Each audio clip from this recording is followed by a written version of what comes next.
We are just about to, well, we're not halfway through, but we are on our way to doing one Final Fantasy Commander deck per Final Fantasy. That's the little challenge and goal that we have going on here.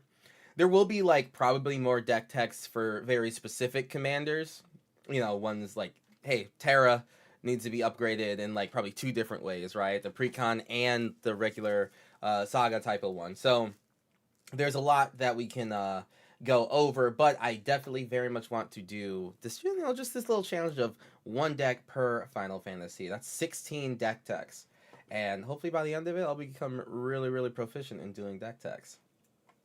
But every single one that we've done, we've gotten better, more concise. I got notes. I started to like kind of like pre-think out notes, which is it's been very, very helpful to staying on task. And you know, hey, listen, that's just what we do. We do that to improve.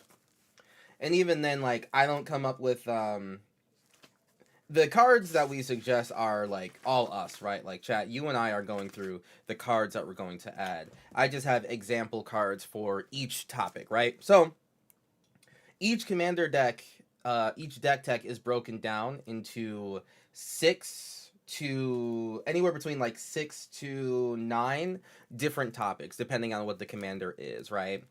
It is broken down into like a topic and then 6 card examples that fit that topic, probably, you know, the best that we can for that commander. And then we go over to moxfield.com, sponsor the channel, as well as the as well as the system that we're using to keep track of all of these decks. And we're pretty much building the deck live. So far, we've gone over. Let's go over to the deck build view. Oops, hold on, that got disconnected there. Boop. There we go. Zoop. So here's the deck build view here. So we've gone over Garland for Final Fantasy 1. Final Fantasy 2's deck was Emperor of Helamasia, who I was personally very interested in. Final Fantasy 3 was Zende, Dark Mage. And then Final Fantasy 4 was Cecil, Dark Knight. That's what we did 2 days ago on Friday. And then now we have a brand new one to go over. We're going to go over Gilgamesh, Master at Arms. How do you spell it? Yeah, Gilgamesh. Oh, Gilgamesh, Master at Arms. Create that there. And we have our whole system here where we're basically ready to build what we got to build. I'm going to try to see if I can get the tags ready. Let me see. How does it look like on enable tags? And every new card that we add will ideally go right here. And every topic will be a different tag that we put into Moxfield here. Let me get some music going for you there. Sorry about that. Music. Alrighty. So let's look at Gilgamesh. Let's dive right in. Let me make sure that this is on. Boop.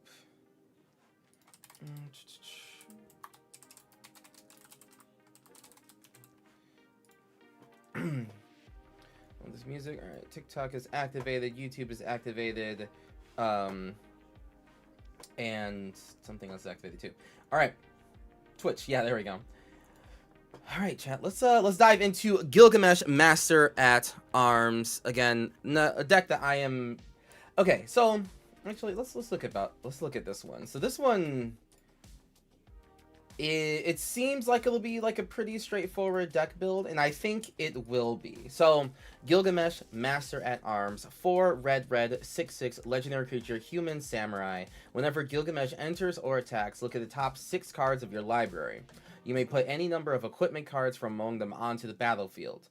You may put the rest at the bottom of your library in a random order. When you put one or more equipment onto the battlefield this way, you may attach one of them to a samurai you control. Okay. That is a lot that this card does. reading it again, 6 mana, 6/6. Okay. So, first of all, our commander costs 6 mana, right? So that shows us that we're gonna need to do something in red to make sure that we can get up to enough mana for Gilgamesh, right? Typically, commanders that are 6 mana require a lot of, like, it's okay that they're 6 mana because that gives you at least 6 turns to just, like, put things out into play earlier on, right? And then once that commander comes out, you can, if it's an equipment, you can put all those equipment on this commander and it can start going. But Gilgamesh, even though he's a 6-drop, doesn't really need you to have equipment out on the battlefield from the beginning. Quite frankly, Gilgamesh just says when he enters or attacks, look at the top 6 cards, put any number of equipment from among them onto the battlefield, right? So if you look at the top 6 and it's like 3 lands and 3 equipment come into play, which is crazy to me. And then put the rest of them at the bottom of to the bottom of your library in random order, and then whenever 1 or more equipment are put onto the battlefield this way, you may attach 1 of them to a samurai you control, and Gilgamesh himself is a samurai, so typically it's going to go on him. So what's interesting here is, yes, the fact that we get any amounts of equipment that we see, right? And then only 1 of them gets placed on our commander. And our commander is, again, a 6-drop. So we don't need to do a lot of, say, putting equipment into play earlier on, right? Like, we don't need to have a 2-mana equipment, a 3-mana equipment, a 4-mana equipment to be on the battlefield before Gilgamesh gets out, waiting for him. We don't need that, actually. Unlike most equipment decks. Most equipment decks give you time to build up, and then you have a commander that comes into play and just says, like, oh, just blindly equip every equipment that's on the battlefield onto me and I can start swinging. Nope, Gilgamesh literally by himself could just be, 38 mountains, Gilgamesh, and the rest are equipment, and you could technically just do that with this guy. We're not going to do that. We're going to have a couple more pieces of survivability in there, but that is something to know, that even though he does cost 6 mana, he's not actually, like, he doesn't need to be 6 mana. He could be 2 mana, but as long as he has that ability, he's winning just as much as any other commander would. So this is your favorite card from the set and you still haven't pulled him, it's okay, one piece of work. You have a lot of card opening to do. Definitely requires Defiler of Instinct, Ruby Medallion, Red Crystal, Red Monument, and I think Flicker effects, so Conjurer's Closet, etc. Yeah, there's gonna be some, you're right on some of those, Beardy. I definitely agree with some of those. It is also enters or attacks, and I feel as though, especially just like with how aggressive they are, I think just ETBing once, but then attacking as many times as possible will be just as much value, if not more, because now he's like, beating our opponents down. And the equipment that he has attached to them already stay equipped to him. So, Flicker seems bad? Yes. So, I got some topics here for us, chat. And the first topic that we want to look at is the fact that our opponent, there's a lot of equipment to look at, and we will get to that part, right? But the first part is that he's 6 mana, right? 6 mana, and there's no benefit to us. There's no board preparation that we need to do to get a 6 mana commander out to be valuable. He is as valuable as soon as he enters the battlefield and when he starts attacking. So the sooner we get Gilgamesh out, the absolute better it is for us. So the first thing we want to focus on is ramp in red. Ramp in red. Whoop.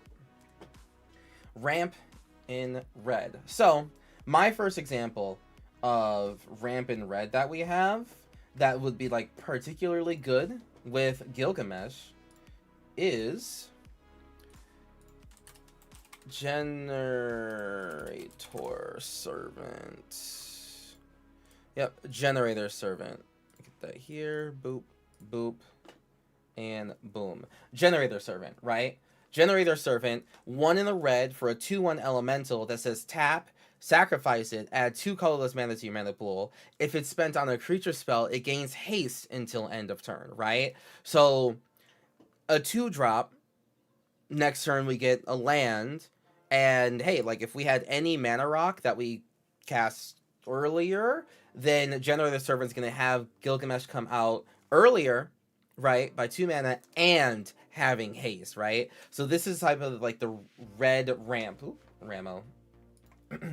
Ramp in red that I'm talking about here. It's not just like, hey, you know, Soul Ring. Soul Ring's basic, right? We don't need to add Soul Ring to the pile. But is there anything more specific in red that helps us here? He doesn't hold a candle to Atali. He holds... I mean, he holds a candle. He holds a Buster Sword to Atali. I don't know about that. Spiteful Vengery, he's big enough to live it, and our most important creature hits the board late. Right. Only if we only lose if we want to. True. Like if you have our Gentum Armor equipped, we're not going to Flicker. Right. So, but again, like the point is, why introduce Flicker as a mechanic that we're going for? Especially since there's only so many Flicker cards in mono red. It's like, you know, kind of just like 2. Why waste those 2 slots for times where we don't want to get rid of our commander? If we have 2 equipment attached to our commander, we don't want to risk flickering him on the off chance that we don't get any equipment or we get a lesser equipment than one of the 2. So flicker is not the way to go. Extra attacks would be, because that, I mean, that's right on the card, right? Like that's far more in theme of Gilgamesh. Why? Because mono red and 6 mana. Yes.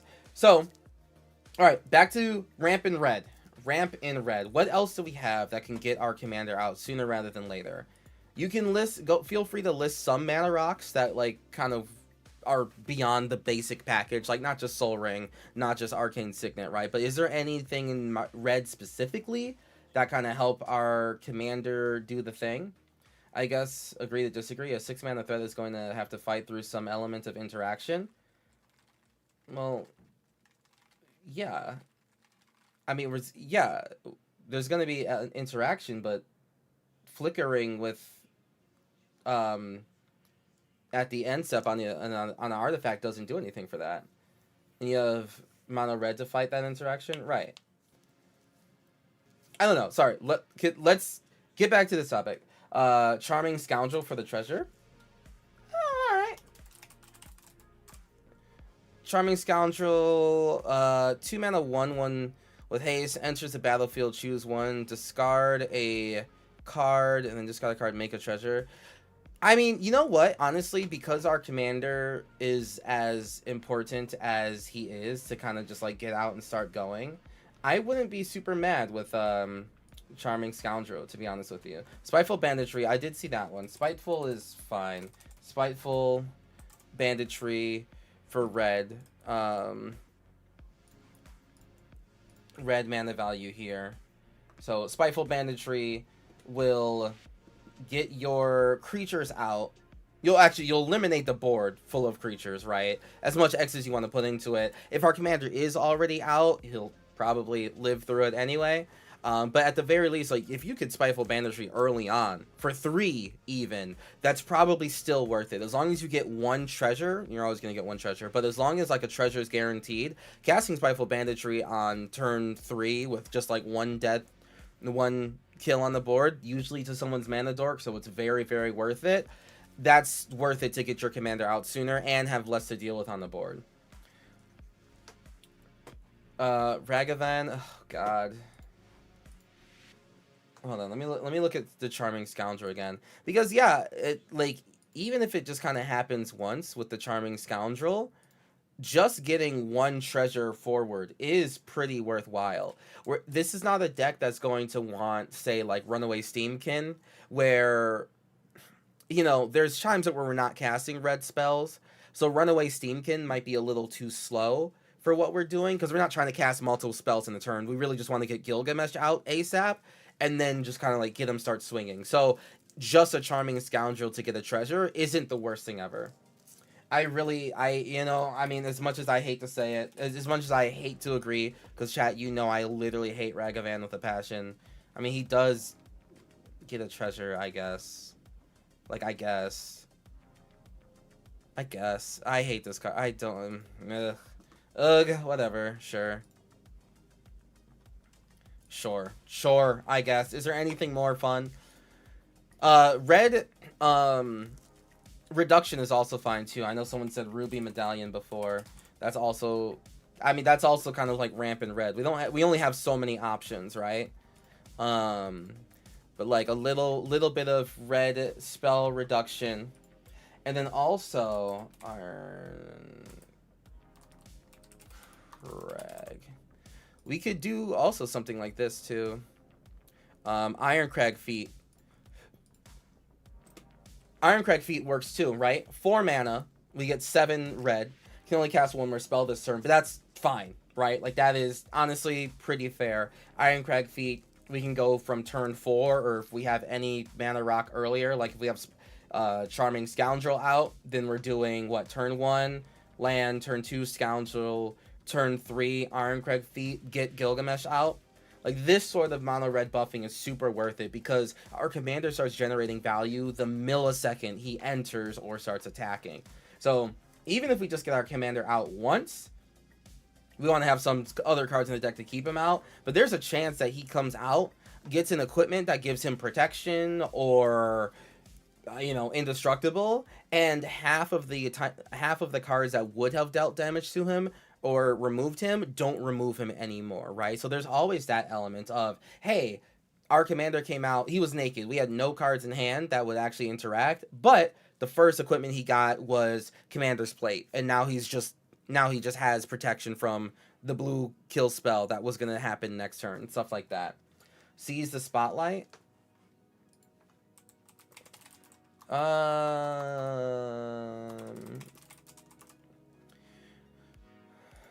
Yeah, people are definitely going to give you treasures. I actually like that one a lot. Actually, you know what? I'm going to say that one over Ragavan. You know why? Because I hate Ragavan. But also Ragavan's very expensive. But yes, even temporary treasure cards like Seize the Spotlight. You know, if you do that on turn 3, your commander's coming out next turn because your opponents are probably not going to want to let you get their cards. Most likely not. Most likely not. So let's go over to the deck form here. So let's see. Seize the Spotlight. So let's get Seize the Spotlight. And then the tag that we're going to put here is Mono Red Ramp. Right? This is the mono red ramp category that we're doing here. So it was Seize the Spotlight. What else do we have? We had Scoundrel. What's it? Charming Scoundrel? What was it again?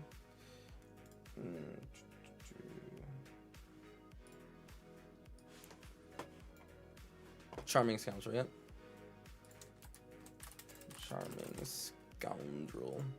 Charming Scoundrel and Spiteful Banditry,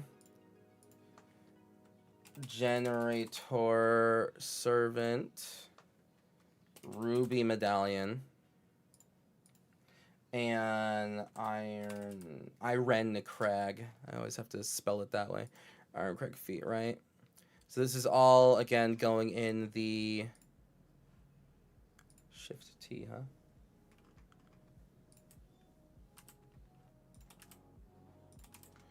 This is all in that mono red ramp category. There's always artifacts that come into play here, right? But even if we did, like,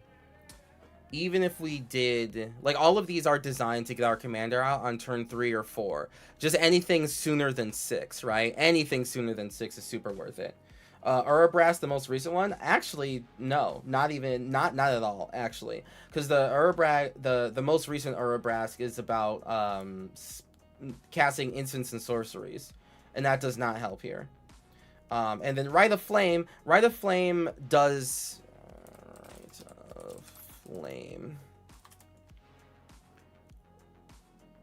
Rite of Flame. Yeah, I mean, yeah, this does it too, right? This does do it too. I wish that there was... Is there not better than Rite of Flame? Goldhound. Let me see. Goldhound.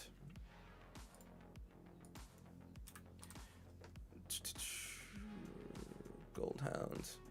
Hello? Scryfall? Goldhound, sacrifice, add 1 mana of any color. I mean, yeah, this works too, especially on turn 1. This is actually pretty good too. Yep. We'll add that one there. And Glimpse of the Unthinkable. Thought you need to wait a moment. Though you need to wait a moment. Yeah, Glimpse the Unthinkable, yeah, that would require us to wait a moment. I'm pretty interested in getting the job done either. I mean, as soon as possible, or, you know, like, now, obviously. Write a Frame. What's the, is there a red one that gets you 2 mana out of it, though? It's like Jessica's Will. Jessica's Will, honestly, straight up for, yeah, actually, I like that one a little bit more than this one. All right,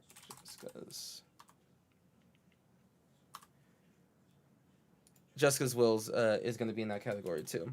Although it is a game changer. I kind of forgot that it's a game changer, which is a little annoying. Avoiding game changers. I'll put that to the sideboard. That's just... I do like Jessica's Will, and I think it actually... Actually, you know what? No. Yeah, we're just going to avoid it because... Desperate Ritual, thank you very much. Desperate... Okay, we're not gonna say on this. This is the last of this topic. Ritual. Desperate Ritual. Nah, it still just gives us 3, doesn't it? Or just gives us 1 mana, huh? That's still part of what we're talking about. Okay. All right, that is it for that topic, right? We did the Rampant Red, and that's what we were looking for. Jeweled Amulet on turn 1 alternative to help us set up. Jeweled Amulet. Why? We could put that in the rest of the Mana Rocks section. We'll be going back to like the Mana Rocks and everything, but now I just want to get to the next topic, right? So at the very least, we have the concept. We have the very concept of getting our commander out earlier than turn 6, right? The goal of our commander, of part of the deck, is to get him out earlier than turn 6. Mana Geyser can replace Jessica's Will if you don't want to run a game changer. Mana Geyser is what? Isn't that 5 mana?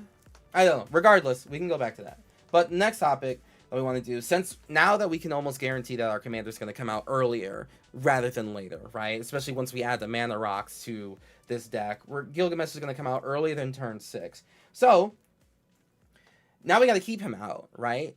We got to keep him out, and there's a lot of ways for him to die once he's out. So we got to keep him safe, right?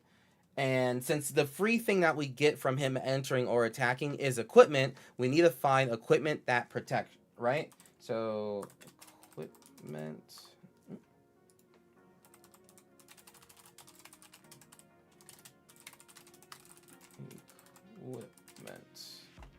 All right. Protection equipment. So now let's do equipment protection. Equipment can help ramp and thin the deck, Sword of the Animus. That is also true. That's also true. That is, but the issue with Sword of the Animus, Joseph, and this is something that I mentioned earlier, our commander costs 6 mana, right? But our commander is not benefited by costing 6 mana. He costs 6 mana because having him cost any less would be broken. But we as players aren't getting benefit from him being 6 mana. What I mean is, because Gilgamesh starts generating value by himself as soon as he enters or starts attacking, we don't actually have to build up a board state before Gilgamesh starts winning, right? Like, we don't need to make sure that we have a couple creatures on the battlefield to make sure that we can block. We don't need a Sword of the Animist on the battlefield to equip to a creature that we don't need to put out, because we don't need really lower drop creatures in order to swing to get a land and then put Gilgamesh into play. We don't need that setup that other decks sort of require, because Gilgamesh is our one-man army, and we just need to make him cost less, so then he starts winning immediately. So Sword of the Animus actually doesn't go in this type of deck. Yes, Caldera Complete is actually the Caldera Complete is actually the example that I had. So Caldera Complete.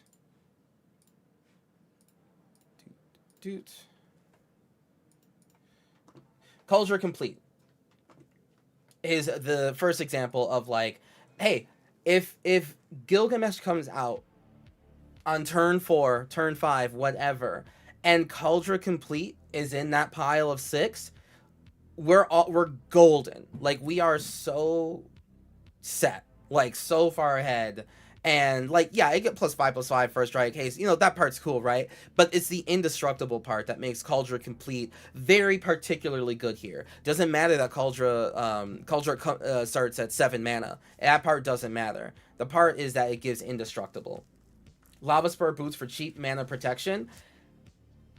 If we have an extra red for our commander, yeah, that is true. If we have an extra red for our commander, or like an extra mana to equip to him so he can start swinging, that is true to give him ward 1. But is there anything a little bit more precise than ward? Because hexproof is honestly better for our cause, right? I would rather Swiftfoot boots straight up for Gilgamesh than the ward, right?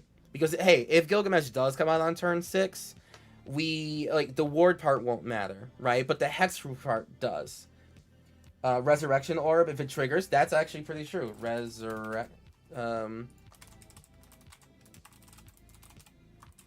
Resurrection Orb is actually a pretty good call. Lightning Greaves, actually, we do not want Lightning Greaves, because Lightning Greaves gives Shroud. And Shroud is not what we want on an equipment commander. Resurrection Orb is pretty good. Equipped creature has lifelink, which is nice. We're going to be dealing a lot of damage, so being able to just live forever is great too. And whenever a equipped creature dies, return to the battlefield and there's owner's control at the beginning of the next end step. So our opponents get to kill him, right? He goes to the graveyard, and then the rest of the turn happens, right? The rest of the turn happens where our opponents, you know, don't have anything else to target. Maybe they mess with other people, and then he comes back at the next end step for him to get another equipment onto him already. Commander's Plate, I like that, yep. Natch? What's Natch? Red is bad at killing Gilgamesh? Yeah. Naturally, this is what you're saying, yeah. Commander's Plate's great, right? This is, like, fantastic. It has protection from each color that's not in your commander's color identity. Our commander's mono red. Okay, then how is he gonna die then? Probably not anytime soon. A board wipe, perhaps. It might not be long-term protection, but what about Beamtown Beat Stick? It is... the answer is, yeah, it's not long-term protection. That's all. It's just not long-term protection.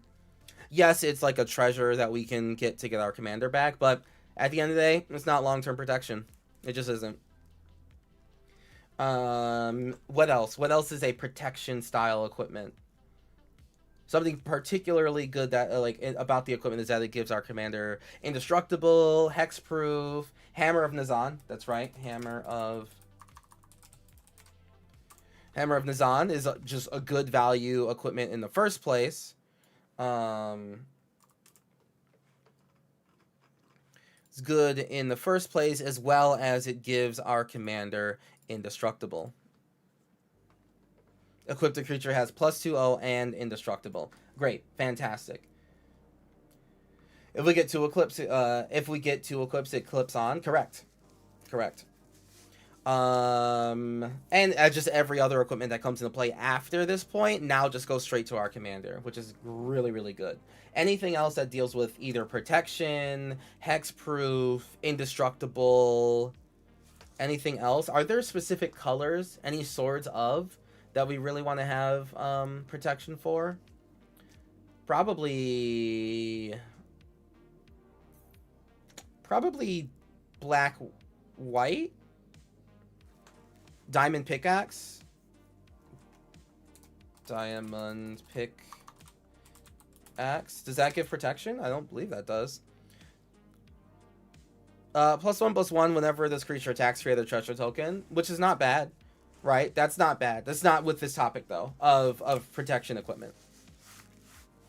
We've moved on from the mana acceleration part, and also Diamond Pickaxe just gives our commander that has an equipment on him, I get another treasure when he attacks, but we really just want to get treasures to get him out sooner. Diamond Pickaxe doesn't make our commander come out sooner.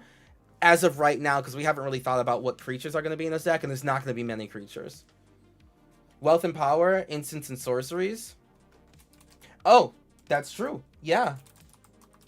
You know what's better than just straight up being protected from colors? What if we were just straight up protected from just the entire card type of instants and sorceries? Because that's what was going to kill us more than anything. Like, sure, maybe enchantments, but, you know, probably not. Yeah, instants and sorceries is huge. And what, deal damage, make a treasure token? Sure, you know, that fits, like, whatever.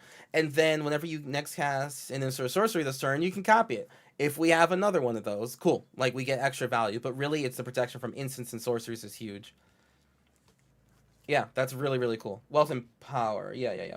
So the light and shadows listed abilities aren't relevant, but it's protection from white-black. Yeah, I'm liking the wealth and power. Because this is just, like, equipment that is going to keep our commander out longer. We don't necessarily... We're gonna look into it later.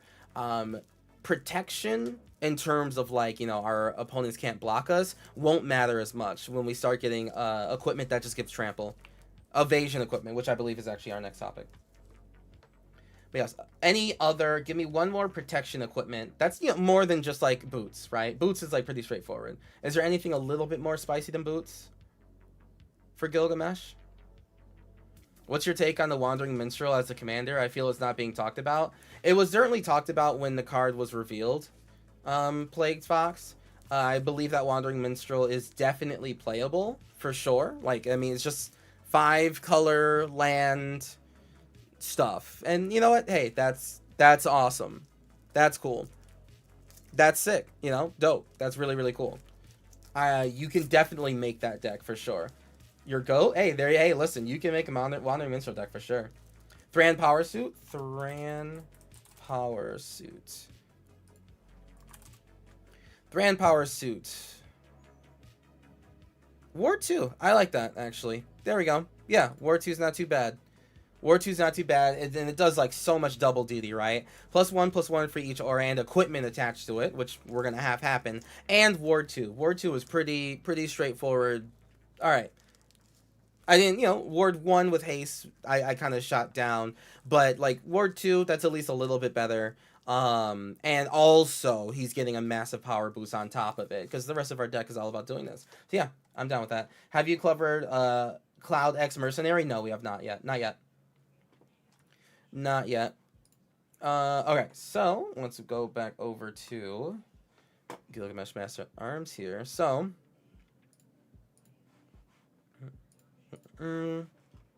protection equipment. We have Thran Power Suit. Where is my super suit?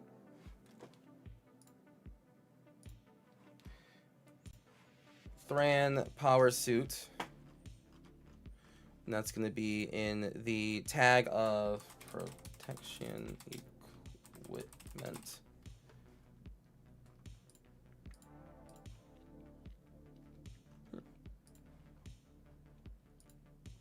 Sorry.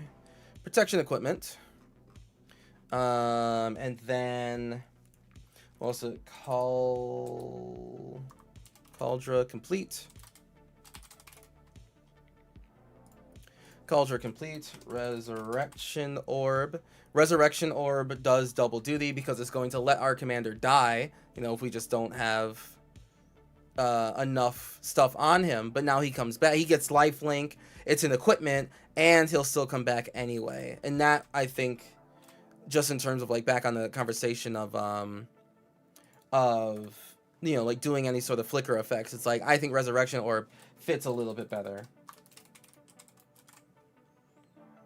Because now our opponents will be like, oh, well, if we kill him, he just won't, like, nothing will happen anyway. He'll just get, like, another equipment. So maybe they just avoid looking at us entirely, right? Or when our opponents board wipe, it's like, well, we just get him back. And then Sword of Wealth. Moxfield. Sword of Wealth and Power. Sword of Wealth and Power. Just want to have...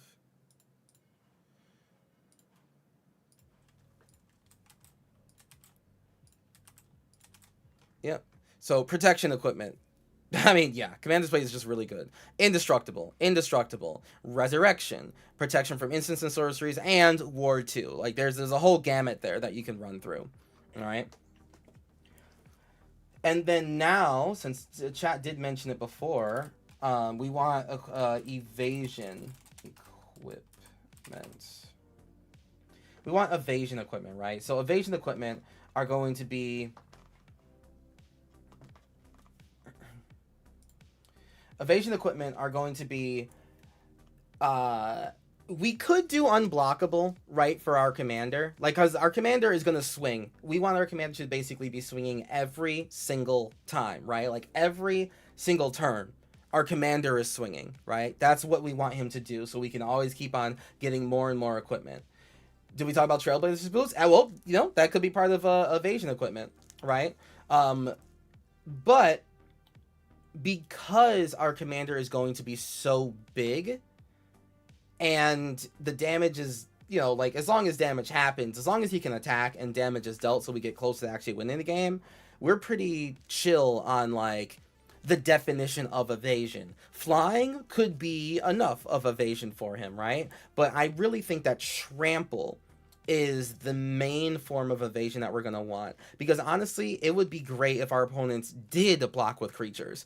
Because we're still going to get damage in, but now we've reduced our opponents by whatever creatures that they blocked with, right? Or they're just in a situation where blocking doesn't matter because they're just going to die. Either way works. But we don't necessarily have to get unblockable.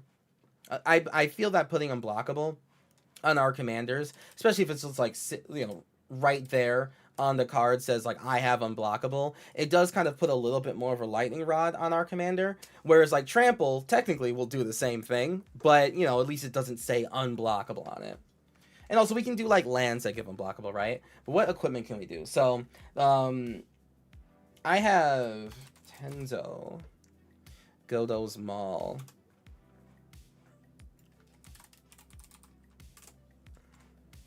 or Tenza, I mean.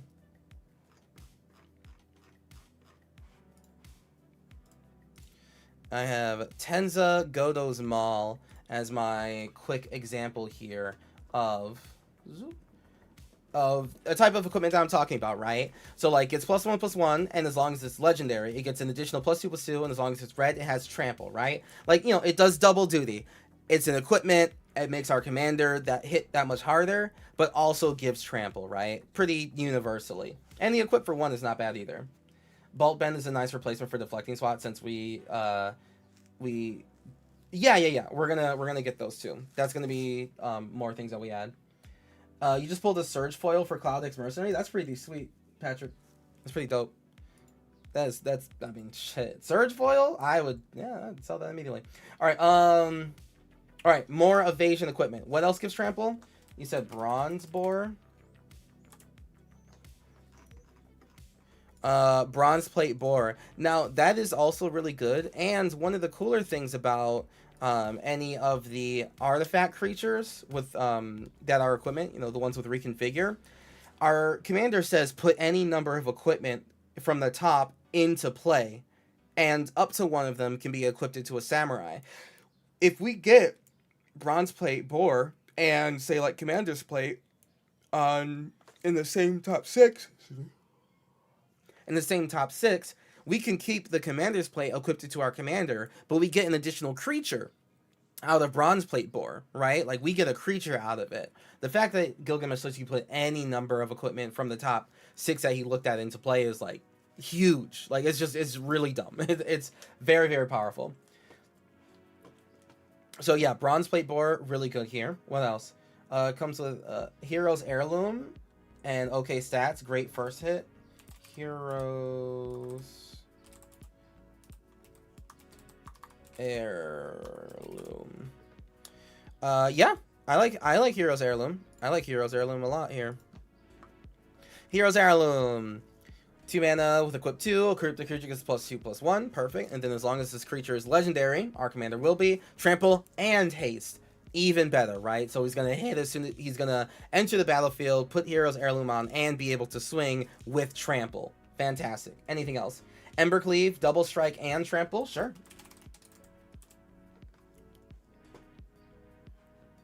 Embercleave definitely works here too. Embercleave definitely works here too. Each attacking creature, you know, that part probably won't be something that we trigger, but if we just get attached to our commander immediately. It also actually, Embercleave says when it enters the battlefield, attach it to target creature you control.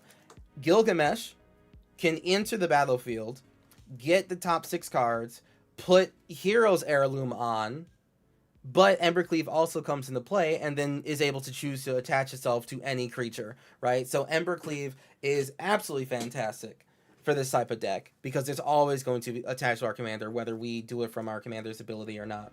That's great. What else? Threatens 14. That's huge. Yeah, 7 damage, double strike trample. Samurai's Katana.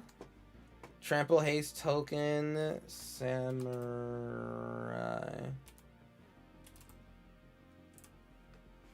Samurai's Katana. It is also, yeah, it has the job select thing on it. And trample haste. That's so huge. That's super huge. Yep. So job select means that if we don't have Samurai's Katana come into play entered and attached to Gilgamesh, we still get a guy out of it, right? But if we do have it attached to Gilgamesh, great, we still get a guy, right? And then Gilgamesh gives +2/+2 trample and haste. Wonderful. And it's from the Final Fantasy set. It really just kind of like, it all comes together. We don't want Silent Arbiter or nah? We could do Silent Arbiter. Like, Silent Arbiter is perfectly fine. That'll be in a later section. But Silent Arbiter can definitely go in this deck, General Domain, for sure. For sure. Give me one more evasion equipment. Anything that particularly loves to give trample or protection, or just straight up unblockable too. Nazgul Battle Mace, hence Menace is worse, but it does a bunch of flashy stuff. Let me see that one. Battle Mace.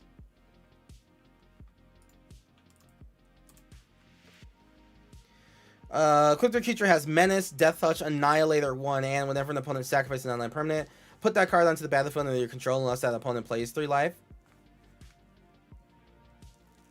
Menace isn't a lot, but this does do... This is pretty valuable. I do like the combination between Trample and Death Touch is actually something that we shouldn't understate, right?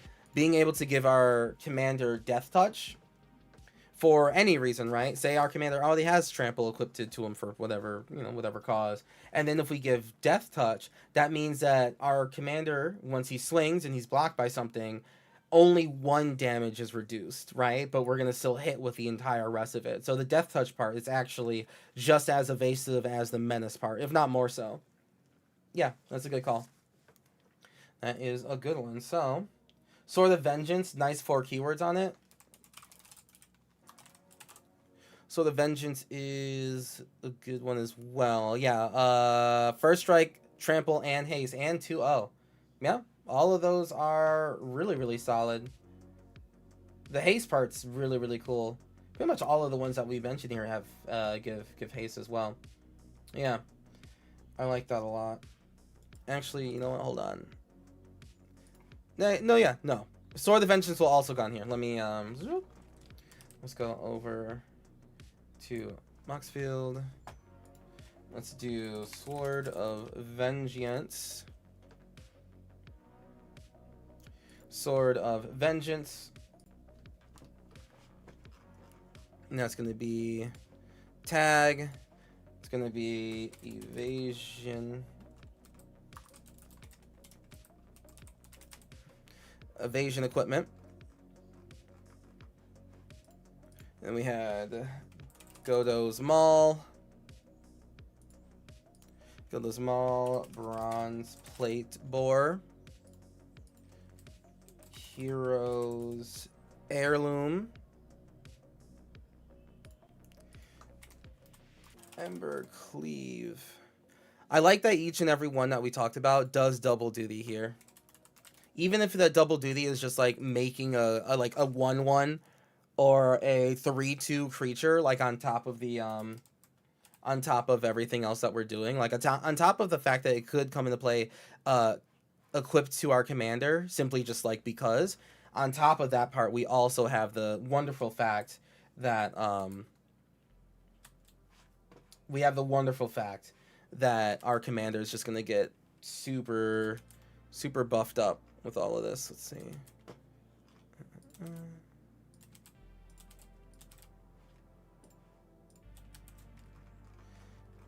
Yep, so evasion equipment, we added 7 here. Sword of Vengeance also super works. Super works. Sad news, Samurai Katana Nanbo's ETB attached to a token is mandatory. Oh, is it? Is that the job select one?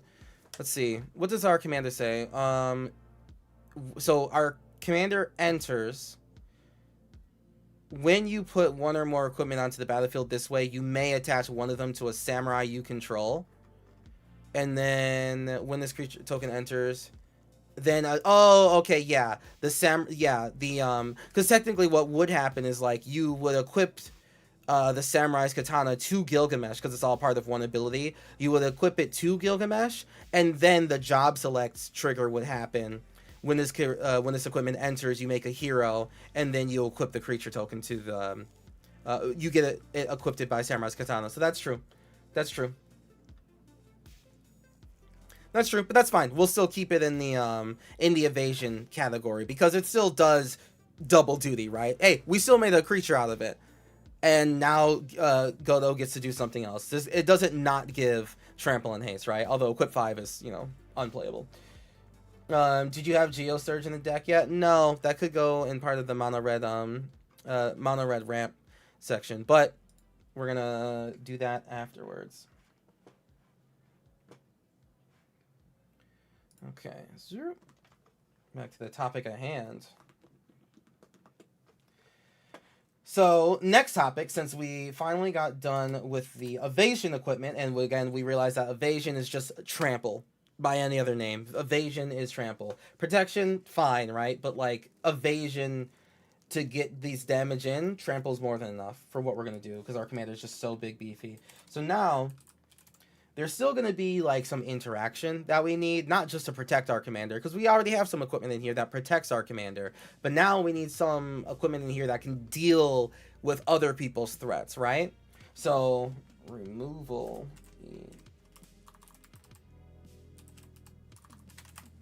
So the next topic is removal equipment, right? Equipment that generates removal for us. And the example I have for us is, and someone actually mentioned it earlier already. Actually, no, hold on. It's actually different than you think. The one that you're thinking still definitely goes in, but this is actually one of the newer ones. All right, newer one, Ultima Weapon, right? Ultima Weapon. Whenever equipped creature attacks, destroy target creature an opponent controls. And equipped creature gets +7/+7, right? Like, that's already on top of it, right? Chainsaw. Chainsaw is good, too. Chainsaw is absolutely super good. Chainsaw most definitely works here. Happy Slappy, good to see you. How was my weekend? Productive. Argentum Armor. Yep.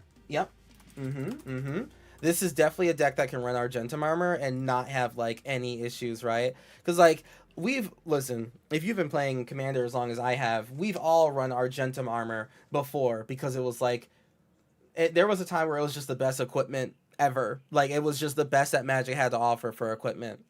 And it's definitely fallen off by now, but, like, for good reason. But this deck, because your Commander just gets to equip it for free in a lot of ways. Yeah, Argentum Armor is super usable.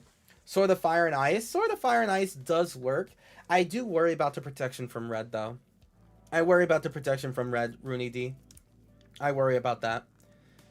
I'm going to steal half this list for Cloud, Planet's Champion. I mean, that's fair.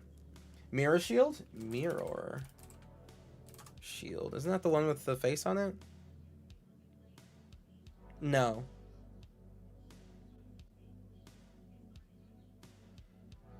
Whenever a creature with Death Touch blocks or becomes blocked by this creature, destroy that creature. No, thank you. No, thank you, Worthy.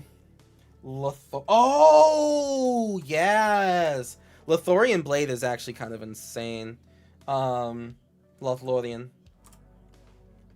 Lothlorien Blade is, like, actually kind of fucked up. It's weird that they gave, like, the elves a blade that does something so incredibly disgusting. Whenever a cryptic creature attacks, it deals damage equal to its power the target creature defending player controls. Equip that to elves. It's like, okay, but why do the elves do that? What? What are you doing, huh?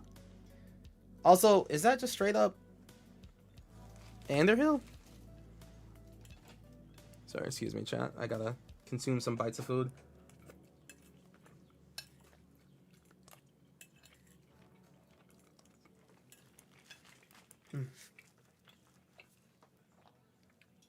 Hey, Equinox, how you doing? Umazawa's Jip, yeah.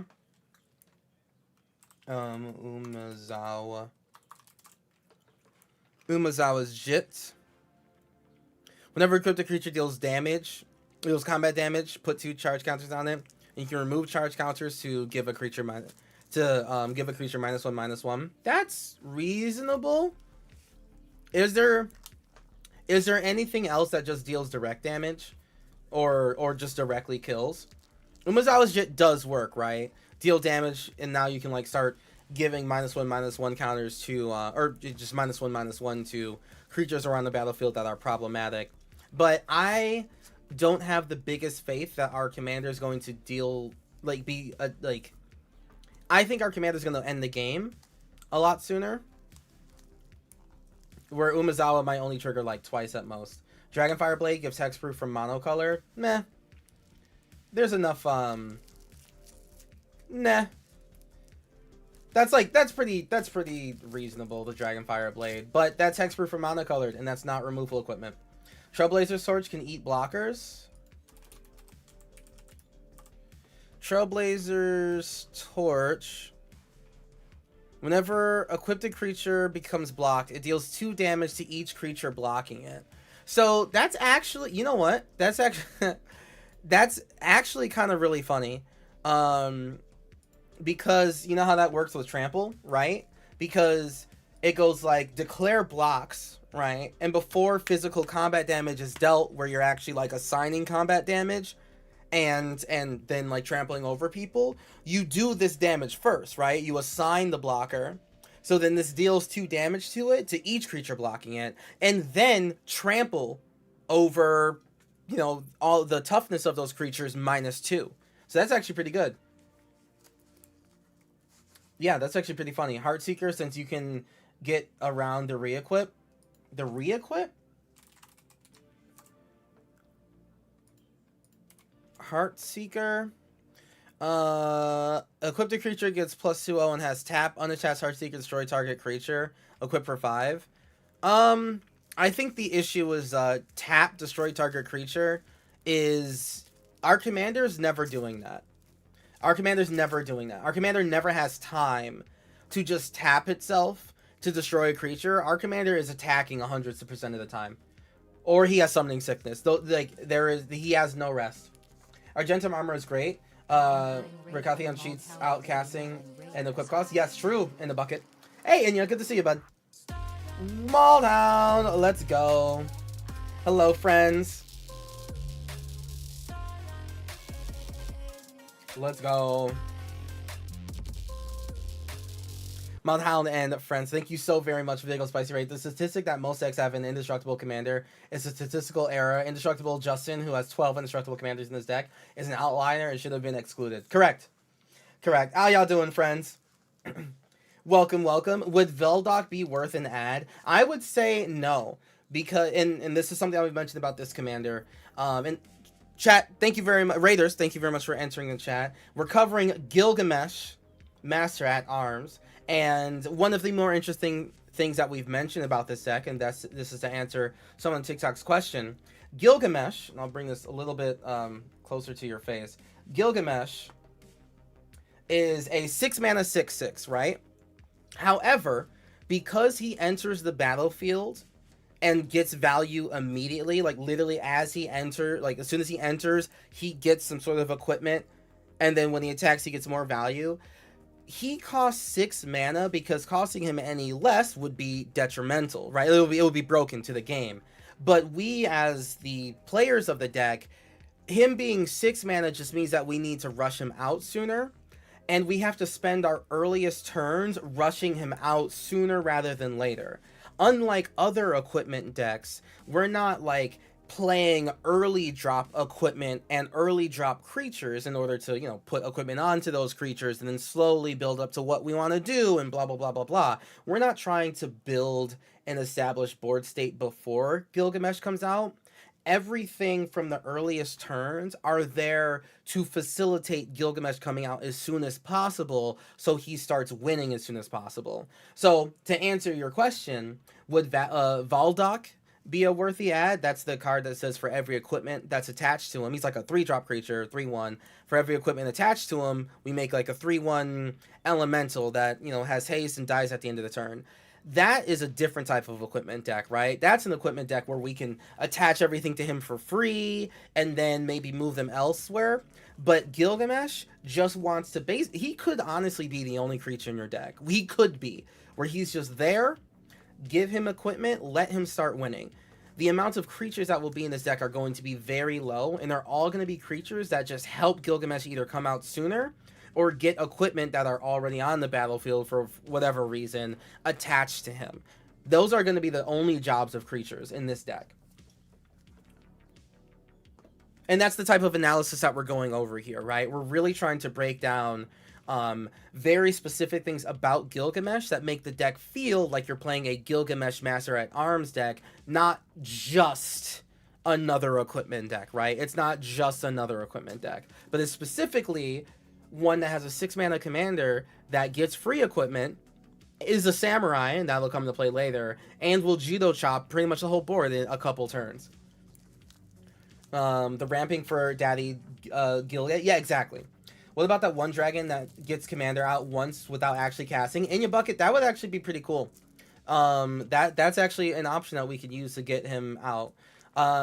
Gilgamesh does need to stay on the battlefield, though. That's the biggest issue with that dragon, is that he will make us bring Gilgamesh back to the command zone, and then Gilgamesh costs 8. Gilgamesh can't win the turn he enters unless we have a lot of setup, right? He doesn't win the turn he enters, but he needs to come out earlier so that he stays on the battlefield and ramps up to the win. But him just entering once is not a guaranteed win. Especially when he has to he's forced to go back. Yeah, let's cook. The Everything Happens Twice Samurai will be exceptionally nasty here too. I think that Samurai is red-white, not just red. I think that's the issue. Have we added Blade of Selves yet? We have not added Blade of Selves. That's going to be in the next part. Right now, chat, we're trying to cover equipment that is removal, right? So, like, that's just the topic that we have. We've broken it down to different topics. It's about 6 cards per topic that we want to mention. We already covered Red Ramp. We already covered equipment that gives protection. And we already covered equipment that gives evasion. And there will be room for more after. But right now, I need one more equipment that counts as a removal source, right? Because even though we are blindly, like a bull, charging forward to just make our commander get out and start swinging, we do need to interact with the board at least a little bit. Lionheart, let me see. That is Ishin and he's Mardu. No, there's a, oh yeah.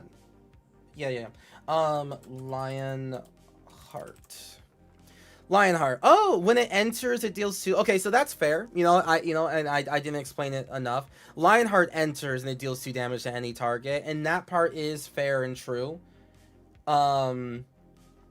It being equipped doesn't necessarily matter. Is there anything better? What's Dire Flail? Let me look at that. Dire Flail. Any equipment with fight on? Ooh, equipment with fight on it would definitely work. Okay, Dire Flail is a 1-mana equipment that has craft with 5-mana craft. Whenever this creature sacrifice an artifact other than who recommended Dire Flail? No. In no way, shape, or form. Dire Flail could not be good, actually. Dire Flail's really bad. Really bad. We have to sacrifice an equipment other than Dire Blunderbuss for the creature to deal damage equal to its power to target creature. Like, that's super not worth it. A fight equipment would be good.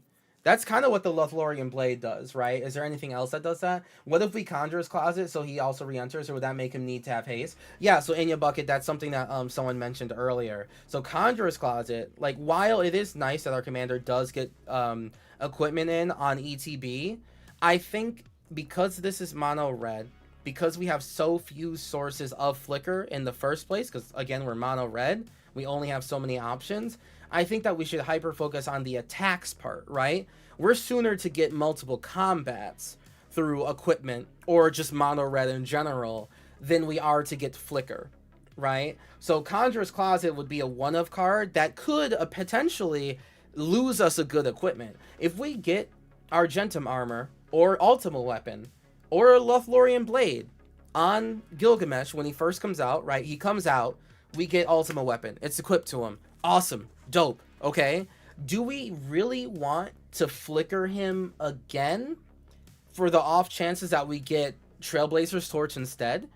Right? There's a lot of chances where we just get a good equipment. So flickering him just means that we might lose that equipment and trade it for something worse. So yes, flickering is not what we want to do here. And I want to push people away from the enters part and focus more on the attacks part. Yeah. Arc Splitter? Arc Splitter. There's no good fight equipment in any color. Damn, not probably in like green. It's probably in green if we're really thinking about it. Arc Spitter. What is that? Equipped creature has this creature deals 1 damage to target creature that's blocking it. The Trailblazer's Torch does 2 damage to every creature that's blocking it, so that does it a little bit better. Not a removal piece, but Brotherhood's Regalia is nasty. It is nasty, correct. Is there budget restrictions? Because Umezawa's Jit is always an option. So yeah, someone did mention Umezawa's Jit before. I was wondering if we had better options. No, not good, none, period. Other than the bite equipment, however, is green. Okay, yep, alright, that's fair. Yeah, so then Umezawa's Jit is fine, yeah. There's not budget restrictions. The only restriction is just like we're trying to avoid game changers. Unless they're just like particularly the best thing that we've ever seen in the galaxy. But yeah, we're just avoiding game changers so people can kind of scale up and down. But yeah, alright, we'll go for the Jit. We'll go for the Jit. We'll go for the Jit. Nothing wrong with it. And the budget's only, what, $15? It's fine. Sword of Fire and Ice. The only reason that we're saying no to Sword of Fire and Ice is because protection from red might be more of a problem than a benefit. Blazing Sunsteel. Oh, yeah, that's the, whenever equipped creature is dealt damage, it deals that much damage to any target. You know what? That is pretty fair. Especially if we do, like, you know, if someone does, like, 13 damage to the whole board. That one's fine. You know, like, that is a fair suggestion. Yeah, that's a fair suggestion, actually. I kind of like that one. We could, that's actually, you know, Blazing Sunsteel could be a political tool, now that I think about it. Blazing Sunsteel, I kind of like a little bit more than Jit. It's actually could be a political tool, because if your commander doesn't have trample, right? You know, we just didn't get an equipment that has trample on it. We could say, hey, you over there, you see his commander over there? It's a, you know, there's a Taval over on the other side of the table. Taval's a 4/4 and just doesn't want to block because Taval is an engine piece. You can make a deal with someone else and say, hey, block my commander, Gilgamesh, with 2 2/2s. I'll take that damage and target it at Taval in order to take him out. I think that's a nice political piece that you could do. On top of, like, oh, someone tried to block you to prevent some damage. Cool, I'll still deal damage to any target. You can still deal damage to someone's face, right? You can do that too. I actually like Blazing Sunsteel a little bit better than Jit here. That was a good suggestion. If we Gilgamesh with Indestructible, then Dead Iron Sledge would be fun. Let me just look at that really fast. Dead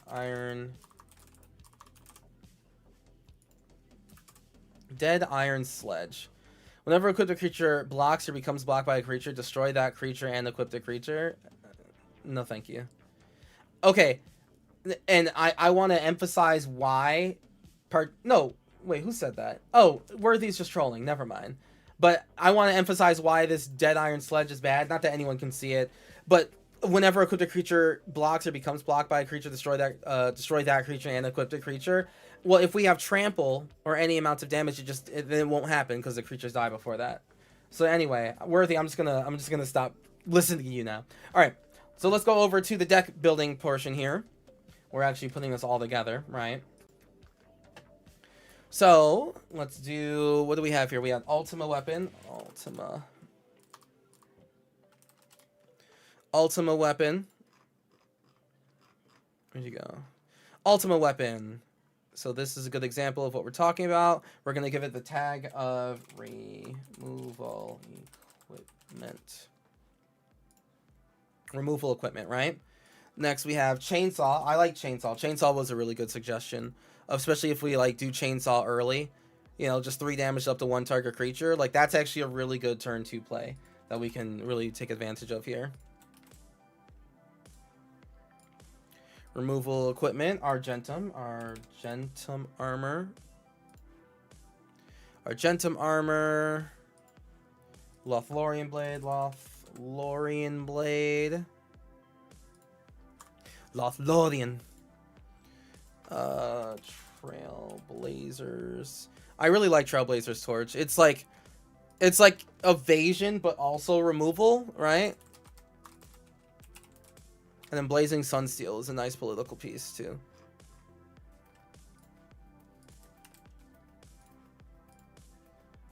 Add last tag, add last tag, add last tag. Alright. Nazgul Battle Mace. We actually have Nazgul Battle Mace in the... We have Nazgul Battle Mace in the evasion equipment. Because our version of evasion typically is trample. But Trample Death Touch is even better evasion, because now, if we have Trample, which a lot of the deck gives us, and Death Touch, we only have to assign 1 damage to a blocking creature, and the rest goes through, right? Menace, you know, the Menace part doesn't really count as evasion. People will definitely double block if they need to, but the Death Touch part is really, really good here. So yeah, we have Nazgul Battle Mace as part of the evasion equipment. Okay. I missed the start of this brew. Did we talk about Helm of the Host because we like Gilgamesh triggers? So, actually, we can. Well, actually, that is a good topic actually. So, my personal stance on Helm of the Host is that it's one of my least liked cards. I actually really don't like Helm of the Host. I don't think I have it in any decks, and if I do, it's only just like one deck that can probably cheat it out in some way.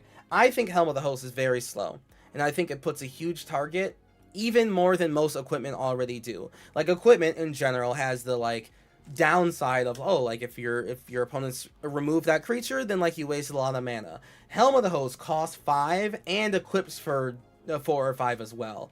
It's already a very expensive thing to do. And what we would rather do instead, so this and this feeds into directly our next topic here, is straight up value equipment. Straight up value equipment, right? So this is where we start listing some really spicy equipment that just go sicko mode here. It's not specifically about protection, not specifically about evasion, but it's just equipment that does really good here.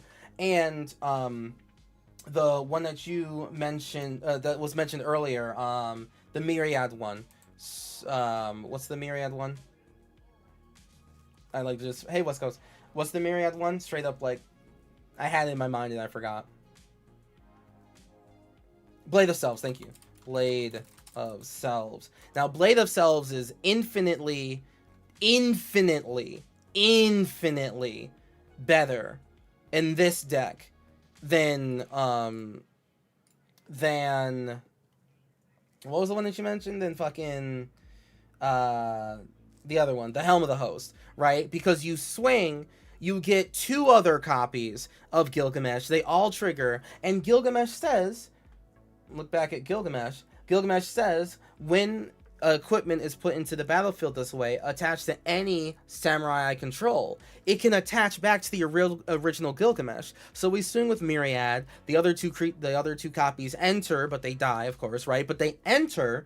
they get equipment into play and then attach to any samurai. They attach back to the original. Infinitely better than Helm of the Host, which is an equipment that would never trigger more than once, right? Your opponents would never let you trigger Helm of the Host more than once at all, right? And I get what I do get what you mean.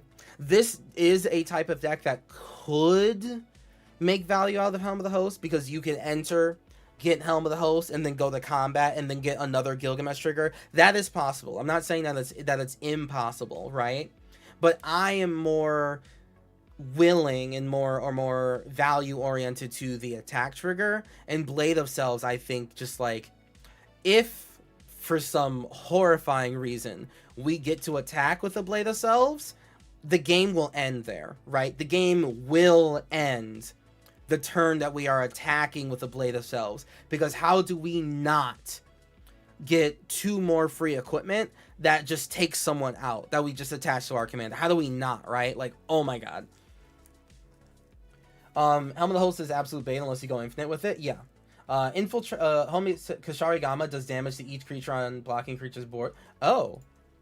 Kusari Gama. Let's look at that one. Equipped a creature has pay 2. This is creature, whatever, it's vibrating. Whenever a equipped creature deals damage to a blocking creature, Kusari Gama deals damage, that much damage to each other creature defending player controls. I love that. I love that. That's huge. That's super funny. That's super funny value. We swing with our commander, and then we just get Kusari Gama. And it's just like, okay, you can either, like, die to my commander, or all of your creatures die. That's it. Like, that's it. You might as well block with all your creatures, because I'm just going to kill them all. I like that one a lot. I like that one a lot. We go in crimes or no grafted exoskeleton? Nah, we don't need grafted exoskeleton. That's a fair question. Darebrained. I like the name. That's a fair question. The answer is no. Take it to the face or one-sided wipe. Exactly. Hexplate's Wallbreaker is good. Yes. Okay. So Hexplate Wallbreaker is really good because well, we got to remember the thing about, well, because 4 Mirrodin is just like job select, right? So something to know this here, chat. If we get Hexplate's Wallbreaker as the equipment, right? Gilgamesh's ability is that, like, one giant paragraph says we look at the top 6. Thank you very much for the follow. I appreciate that, Imogen. So Gilgamesh enters. We look at the top 6. We get an equipment. Well, we get a couple equipment, right? We put that equipment into play, and then we can choose one of those equipment and equip it to a samurai, right? That's all one ability. But then for Mirrodin or job select or anything else, triggers and says when this equipment enters, make a 2/2 rebel and attach this equipment to it. Oh my god, Miabite. Hello. Hello. Oh my god, welcome. Let's go. Miyabai, thank you so very much for the big old spicy raid. Welcome, raiders, to the Kuro Hitsuki channel. We are here doing some Final Fantasy deck lists, deck techs, I should say. Right now we're going over Gilgamesh. Next we're going over a creepy, mad, and insane clown from Final Fantasy VI. And then lastly, we'll be going over the mono black Sephiroth from Final Fantasy VII. So we have a full night ahead of us. But yes, right now we're doing Gilgamesh Master at Arms, and this is looking pretty freaking sweet. Yes, we are doing Kefka right after this one. That's the wrong Blade of Selves art. Is there a better Blade of Selves art? The one that's like just a big, thick, like fish? Did you pull anything good? I didn't pull a goddamn thing. I did not get to go to any pre-releases this weekend. All the pre-releases in my area are sold out. Way sold out. But yes, welcome, chat. We are going over Final Fantasy deck brews. If you would like to contribute to the conversation, feel free to do so. The way Kuro Hitsuki does it is that we break these deck builds down into different topics. Right now, we're going into straight up value equipment. We already covered equipment that protects our commander, gives our commander evasion, and equipment that removes things from the battlefield. So now we're looking for equipment that is just kind of straight up value train. A Hexblaze Wallbreaker is very good because even if we don't choose this equipment to attach to our commander, and even if we did, it would be pulled from our commander immediately, we still get a 4/4 other token. So we get an extra commander, or sorry, an extra creature on our battlefield when our commander pulls this from our deck, which is great. And then, if we get extra combat steps, wonderful. Gilgamesh loves extra combat steps. We're going to focus on extra combat more than focusing on Flicker for our commander's abilities. That aside, I'm currently building Zidane, who looks very fun in Bracket 2 Commander. I agree with that. I think Zidane will be very, very fun. I'm actually looking forward to seeing that. Clive Invictus's Blade. Is that the Oh, Blade of Selves. You're so right. You're so right. My bad. You're so right. There's like literally a Final Fantasy art for Blade of Selves. Good call. Good call. Secret Lair. Yeah. Infantry. Oh, Infantry Shield is great. Yes. Yes. Who said Infantry Shield? Good call, Wolfgraves. Yes, Infantry Shield from the brand new Tarkir set. You know, the set that's technically the most recent set that's come out, because technically the set's not out yet. Infantry Shield's huge. This creature has Menace. Okay, sure, a little technically evasion, whatever. And Mobilize X for X is his power. So our commander swings and makes 6 1/1s tapped and attacking. Say less. And the amount of creatures going to play tapped and attacking goes up every single time. Say less. Anime Swordsman 92. I'm an FF enjoyer. Hey, listen. Yes. The Aether Spark. That's actually really funny. That's actually really, really funny. We are able to do the Aether Spark because that is an equipment. That is very legitimately an equipment. So let's see. You are able to, yeah. So the Aether Spark doesn't have to change its card types at all in order to equip to something. So yes, you could go Gilgamesh into the Aether Spark, right? Whenever the creature deals damage, you put that many loyalty counters on it. Oh my god, chat, bro. Okay, you can hit with Gilgamesh, put, if it's just your first time, whatever, 6 loyalty counters on the Aether Spark, and now you have just 10 mana of any color. I think typically you're going to do the -5 to draw cards, so you can keep the Gilgameshing going, but hey, sure, okay. 10 mana of any one color, just cast all those artifacts that are on any artifacts that are on the battlefield already. You can equip all of them because now you have 10 mana. That's fantastic. If you're going Widesk, I love Inquisitorial Rosette provides solid chump blockers. That's true. That's true. Bitterhorn, not anime. True. By the time we move anime with Gilgamesh, we're past caring about what it does. This is true. Altware and Perwin. This is yeah, that's a good one. Bilbo's Ring. The Bilbo's Ring will give him Skulk, which is like never gonna happen, right? Oh, as long as it's your turn, the equipped creature is hexproof and can't be blocked. Whenever a cryptic creature attacks alone, you draw a card and lose a life. Okay, that's fair, actually. Strange how Lord of the Rings has so many equipable cards, right? Isn't that just, like, strange? Actually, there's one... Damn, this is really beautiful art for Bilbo's Ring. There's one equipment that we haven't mentioned that I really, really, really, really want to mention before... Actually, no. Hold on. I can mention that later. Don't worry. We'll get to it. But yes, Bilbo's Ring is actually pretty good here, right? Our turn, hexproof, can't be blocked. Cool. That's still doable, right? Mainly it's the attack alone part, because our commander will attack alone. Bloodforged Battle Axe, honestly, because of how this deck is like how the mana works in this deck, we're not gonna have a lot of time to equip equipment that are already on the battlefield to our commander. Bloodforged Battle Axe honestly just won't let us win the game sooner rather than later. You know, we got to win the game pretty quickly with Gilgamesh because people are going to realize what we're doing sooner rather than later. We don't have time for Bloodforge Battle Axe cuteness. We just really don't. We just really don't. As we're throwing in job select. So, yeah, just like we talked about, I think right as you were rating with the 4 Mirrodin, it works the same way as job select. Because Gilgamesh is one paragraph that says find an equipment, attach equipment to a samurai, because that's one ability, and then after that, the ETB ability of that job select or 4 Mirrodin will trigger and force you to take that equipment off of your commander and put it on that creature.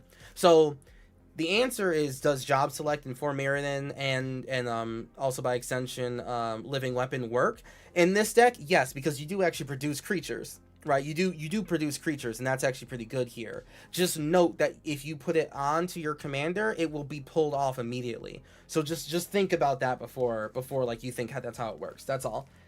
But remember, Gilgamesh, just remember, like, Gilgamesh straight up says, like, take any number of equipment that you find in your top 6 and put them into play. One of them gets to attach. So if you get, you know, infantry shield and something with a job select, you know, samurai class, that's fine. Samurai class produces you a creature and you get infantry shield, you know, so you still stay winning. You still stay winning, just not as winning as you think.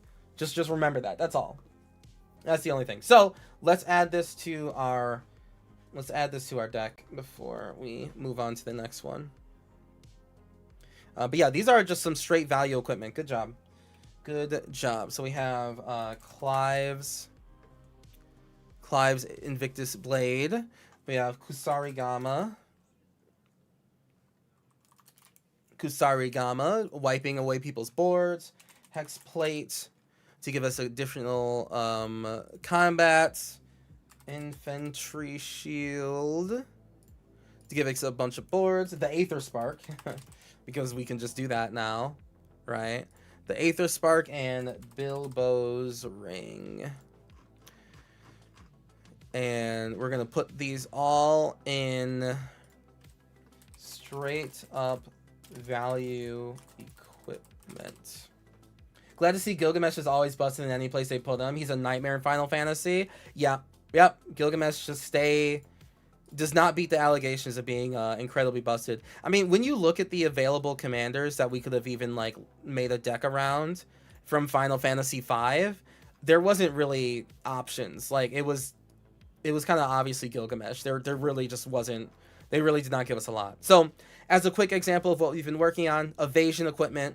Here's the main evasion that we're talking about is trample, not unblockable, not menace, because like it's kind of whatever, but being able to trample through our foes means that, like, in order for them to not die, they will give up more of their board state in order to just live one more turn, which is still really good for us, right? We get to work closer to player removal while also doing creature removal at the same time. So the evasion that we're going for is trample more than just giving it unblockable. Trample haste, like it's even better if it's trample and haste, right? Mono red ramp. We do need some ramp at the beginning. That's pretty much what we're doing for the entire beginning of the game, is ramping to our commander one way or another. Equipment that give protection, literal protection, indestructible, ward 2, protection from instants and sorceries, or let the creature die, the guy comes back next end step. Beautiful. And then equipment that removes Argentum armor, blazing sunsteel, chainsaw, ultimate weapon, trailblazer's torch, and Lothlorien blade. And then we have our straight up value equipment here. And for when we get salty, add World Slayer. I mean, listen, we have Indestructible. You should snag Haunted Cloak, great access to Trampled Haze and free Vigilance, so you have a blocker. That's also very full. Fair, Wolflane. That's also very full. That is very fair. There we go. That's what I meant to say. Okay, let's go to the next topic, which is, so we added a lot of equipment here, right? Like a lot. 6, 12, 18, 24, 25. We have like 25 equipment here. We do have time for more equipment later, right? But that is a good amount of things for Gilgamesh to hit. We do look at the top 6 after all, right? So now I do want to make sure that we have at least some creatures in here that fit this deck's theme. And so the next topic is going to be Next topic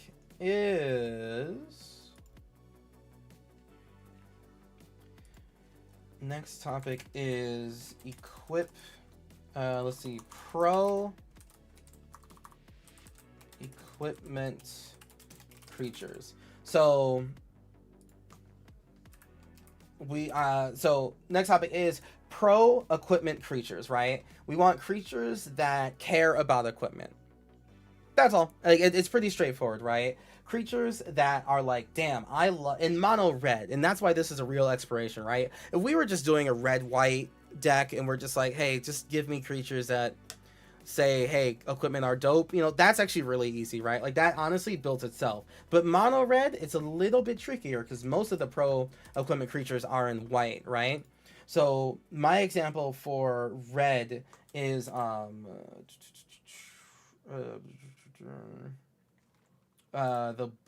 bull. He's like actually new. Raban. Yeah, Raban, Bull of Almigo.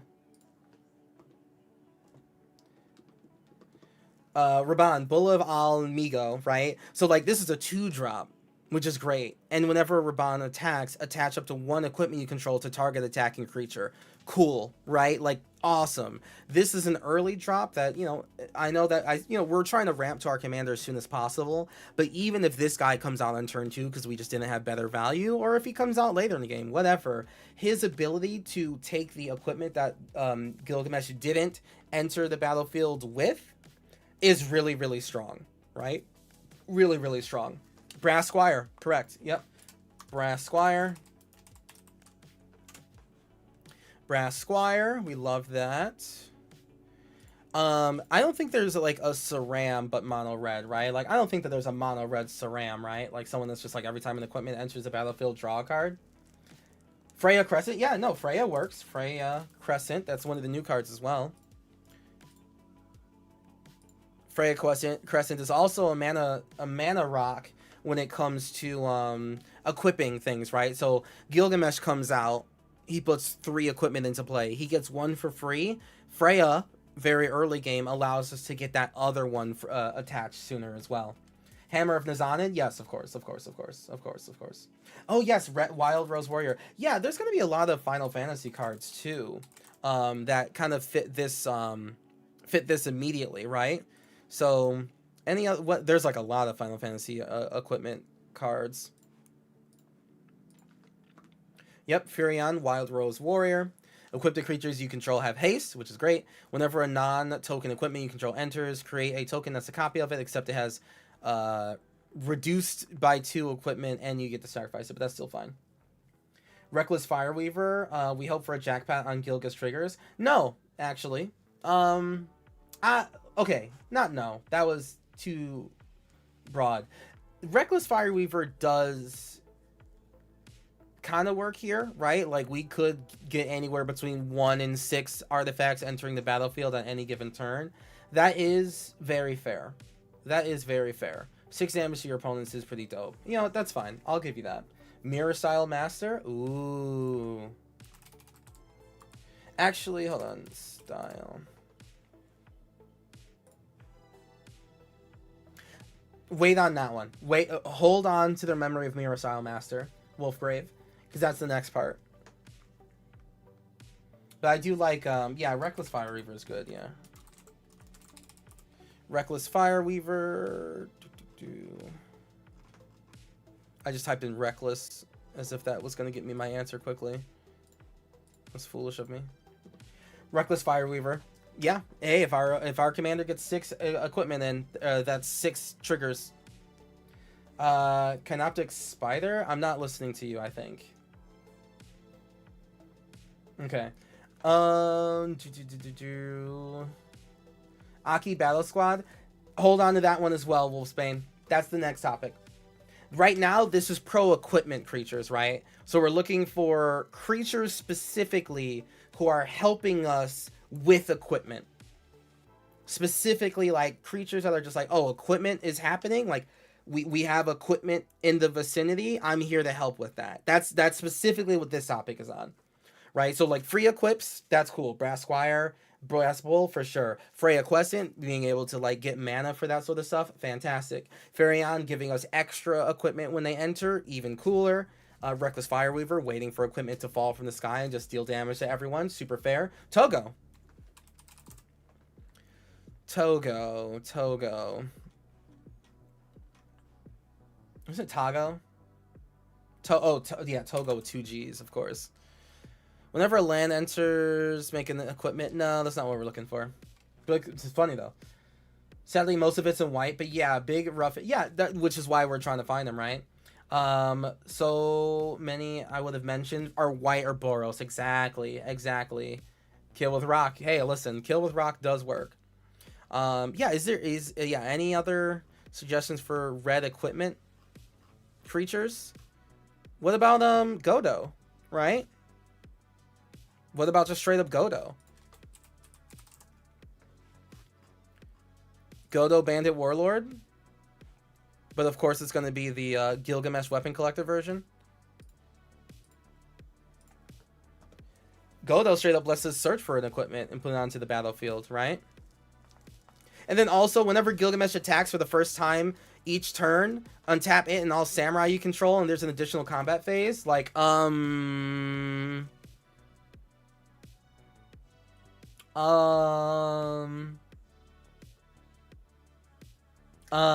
like, yeah, I think Gilgamesh Weapon Collector fits pretty well in this environment, right? Yeah, this is all pro equipment creatures, which I'm a big fan for. So yeah, pro equipment creatures. This is a good list here. So then, looking back at this, pro equipment creatures, let's add this to our deck list here. Let's look at Gilgamesh. Put the other one. Yep, so this is going to be tags pro equipment creatures. Pro equipment creatures. And having some creatures does mean that like we don't get completely blown out by like one sacrifice effect. We're not trying to go wide, okay? We're not trying to go wide, but like, you know, it is nice to have like, you know, something out there. Yuffie kinda, she steals the artifacts, but that's pretty situational. I agree. Yuffie's pretty situational. If you're not running Helm, Godo isn't as terrifying. Exactly. I was trying to build an Edgar King of Farigo deck. Ooh, yeah, mono blue artifacts would be pretty good with that Edgar deck. Brass Squire. Freya, Crescent, Furion, Reckless Fireweaver,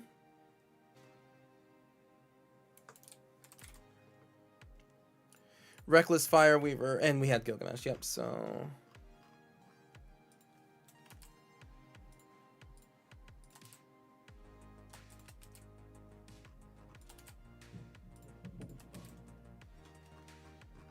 there we go. Pro artifact creatures. I missed something. Oh, you're right. The bull. Rabon. Sorry.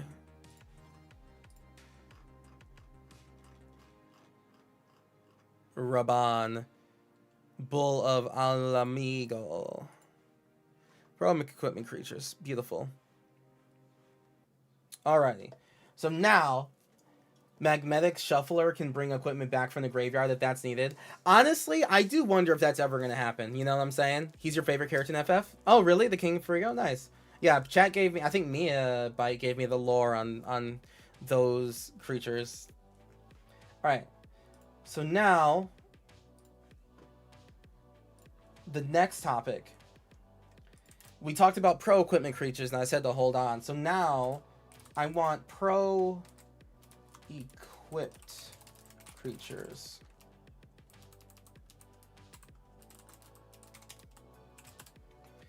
So now I want some creatures in the deck that like equipped creatures, right? So Furion is kind of an example of it, but my first example here is most definitely, and we already mentioned it before, Aki Battle Squad, right?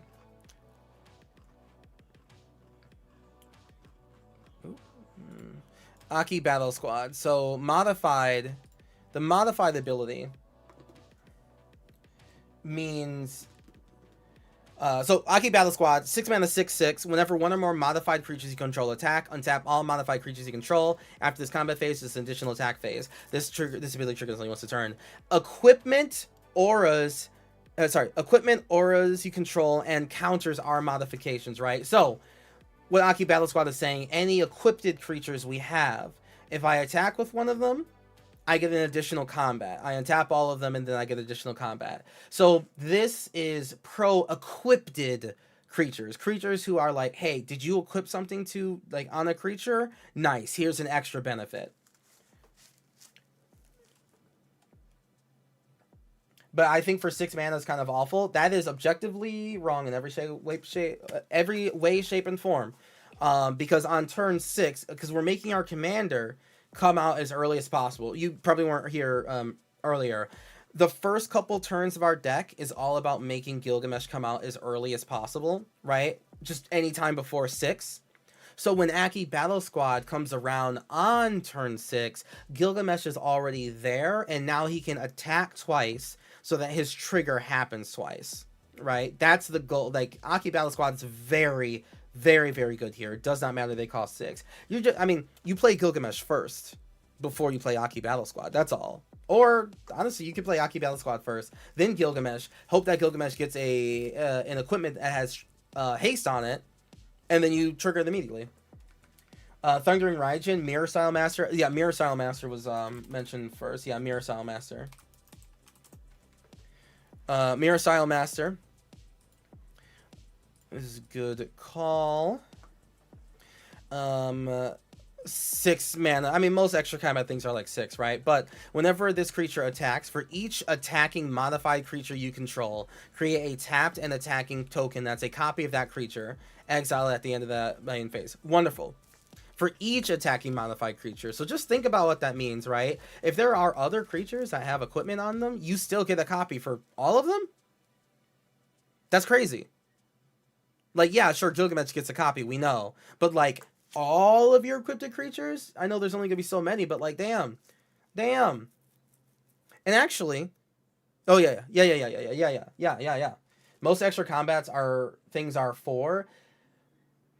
Well, when we are doing modified... I mean, it's obviously, like, a range between, like, 4 to 6. Certainly, like, modern day ones, right? But, like, these repeatable ones, maybe that's what I should have said. These repeatable ones are typically 6. Yes, the one times are anywhere between 3 and 4, right? But these repeatable ones, like Full Throttle, that's like 6 mana, but you get 3 combats from it. Like that's more what I mean. It's just like these repeatable ones. Artillery Enthusiast. Artillery Enthusiast. That looks like that's a alchemy card. Modified creatures you control have menace. Artillery Enthusiast enters the battlefield. You may discard a card. If you do, seek a card with mana value equal to that card's mana. Come on.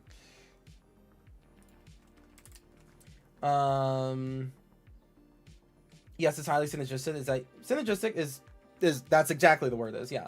Anyway, you know what I mean? But I feel like it's a hugely synergistic turd. I couldn't disagree more. I could not disagree more. 6 mana is fine. This is not like a bracket for... Oh, I mean, it could be from the amount of damage we could pull off, but like this is not like a bracket 5 deck. Like 6, you can get 6 mana, and 6 mana that makes your commander hit twice when your commander's Voltron and gets free things every time he attacks. Yeah, for sure. What? Item Shopkeep. Yes, yeah, that's one of the new ones, right? Item Shopkeep. Whenever you attack, target attacking equipped creature gets menace until end of turn. Hey, yeah, sure, right? Like, yeah, for sure. That's gonna be that'll matter. Like, that'll 100% matter sometimes. Talking about bracket 2 to 3, and I think even there it isn't good enough. I think that's crazy. I think I could not disagree more. I'd rather them remove Aki Battle Squad than play him anyway. Goro. Oh, Goro. Yeah. Goro. Creatures you control. Okay, yeah, that's fine. Yeah, Goro is fine here. Like, it's a 2-mana guy that says red creatures you control have haste, right? So like if your commander comes out, you have an additional red. Your commander didn't get an equipment that gives him haste. That's fine. You give him haste, and it's still a samurai, and that might play into later. And you can also make like a 5/5 if you have a modified creature. If that matters, you can. Sure, whatever. Damn, you can do that instant speed? That's wild. You're in red, you can run rituals to spike mana when we need to drop bombs, and Aki Battle Squad having repeatable extra combat speed value. Yeah. Kami of Celebration and Tawashi Guidebot. Oh, yeah! Tawashi Guidebot. That's so true. Pay 4 and tap, draw a card. This ability costs 1 less for each modified creature you control. My only issue... Oh, I guess it could cost like 2. Yeah, that's kind of fair. What's the other one? Kami of Celebration. Whenever a modified creature you control attacks, exile the top card of your library. You may play that card this turn. I mean, considering our commander will attack, we could just have a bunch of mana, right? Whenever you cast a spell from exile, +1/+1 encounter and target creature you control. Yeah, this is like a form of draw. I think I like Tawashi more. Oh wait, it's whenever a modified creature you control attacks. Oh, never mind. Yeah, that's repeatable right there. This is repeatable right there. We might not have enough creatures for Guidebot. I agree. That's what I was gonna say. We might not have enough creatures for Guidebot. Thundering Raijin? I had Braid of Fire in my Niv Mizzet deck, and it helped me out so much. And Niv Mizzet is a deck that's very expensive, like mana-wise expensive, so I get you. Whenever Thundering Raijin attacks, put a +1/+1 counter on target creature control. Then it deals X damage to each opponent, where X is the number of modified creatures you control other than him. We're not going to have that many modified creatures worthy. We're not. Like, we're not going to have that many. They're a bit expensive, but hey, they're on theme. You can grace of for Mirrodin job stuff. We do. We have those. Yep. We have those in here. And they are on theme, and they actually work well with our commander, because our commander gets to put every equipment that he sees in play. That includes things for Mirrodin and jobs. So that means that those cards come in and you make dudes out of them, right? You actually get to go a little bit wider with your commander because of that. So yeah, no, we have a couple of those already, Wolfbane. And it's on theme. One more pro modified creature. Anything else that really loves equipped creatures attacking in mono red? I know that's hard. I'm asking you. I'm asking you, brother. I'm asking you, because modify is like just not really like the biggest mono red thing.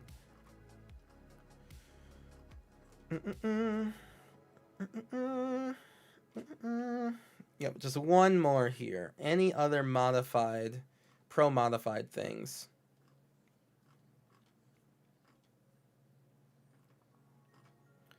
Let's see. I'm trying to find. I'm like just typing in modified on modified, and then identity red, and then also filtered a little bit by EDH rec. Yeah, Tawashi, Mirror Side, yeah. Ian the Reckless. No. Walking Skyscraper, yeah, like that's one less for each modified creature we control, and we're just not gonna have like that much stuff. Honestly, most of the modified stuff is Boros. Yeah, most equipment things are Boros, right? But it's just, hey, listen, we're doing the best with what we can. Even if it doesn't say modified, is there anything that's just super pro equipment, right? Flame Discharge is the only thing I could even consider. Yeah. Equipment. And then ID red. Rabbit Battery. That in and of itself is a thing. That in and of itself is an equipment, right?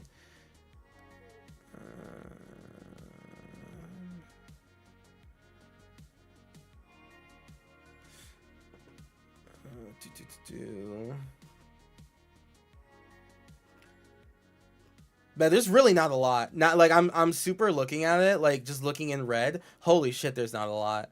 Like that's actually like pretty wild, yeah? Isn't it kind of wild that there's not like a red equipment that like a red like creature that's just like equipment are cool? It's really if it's white, huh?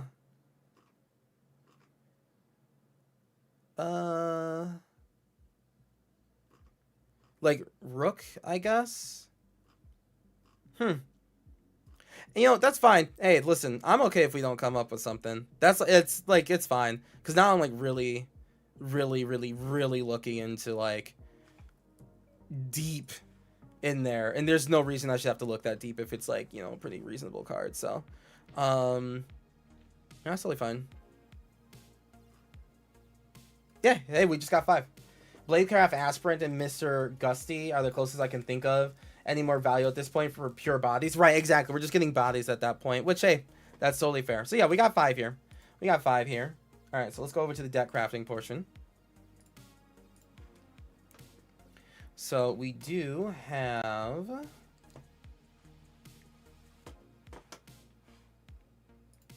We got Mirror Style Master. Torov, God of Fury. The backside of Torov, God of Fury. Yikes. That's when we know. Commando Battle Armor. Oh, yeah. The Battle Armor. You're right. Commando Battle Armor. That does matter. Because it's also...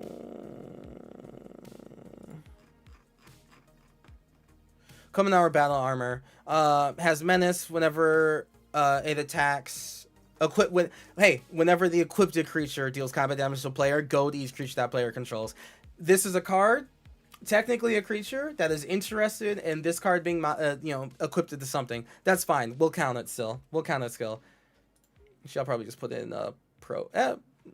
Pro. I'm gonna put this in the straight value equipment. The battle armor is really good. All right, what was I adding? Kuro, Wi-Fi being shit today. I have to dip sadly. Aw, sorry, bud. Happy you get to obliterate your opponents through this deck. It looks fucked up. Thank you very much, friend. Good luck to your Wi-Fi, and I hope to see you again soon. All right, Aki Battle Squad. Item Shopkeep. It's crazy that like Item Shopkeep is like the best mono red like pro equipped thing that we've gotten like in a bit. Kami of Celebration. Yeah, Kami of Celebration, Aki Battle Squad, Goro, Item Shopkeep. Yeah, these are all gonna be where'd the Mirror Style Master go? Oh, Lamau. This is gonna be hashtag pro modified creatures. Hide global tags. Hey, thank you so much for the follow. Sol, thank you very much for the follow, Sol. Appreciate it. And good luck again on the Wi-Fi. All right, pro modified creatures, and again pro modified creatures. It's interesting that it took so like I mean we exhausted our resources just looking for pro modified things in mono red, but that's why it was good that we looked at this, right? Like it's good that we looked into this so we can see like, oh yeah, this is not. Hey, there's not a lot, but these are pretty good. You want funny include? You could do Soul Binder with Savage Beating. No, we're good. We're good. We're so good. We're so good. We have 46 cards so far. Let's swap over to here, and then let's reset this topic. So the last topic, and when I say topic again, like this is just different parts of Gilgamesh that we're looking at, right, in order to come up with like, you know, just a pretty unique deck list, right? So the last part of Gilgamesh is that he is a samurai, right, which allows us to dive into a little bit of samurai typal, right? We don't get to do that often. And in mono red, like samurai are mainly white, right? Mainly samurai are white. So just like with the rest of the whole equipment theme, we have to go to like, you know, the secondary color and then like very specifically within that secondary color. So now, are they hot topics? Oh my god. So now we're gonna look for some just a little bit of samurai typo things. And what's nice about samurai typo is that most samurai cards are all about if a samurai attacked alone, right? And quite frankly, Godo is the only guy that needs to attack. If we're being honest with ourselves, Godo's honestly the only guy that needs to attack. So, one of the main examples I have for samurai typo here is Heiko Yamazaki, the general. I know, cost 4. Okay, I get you. But this is definitely like a break in case of people are really starting to remove our equipment. 3/3 of trample. Whenever a samurai or warrior you control attacks alone, go to Gilgamesh. You may cast target artifact card from your graveyard this turn. If they get rid of boots, if they get rid of boots that we were using, we get to recast it. Heiko Yamazaki is perfect for this deck. Yep. Aki Ronin. Yep. Aki Ronin, definitely not a samurai, but we do what we can. Whenever a samurai or warrior you control attacks alone, you may discard a card. If you do, draw a card. Cool. We can get rid of land if we really need to, and get, you know, just a little bit of draw in there. I've always been tempted to build a Bushido deck. Love that when it came into the old MTG games. I wish that they would reintroduce Bushido in like a much more playable way. I don't think they will. I'll be honest with you, I don't think they will. But you know, it was cool. Oathkeeper. That is okay. Yep. You took my spicy one away. But yes, this is actually one of the coolest cards I've seen. This is one of the coolest cards I've seen. Oathkeeper, Tenko's Daisho. Oh, sorry. Takano. Oathkeeper, Takano's Daisho.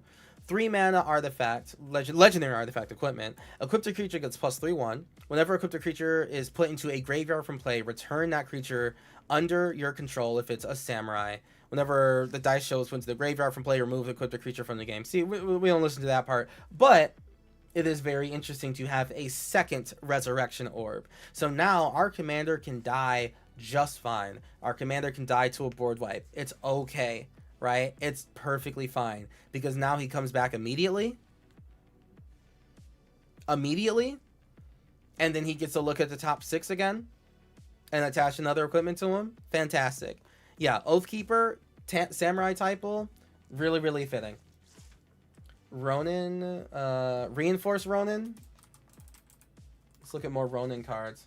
I like are most things with Ronin on them in red Samurai.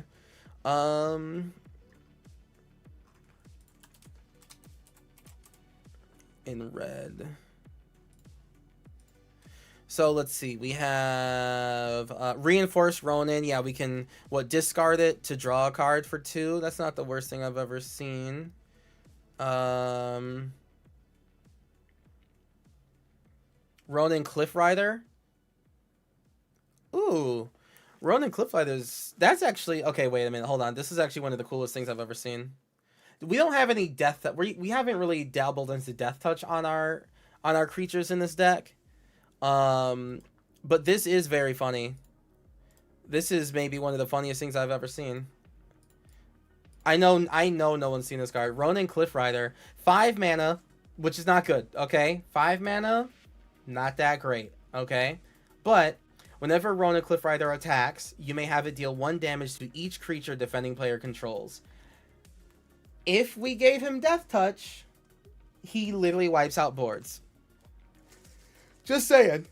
Or all 1/1s. If someone is doing tokens, we just wipe out tokens. That's honestly pretty funny. Torrid Mauler is still better than most of what we're looking at.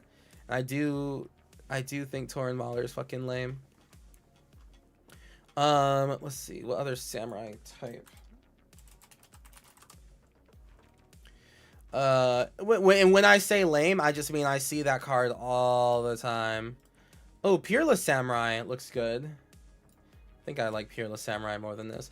Peerless Samurai, 3 mana, 2/3 with Menace. Whenever a Samurai or Warrior you control attacks alone, the next spell you cast this turn costs 1 less to cast. Sure, you know, fine.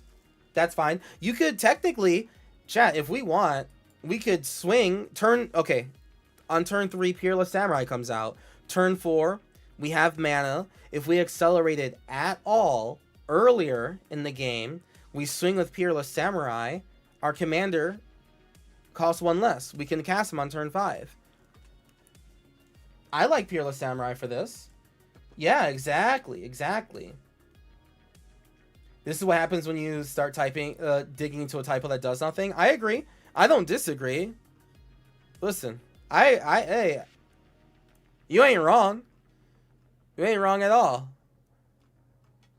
I'm just gonna find what I can and get the hell out. And boy, I think we're done. I think we are done with our available samurai.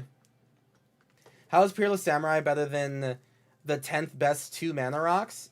Is that we will also have those mana rocks, but also we have a samurai. Sometimes it's not about efficiency, it's about the vibes.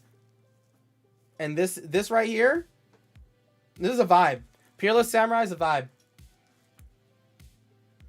I have this was gas in my Zagreus deck back in the day. Oh my gosh. Slap a Basilisk Collar on them. Yeah, no, Basilisk Collar would totally work.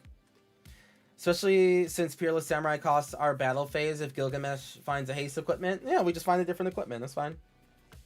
I understand. I'm not saying that it's the best card ever. I'm saying that it's a Peerless Samurai that technically helps our commander get out sooner. Just saying. The flavor text goes hard. I didn't even look at that yet. I fear I have run out of worthy opponents. Ooh, and then Gilgamesh just drops in from the sky, the Master at Arms, and he's just like, ooh, agreed. No one here is left worthy. I like that. Alright, alright, 2 more samurai. Now, samurai typo could also just mean attacks alone, right? I think we've exhausted samurai typo. Are there any other cards that just are pro attacking alone, right? Mono red attack alone. Iron Crag is also a vibe. It could be in the mana rocks, yeah. That's fine. We can also add that to mana rocks. We still have more cards to put in here. But yes, give me any more attack alone. If I just type in, let me see. Attacks alone. Attack alone. Let's see. Whenever creature +1/+1 for each creature you control. Altar of the Goyf. Whenever creature attacks alone, exile next turn, blah blah blah. Attack alone. Usually, mainly it's just creatures that say. Mainly it's just creatures that say it can't attack alone. Oh wow, it's less than 1 page on EDH track, or not EDH track. On Scryfall. Altar of the Goyf. Yeah, we're not doing Goyf. Cathedral of War, at least it's a low opportunity cost. Yeah, no, that's fair. That'll be a land that we can throw in here for sure. Yeah, Cathedral of War.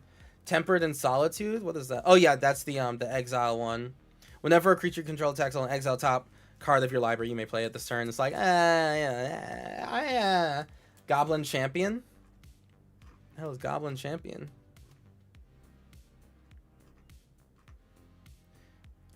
That was Goblin Champion. Yuan Shu. Hold on. Oh, Yuan Shao's infantry. Oh, it's are you goofing? Are you goofing? All right, we're not listening to you then.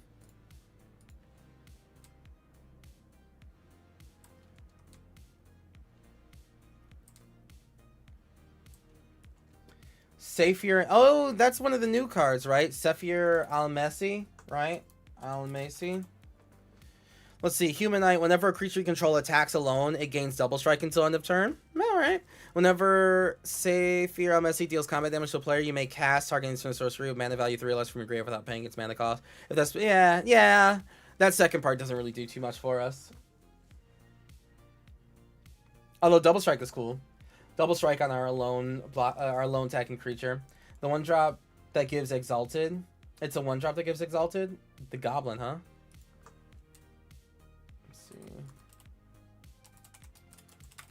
I wonder why I didn't see it in the attack alone thing.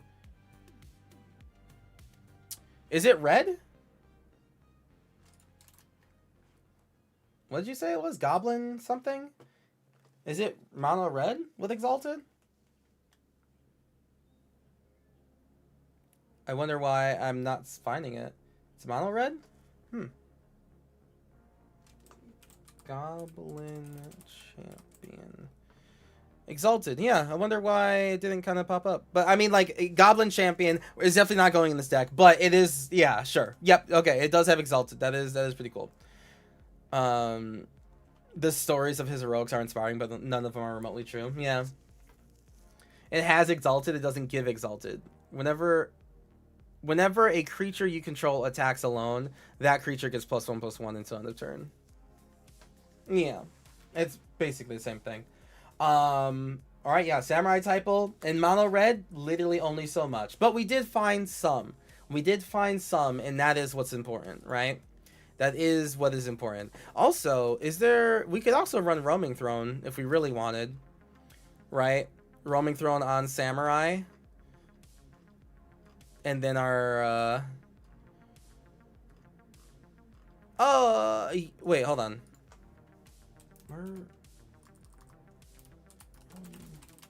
We could run Roaming Throne on Samurai.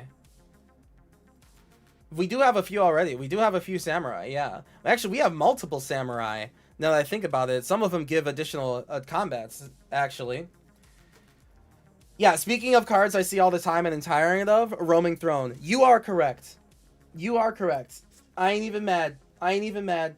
You're not even calling me out, Wolfbane. You're not even calling me out. You're so true for that. You're so true for that. I don't disagree. I'm rolling my eyes on the inside. I'm still going to add it to this deck, but I am rolling my eyes on the inside. I just want you to know that.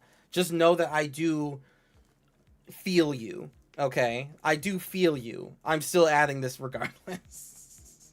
Not a call out, just facts. It's very facts. Not even all that good of a ban. A sympathy for the devil was okay, but yeah, I see you. I see. I saw. Okay. Anything else? Samurai Jason? No, not really. Another thing where we only find 5, which is all good to me. All good to me. So let's add these 5. We still have like a lot of room, right? So let's see.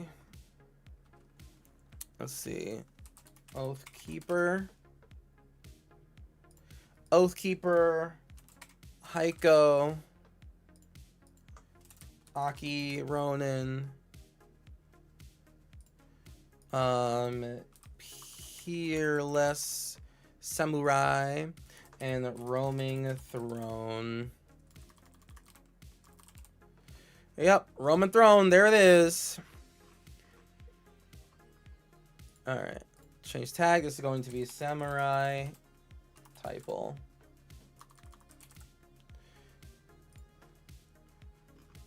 And all of these Samurai could, you know, for one reason or another, end up being, like, getting a free equipment, you know? They just could.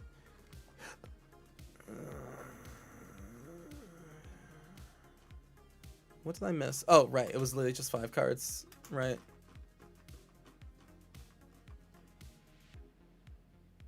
Oh, Roaming Throne. Did I not add Roaming Throne? I didn't add Roaming Throne. It's calling to me to not add it. Roaming Throne. I was thinking of Muramasa Blade. Muramasa Blade lets me, like, double things, right? Okay, it's somewhere in here, and I am just straight missing it.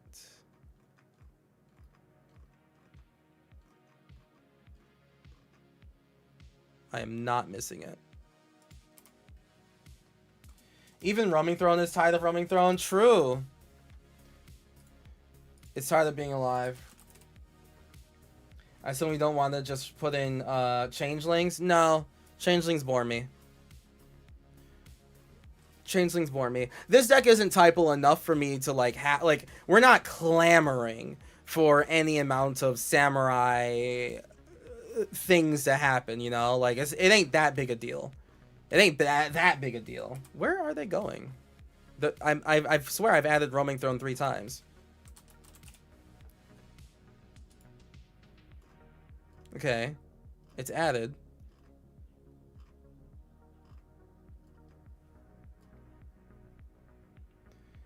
I hate how 80% of typo decks are just changelings. I also hate that. Okay, yeah, maybe I was just missing it, whatever. I also hate that, which is why you typically don't see me add roaming throne to anything. I think it's a bigger issue. The bigger issue, oh, because I hid global tags. I see. The bigger issue is that it's like Magic needs to continue to invest in kindreds that don't have enough support. That's what it comes down to. The reason people have to run changelings is because there's creature types with just not enough support. Humans don't need any changelings. Dragons don't need changelings. Merfolk don't need changelings. Rats don't need changelings. Squirrels do not need changelings. Elves don't, right? Like more and more, the more they print, obviously the more the game goes on, the more creatures that they print, the less we need changelings in order to get things done. What's unfortunate is that like some changelings, like the 1/1 black changeling that's just unblockable, it's just like, damn, that's just good. That's just good. I can't argue. It's a 1/1 unblockable. That's any like just a good like any creature type you want. Like damn, that's actually really good. Tauren Mauler just gets big and has trample and is also the creature type that you like. Sorry. Oops. It's like damn, yeah, you're right. You're right. Slivers, right, yeah, slivers don't need changelings. So it just comes down to if they actually print enough of that creature type with a unique and centric identity that allows people to like not have to run changelings and fucking everything. In fact, opportunities for those kindreds on planes where they're making can be tough sometimes. I agree. Zombies do not need changelings. Oh my god. Slivers always need more slivers. They literally don't. There are like 4 good changelings across 4 colors, plus roaming throw and the metallic mimic. No matter how anemic your creature type is, changelings are barely a drop in a bucket. I still tired of seeing them. I'm still tired of seeing them regardless. I'm over here wanting to have my Merfolk deck be all fish people, and then I have to have that one masked vandal because Merfolk themselves just don't destroy equipment. And it's just like, damn. Or the one changing that lets you cast, you know, the same creature type off the top of your library. It's just like, elves don't really need that, but like, I mean, what if we just kept playing elves from the top of our deck, you know? I wish that there was just an elf that did that. I wish that there was a fish that just did that. And they do add them eventually, but you know, yeah. They're still not greens. Realmwaker is suspect. I know it's suspect, but it is still within that example that I'm talking about, right? Make a good list for friends or a dragon changeling deck and send it to Kuro. I'm literally going to throw it away. Okay. So now we have 51 cards in the main deck. Let me just make sure I'm not missing any more creatures. We have 51 cards in this main deck. 50 cards in this main deck.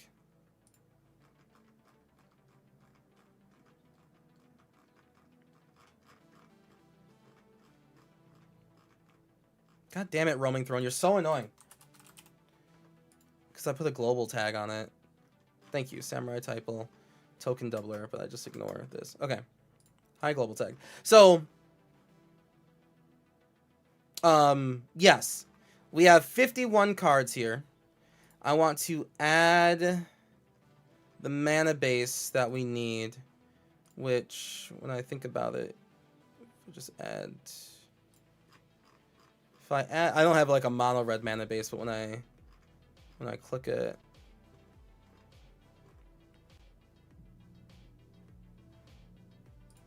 yeah, these are silly. I just wanted to add the artifacts.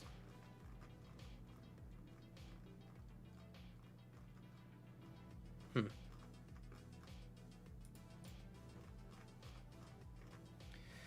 40 mountains. I mean, we could literally do 40 mountains if we truly wanted to. We really could if we were so brazen to do so. Mana rocks, there we go. Mana rocks. We don't need Felwar Stone, Soul Ring. We don't even need Arcane. Well, oh, Arcane Signet just gets like that our commander out sooner. What are the other? What Yeah, the global tags are annoying. 39 mountains and Arena of Glory. Oh, that's true. Arena of Glory. Give me lands, like just special lands, right? That help any bit more. Bandit Lord. Hall of the Bandit Lord helps. Untapped mana rocks are few. Felwar is one of them. Yeah. Oh, right. Felwar still gives us. Yeah, it's it's even if it's not red, it still gives us a thing. Yeah. Fire crystal. Yep, fire crystal can still work.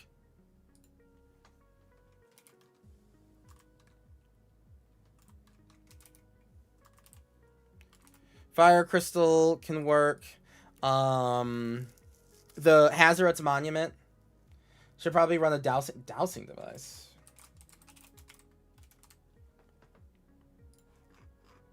Oh, that's the flip thing? The fuck is dowsing device? Oh. Huh. Sure. Yeah. Yeah, I'm down. No, this is cool.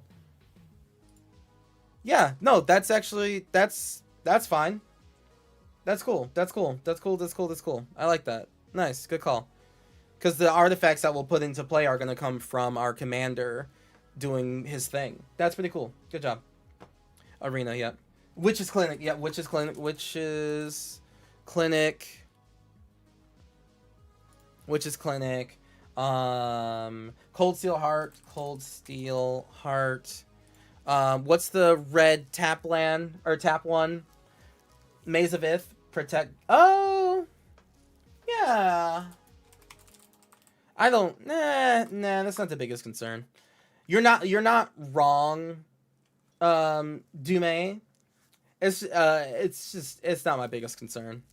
Just be bigger. Just be too big. Throne of Eldraine's funny as hell. You absolutely can run Throne of Eldraine. Huh. Yeah, you can.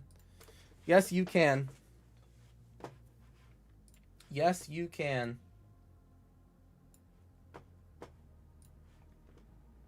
Worn Power Stone. Yep. Worn Power Stone. Bonder's Enclave. No. I mean, like, I guess sometimes we don't even really need to draw cards like that in this deck. Not really. Arena of Glory. Arena of Glory. I thought I did that one already. My bad. I did that one already. Yep. Arena of Glory. Hall of the Bandit Lord. Let me add 20 mountains to just make sure we have 20 mountains represented.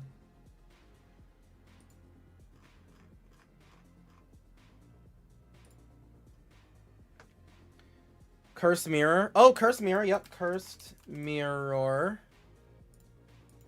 Cursed Mirror. Cavern. Yeah. You know, Cavern on Samurai. That's... Yeah. You know, I suppose so. Dowsing Dagger? I think someone said... Yeah, Dowsing Device. We have Dowsing Device. Do you mean Dowsing Dagger as well or no? Buried Ruin to bring back tasty pieces. Yeah. Won't happen too often, but when it does. We could do Nykthos, but we don't really need to specifically say you need that. Hazaret's Monument, is that worth it? No, not really.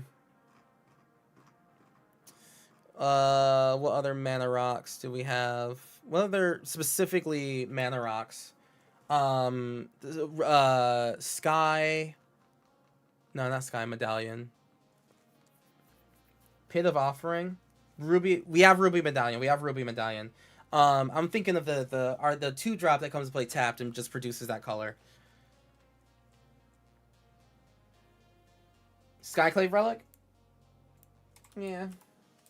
It does make our commander come out next turn, right? Skyclave Relic? Like, even if we don't get a land, like if we don't draw another card, Skyclave Relic says, oh wait, no, not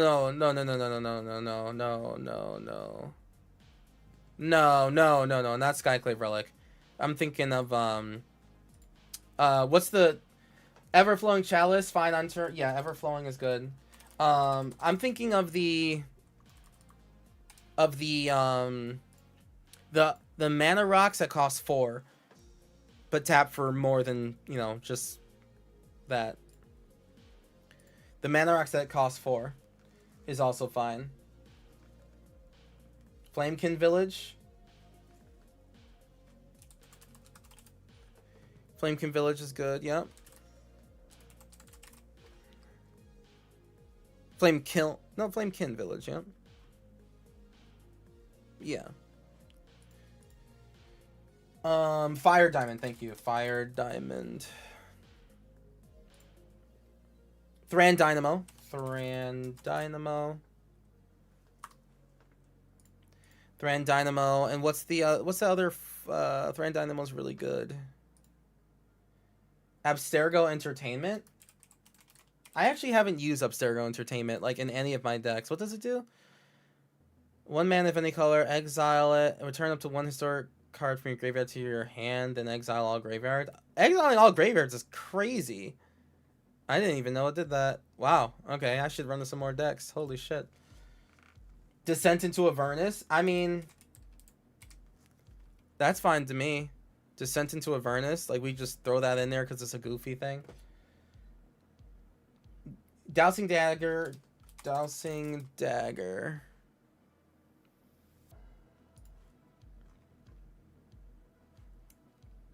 Enters. Creature makes a thing. Gets equipped to Gilgamesh. Combat damage. Makes into a land. That adds 3 of any... Okay, yep. No, good call. Good call on Dousing Dagger. Good call on Dousing Dagger. Yep. Love that in your Cassandra equipment deck. Yeah. Hey, Base, how you doing? Yeah, I've never once used Abstergo Entertainment. Yeah. Gauntlet of Power. Oh, wait, hold on. Chat, hold on. We just didn't... Isn't there, like, a glove that does extra combats that just came out in the, in the set? It has Gilgamesh on the image. Genji glove, thank you. Right, I just realized that we just didn't. That shit's $1? No way.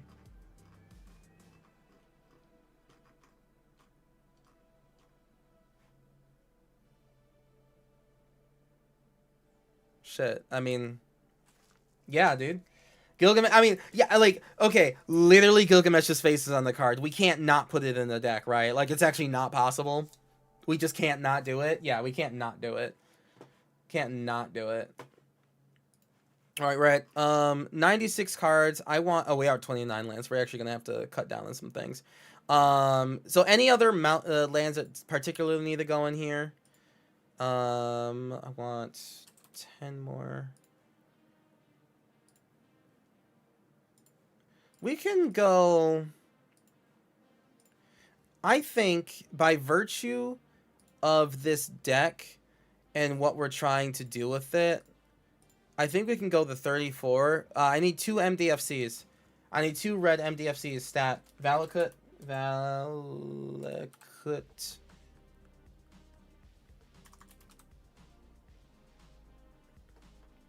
Valakut's Awakening.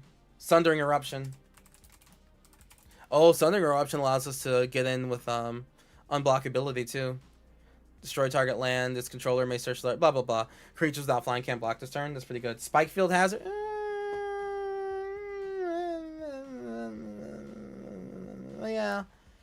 Yeah. Spikefield Hazard's not bad either.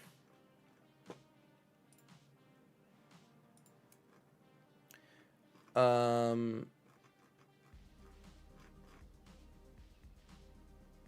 31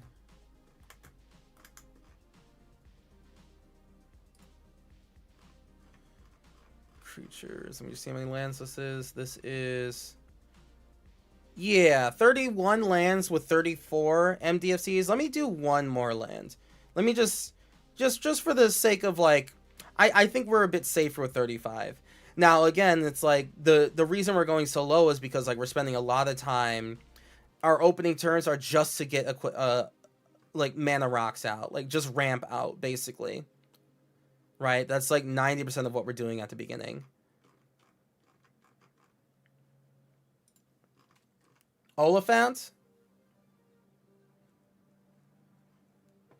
It gets us a mountain.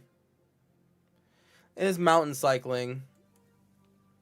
It's basically just another land, right? Like when it's a mono deck like this, isn't it just basically another land, but it costs us one to get it? Full throttle, free from more combat phases. I mean, you know. The exile cost puts in more work than you think. I believe it. We don't have magnetic theft on here.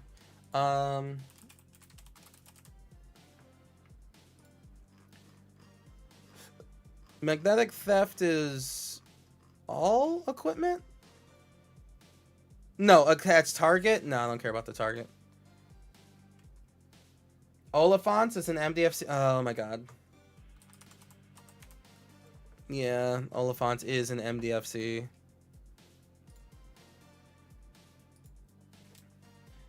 MDFC. MDFC. Is this a Melodul face land? Oh my god, it is. Wait, but this is also an MDFC. Lamau. we have equipment that are MDFCs as well when you think about it. Or when you don't think about it, which is probably a better thing to do. That's really funny.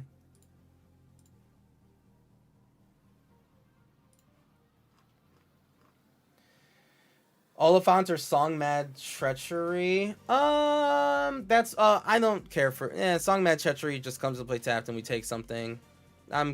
I prefer the front abilities of these more than Song Mad Treachery.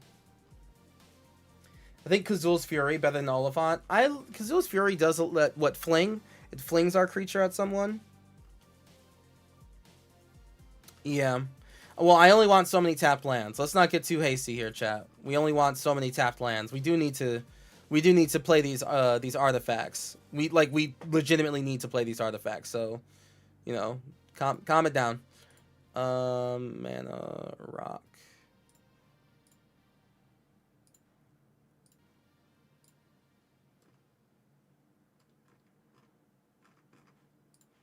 I know it's a global tag.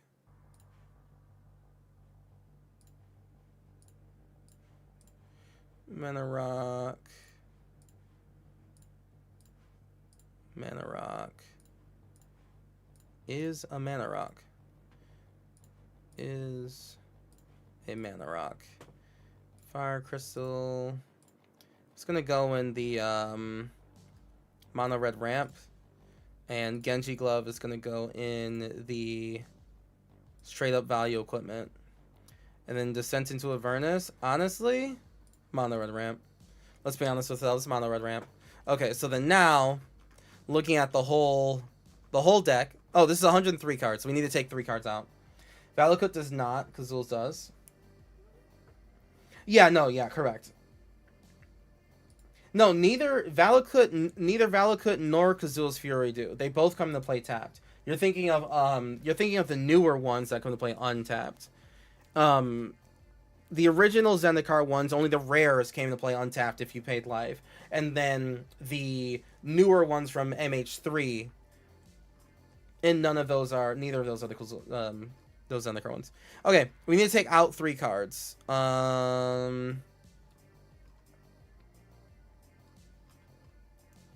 a little too cute? I think it's more in this section, if I'm being honest with you. I think we can take out Descent. Goldhound is fine. I mean, any of the rituals technically work. I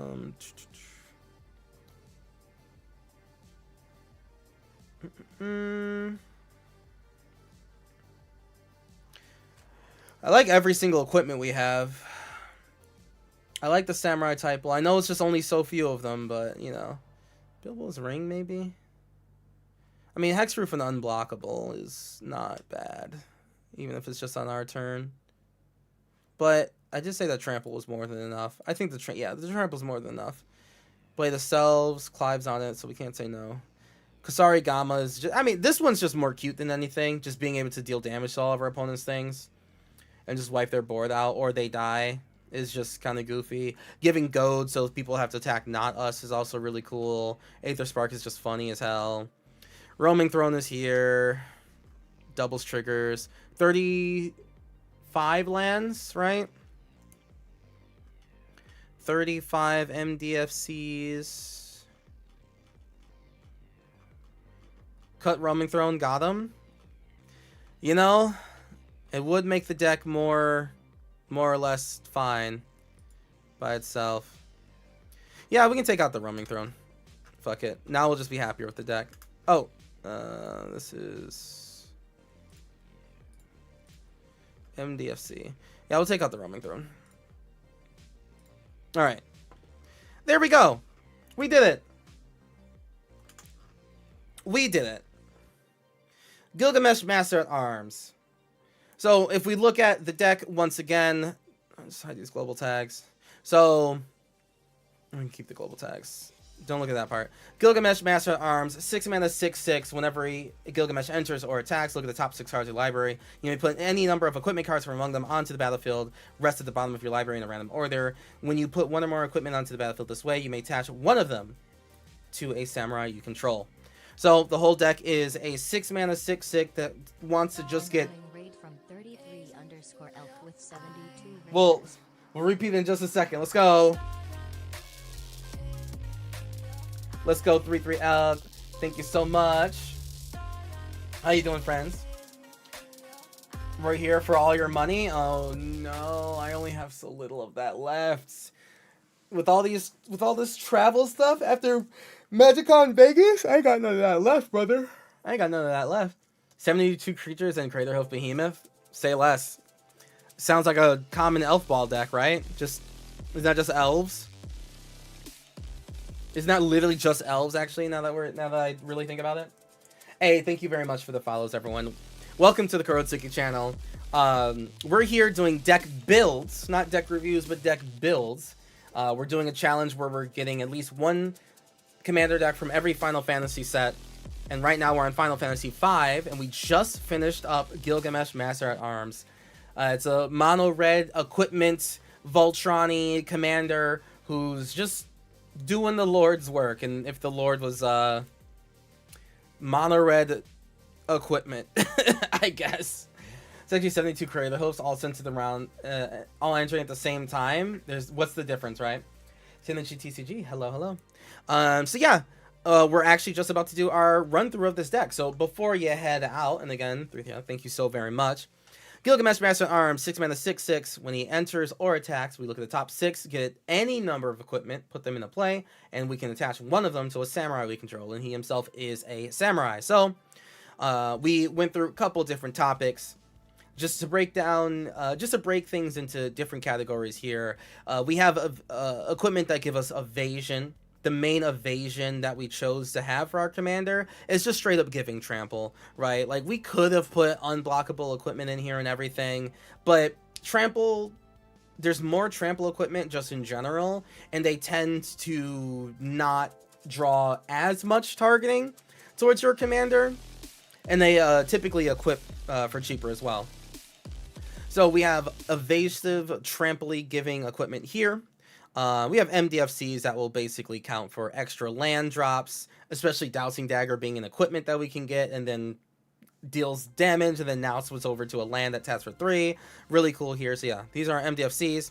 The mana rocks that we have, there's quite a couple of them, because what I suggested and what I described is that because our commander costs 6, you can see our commander over there, our commander costs 6, but he doesn't require setup, right? Like, Gilgamesh doesn't require us to have a board state early on that builds into him. We're not trying to have him enter the battlefield and have an a la carte selection of equipment already on the battlefield waiting for him to pick them up.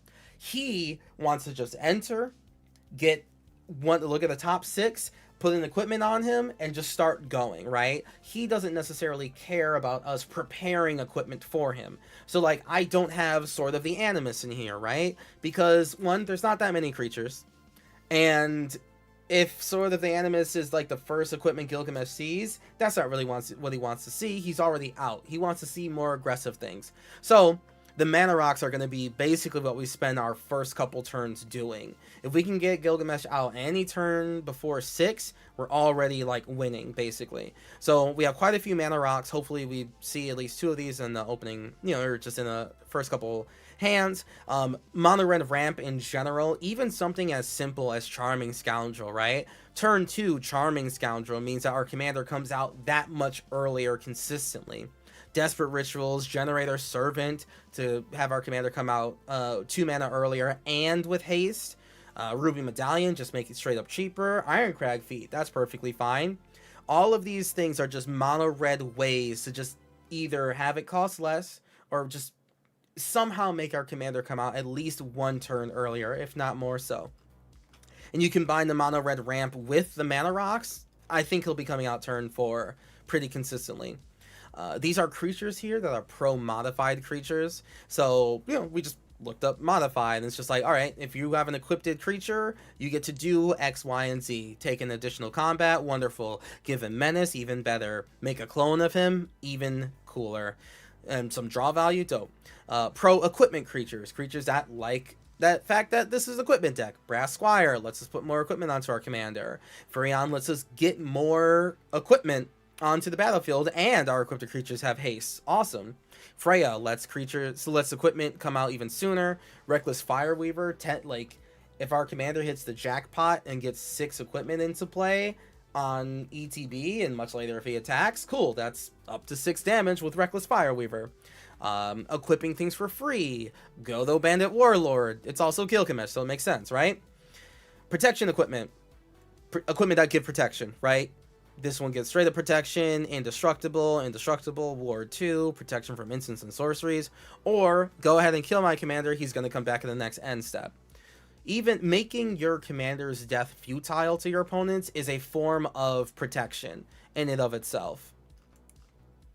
And then we have equipment that have removal on it, especially because a lot of our equipping triggers are going to be free, or, you know, for the low cost of casting our commander. Argentum Armor tends to actually work in a deck like this. Blazing Sunsteel, this lets you be political because you can block anything you want or have your opponents block whatever you want, and then you can send that damage over to a target that, you know, just means a little bit more dead than alive. Chainsaw, 3 damage. Ultimate Weapon, destroy something. Trailblazer's Torch, 2 damage. When you get blocked on all the creatures blocking you. Combine that with Trample, it might just straight up be full damage to someone. Lothlorien Blade, etc. We have a couple of Samurai typo cards in here. There's not a lot of mono red Samurai, shockingly enough, but we do have a couple of the typo cards here. Draw a discard if he attacks alone. Next spell costs 1 less, which also lets our commander get out sooner. Cast artifacts from the graveyard if people end up destroying our equipment. And then especially Oathkeeper, Takano's Dice Show. Very, very cool to bring our commander back with Samurai type of things. And then these are equipment here that are just straight up value, right? Like, they don't necessarily fit into any of the other topics, but they're just very good. Blade of Selves on our commander, peak, right? Cool. 2 more Gilgameshes come into play. Those Gilgameshes will die, but they still allow us to choose one of the equipment that come into play and attach to a Samurai we control to the original Gilgamesh. Genji Glove. It has Gilgamesh on the art, so like yeah, it's a good text, but the art has the commander. We don't not run it. Hexblaze Wallbreaker, extra combats, and when we're looking at the top 6 and we put every equipment into play, don't choose to have anything with 4 Mirrodin, Living Weapon, or Job Select. Don't attach those to your commander, because if you do, that equipment will be pulled off of your commander and attached to the 2/2 that you get from 4 Mirrodin, or the 1/1 that you get from the Job Select mechanic, right? So don't attach the artifacts that enter the battlefield attached to a creature, like by itself. Don't put them on your commander because you'll just lose them. But still, Hexblaze Wallbreaker is an equipment that gives you extra combat. Wonderful. Infantry Shield. lets you make a huge army of creatures when you're attacking, lets you goad Kominaru Battle Armor, lets you goad creatures, deal damage to every creature your opponents control with Kasari Gama, and the Aether Spark. You can just put the Aether Spark on yourself. That's hilarious. And then we just have lands. Most of the lands, the only real special thing about them is that some of them give your creature, your commander haste. That's really it. That's really all that these bring. But yeah, there you go. That's Gilgamesh, Master at Arms. I think we covered some really good topics here, and anyone can look at this and at the very least get a pretty solid understanding of what Gilgamesh can do and some of his unique abilities. And yeah, just make the deck your own after that. Okay. Thank you very much for listening to Gilgamesh. We're going over Kefka next. Yes, that is right. You heard me correctly. The next one is Kefka Court Mage. And of course, the backside there. So we're going to take a small break. I'm going to go on an ad break for Twitch. And we'll be right back as I get settled into the next one, okay? Too late, but there's a category you missed. Top deck manipulation to deal with equipment stranded in hand. So, yeah, Wobbler, I did think about that, like Scroll Rack and Brainstone and everything like that. I did think about, oh, what if there's equipment in your hand? How do you put it to the top of your deck? And ultimately, I came to the decision that it just didn't matter. We could put a Scroll Rack in there, and like, it wouldn't be a bad thing, right? It would not be a bad thing. And on playing the deck, like, a couple times, I think we would eventually probably come to the conclusion that we do need a Scroll Rack. But just in the blind, man, the fact that this guy just looks at the top 6 and just gets whatever he wants into play. Like, yeah, maybe Ultima Weapons suck in our hand, but I don't know. Maybe he just gets Argentum Armor next on when he ETBs instead. So, but you're not wrong. Yeah, you're not wrong. I would just do one Scroll Rack. I would probably wouldn't do Brainstone. I wouldn't do Brainstone, but just one Scroll Rack would be fine to me. But this is a solid start for anyone that wants to look at this deck. Alright, chat, give me a second while I resettle for the next one. We're going to do Kefka, and then after this, the Mono Black Sephiroth. So, prepare yourselves. And, yeah, give me a solid break here. Oh my god, where did I put all these things? Alright, see you in a second. Alright, that is the ad break for Twitch. 7-hour stream, got it? Pretty much. Probably. Alright, let's look at Kefka. At the very least, like, we've actually been getting through the new decks faster ever since I started, like, making notes and, like, you know, trying to actually stick to some level of schedule there. So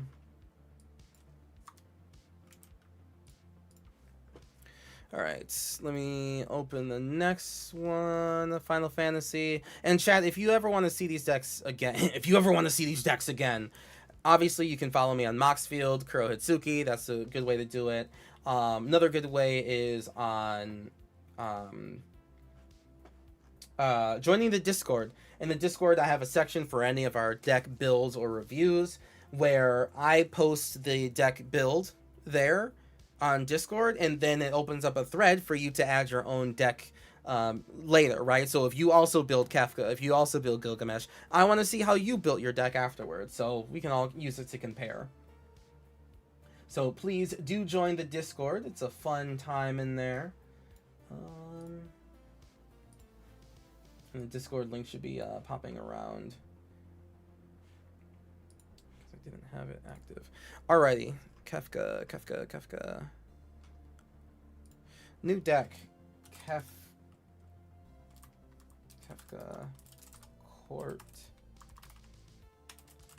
Kefka Court Mage. Kefka.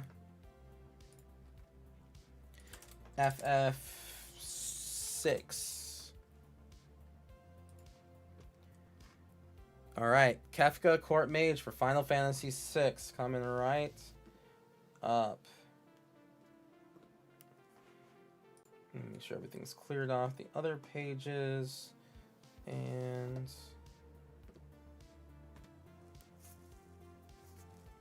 alrighty. Alrighty. Oh, let me. Twitch chat isn't back yet, so again, I do need to take a water break, little bio break. Bio break is mainly just me drinking, but you know, I gotta take a couple bites of this food that's been just like chilling here.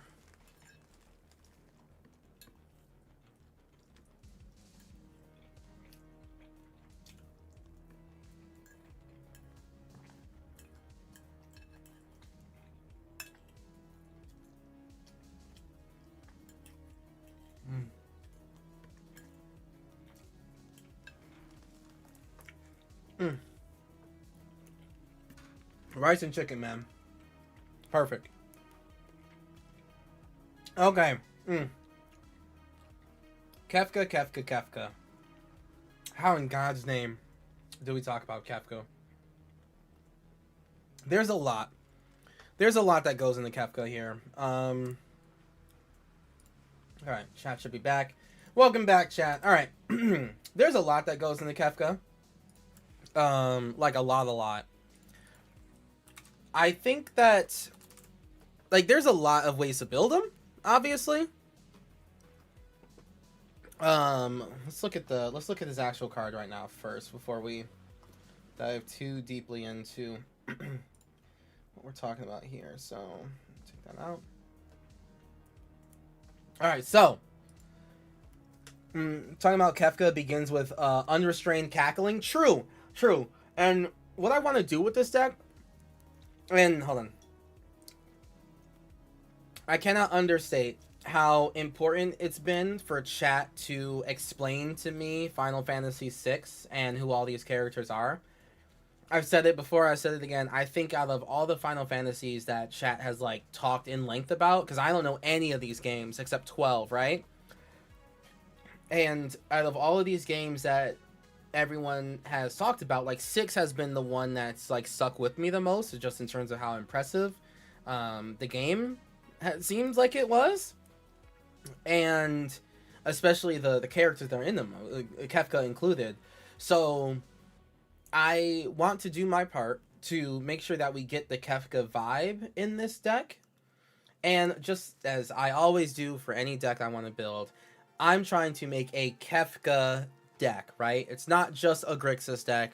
It's not just discard who's a what's it and, you know, just make life a living hell for your opponents. It's still gonna do that because Kefka wants to do that. Kefka's lore makes it very clear that he wants to do that, and that's what we're gonna try to do here as we build Kefka. So without further ado, let's actually read the card here. Kefka, Court Mage. 2 and a blue, black, and red for a 4/5 legendary creature, human wizard. Whenever Kefka enters or attacks, each opponent discards a card. Then you draw a card for each card type among cards discarded this way. Pay 8. Each opponent sacrifices a permanent of their choice.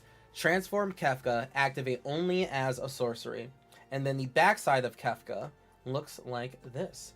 Kefka, Ruler of Ruin. A 5/7 legendary creature avatar wizard with flying. Whenever an opponent loses life during your turn, you draw that many cards. And my god, look at the abs on that. You could not even grate cheese on those because there's too many, actually. I don't even know. That's a crazy amount of abs. Rippling muscles. So my goal, now from what I understand from the game, spoiler alert, in the game, Kefka's usually like this guy manipulating everything from behind the shadows. You don't think that he's the main villain at first, but turns out he is. And like he's manipulating stuff from the shadows, being this crazy, sadistic monster, right? And that's kind of what I want to have this deck do, right? And then, I guess midway through the game, Kefka wins and becomes the ruler of Ruin. And, like, the protagonists lose. And you spend the second half of the game trying to re-rally the troops and take him down, right? Is that largely correct? Is that kind of how that works? That's at least how I was led to believe. Yep, okay, perfect. So, my goal here is to present a deck that makes it so our goal is to transform Kefka, right? We can do a lot of things. We can commit a lot of atrocities up into a certain point. But as long as that point is paying 8 mana to transform into Kefka, Ruler of Ruin, and then ideally that turn, we have enough setup on the board where that turn is when we win. I want to win with Kefka, Ruler of Ruin on the backside, cackling maniacally, having truly succeeded, right? That's what I want. That's the type of deck that we're going to go for today. So, rereading through his abilities, whenever he enters or attacks, which, okay, entering, attacking, we can work at this. Each player discards a card. So, there's each player, including you. So, you discard a card, and your opponents discard cards. And then you draw a card for each card type among cards discarded this way. So, like creature, artifact, instant, sorcery, planeswalker, land, etc. So if you all discard a land, then you only draw one card, right? And your opponents will probably see you as a little bit of an arch enemy guy, so they'll probably all agree to give up at least the same card type. So you want to make sure that you have at least one other card type that's not just basic land or creature, right? You got to be willing to discard the planeswalker so that you can make sure that you draw 2 cards, sort of thing. So every player discards cards. Our opponents discards cards. We discard cards. We draw cards, right? And then when we pay 8, opponents sacrifice creatures. I'm not going to focus too much on the sacrifice a permanent. I'm not going to focus too much on the each opponent sacrifices a thing. That's not like a trigger that happens often.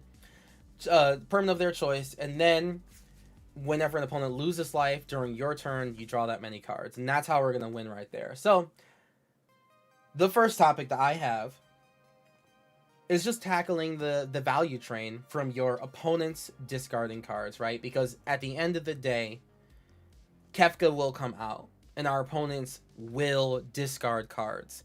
And I want to make sure that our deck loves the fact that our opponents are discarding cards. So, without further ado, let's dive into the thing. So, let's see. Opponent discard value. You know, opponent's too long. Op discard value. So, one of the first cards that we all think of for when our opponents are discarding cards, and I think we already have quite a couple on our mind, but the first one I'm going to bring up is Waste Not. Right? 2-mana enchantment. Whenever an opponent discards a creature card, create a 2/2 black zombie creature token. Whenever an opponent discards a land card, you get 2 black. Whenever an opponent discards a non-creature, non-land card, draw a card, right? And luckily, unlike a lot of commanders that kind of focus on the discard mechanic, we actually get to use the 2 black mana, like right then and there, which is pretty cool. I guess unless we're attacking, but regardless. Waste Not is the quintessential our opponents are discarding. Let's get a value from it. What else do we have? That, and there's a lot of options like this, so like let's really dive into it. What other cards are pro our opponents discarding? Or at least get rewarded for our opponents discarding? Turgid, Tiny Bones, Waste Not, Geth's Grimoire, or where? Okay, yep, so let's do Tiny Bones. Tiny Bone. There's a lot of Tiny Bones. There's a lot of Tiny Bones. So we have, we'll have our picking. We might do a couple, honestly. So we have Tiny Bones, Trinket Thief. At the beginning of each end step, if an opponent discarded a card this turn, you may draw a card and you lose 1 life. And then 6 mana, each opponent with no cards in hand loses 10 life. That's, you know, that's card no whatever. Other Tiny Bones. Tiny Bones Bauble Burglar. Whenever an opponent discards a card, exile it from their graveyard with a stash counter on it. During your turn, you may play cards you don't own with stash counters on them from exile and mana of any type to cast those spells. I think that's pretty cool.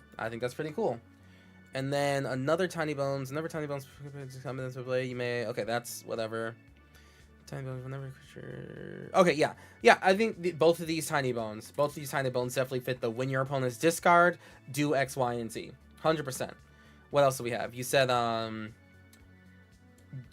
Geth's Grimoire. Whenever an opponent discards a card from their hand, you may draw a card. I like that as well. That's going to be pretty value there. Kefka carrying around a cursed book. Sounds about right. And then he's just drawing even more cards than he was before. Really, really good. Bauble Burglar specifically is the best one. Or Trinket. Yeah, we can definitely run both. We can easily run both. What else? What other discard value do we have? Trigger on opponent's discards. Anything that can make him lose life. I think the Liliana's Caress, yep. Whenever an opponent discards a card, that player loses 2 life. So Kefka's just like, boom, ETB, all of you lose 2 life. Tee-hee-hee, I'm just Kefka, I'm just trolling, you know, I'm just doing my cackling mad thing. Oh, everyone just lose 2 life, it's fine, just lose 2 life, it's okay. Megrim. Yep, Megrim. Megrim. Yep, Megrim also fits right here as well. Raven Man. Oh, yes. And I prepared for us to have two options, 2 times to talk about this as well. So let's go over to the deck construction portion really fast. Make sure that we add all of these. Megrim.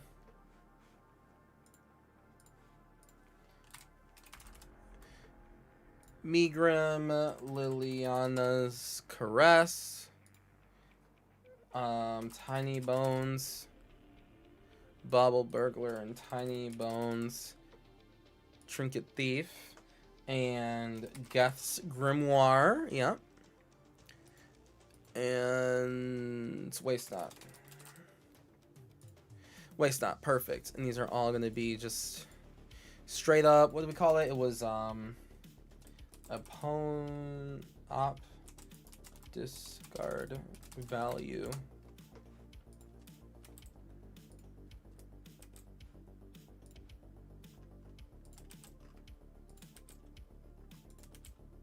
Yep, so all of these trigger on opponent's discard. All of these trigger on opponent's discard, okay, and then back to this here. So let's find 6 more. Blood Chief Ascension. I like Raven Man. Hold on, let me look at the Raven Man really fast.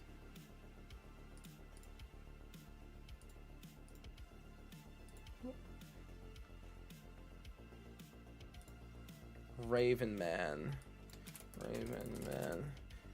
At the beginning of each end step, if a player discards a card this turn, make a bird that can't block.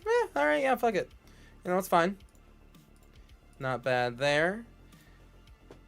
And then what else? I know Turgrid.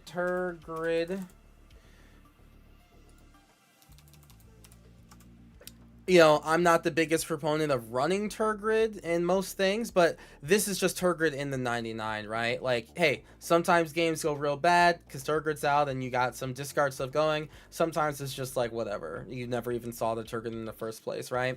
So, yeah, Turgrid got a fright. Hey, she'd be working with Kefka, for sure. Was more frightening than a clown. What else?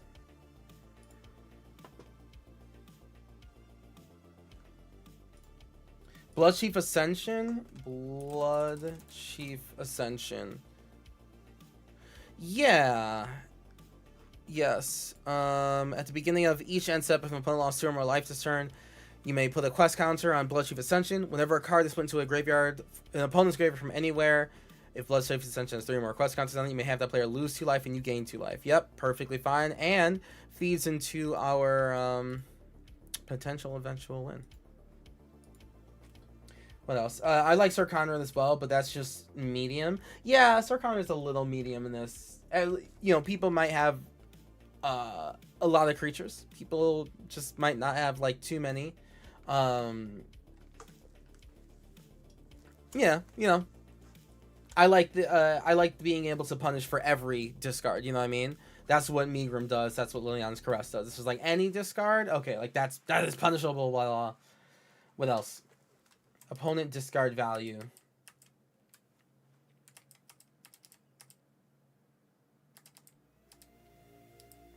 Opponent discard value. Let's see. Enchantments definitely make it real good. Oh, Turgid's a game changer, actually. Never mind. Well, there's going to be a couple game changers in this deck. Kefka's definitely going to be bracket 4, so I'm actually not too worried about that. We can do Dothy Voidwalker. Or, no, yeah, discard is... Yeah.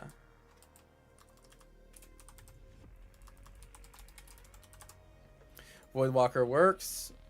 The card will be put into an opponent's exile from anywhere, except exile with the Dothy Voidwalker on it.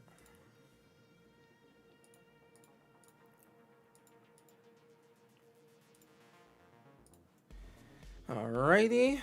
What else do we have? Whenever opponents discard cards. Opponents discard.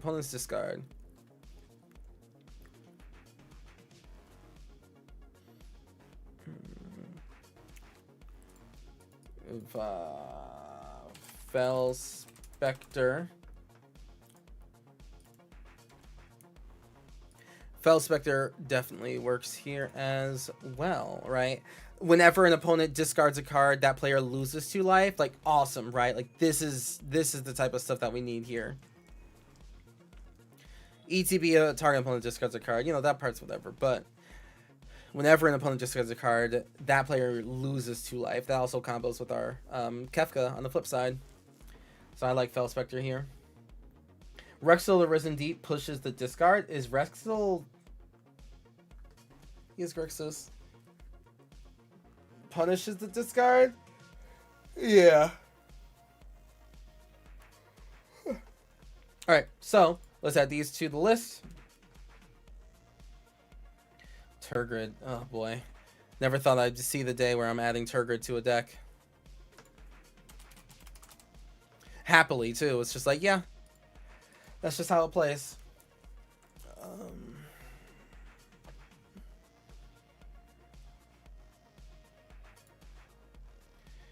Raven Man.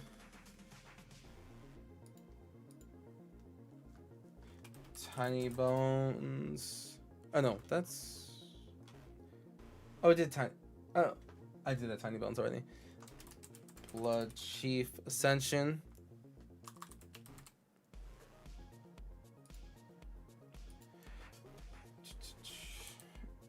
Dothy Voidwalker.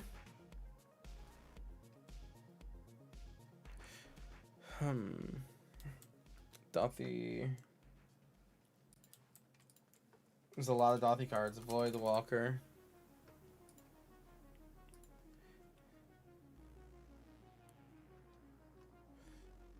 Plus discard value. Fel. What was this card again? Fel Spectre.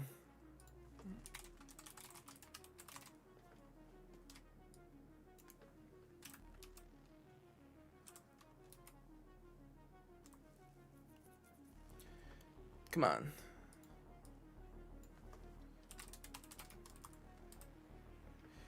Fel Spectre.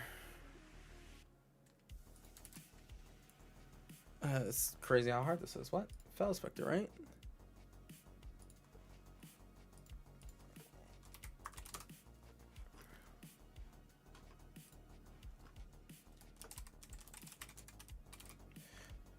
Okay, don't know why that was so difficult to add, but it's fine. Spell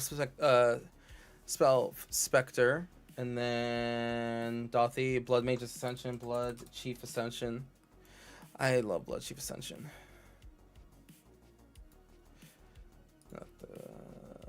Okay, Turgid, Tiny Bones got the front.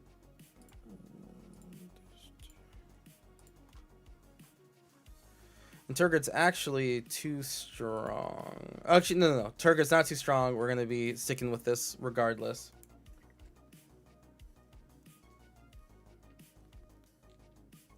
Ravenman, Dothy, Turgid.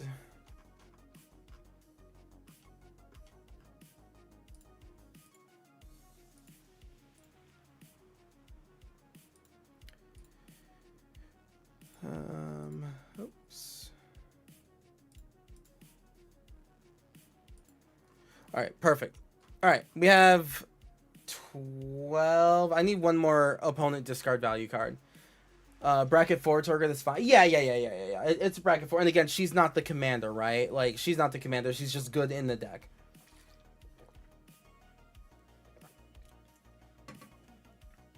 Need one more. Whenever your opponent discards a card, you get something out of it. Other than your opponent's just having a discarded card, right? Like, that is pretty cool.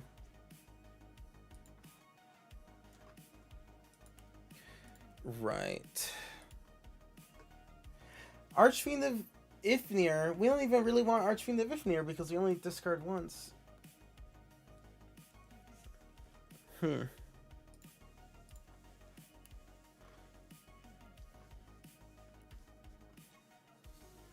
Let's see. Maybe Rankle Master of Pranks. Rankle.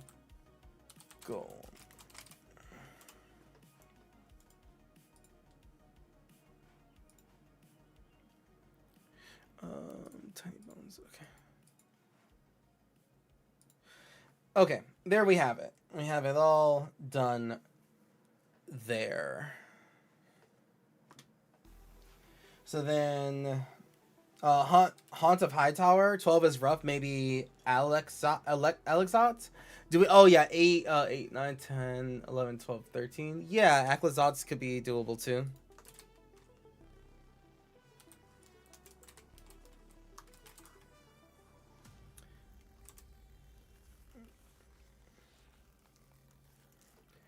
Aklizots.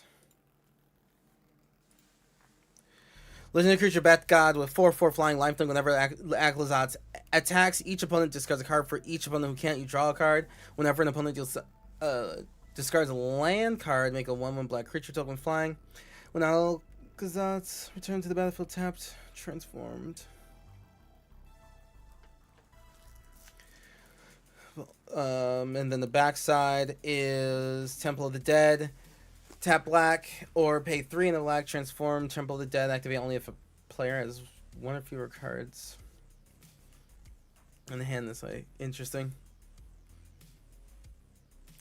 Very, very interesting. Okay. Rankle doesn't care though, right? Rankle lets you choose everyone. Yeah, Rankle says like each player discards a card if you want. But that's it. I don't think.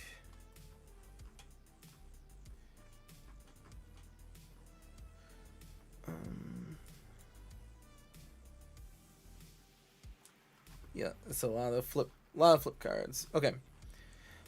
All right. Next topic, because yeah, so this is like a decent group of, hey, whenever my opponents discard a card, I get some sort of value out of it, right? A value on top of what Kefka's already doing. And speaking of Kefka and all the things that he does, which I hear are categorically awful,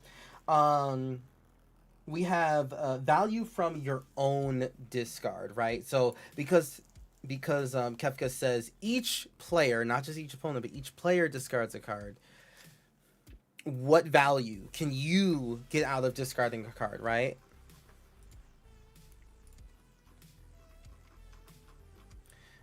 And then my first conspiracy theorist, yeah, that's pretty good.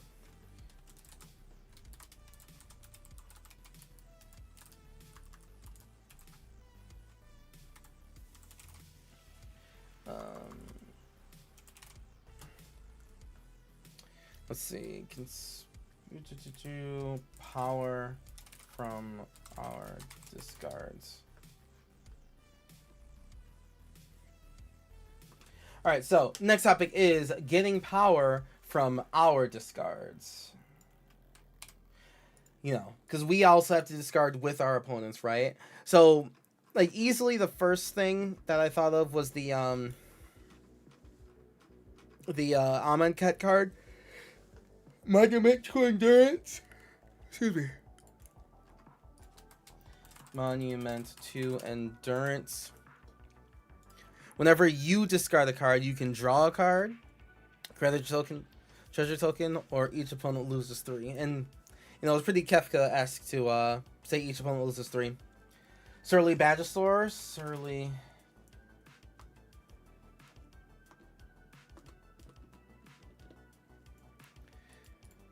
Badgesaur.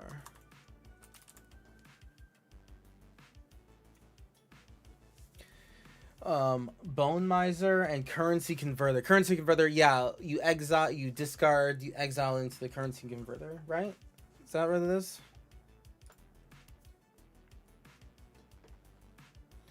Yep, Surly Badgesaur, 4 mana, 3/3. Pull up for you right now. Throwing. 4 mana, 3/3. Whenever you, the player, discards a creature card, put a +1/+1 counter on Surly Badgesaur. Whenever you discard a land card, create a treasure. And whenever you discard a non-land card, Surly Badgesaur fights up to 1 target creature you don't control. Yeah.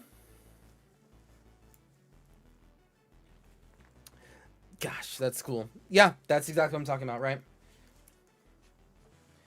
Surly Badgesaur, Bone Miser, Bone Miser.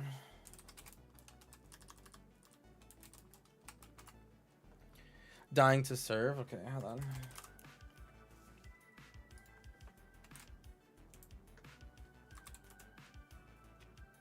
More bites of food while Scryfall's searching for Bone Miser. Don't know why that's so difficult. There we go. Yeah, Bone Miser. Whenever you discard a creature card, make the 2/2 zombie. Whenever you discard one card, make 2 black. Whenever you discard a non-creature, non-land spell, draw a card. Yep. Yeah, it's really good. And whenever you discard a card, make a 2/2 zombie. Okay. It's pretty good. Curse of Fool's Wisdom just got back. Welcome back. Bone Miser's waste not but for you. Right.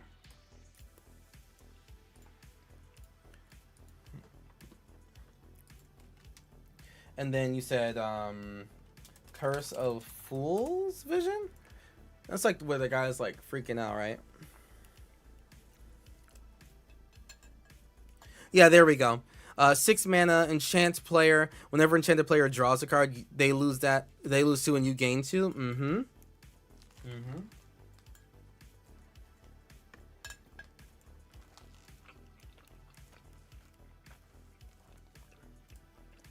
Bag of Holding.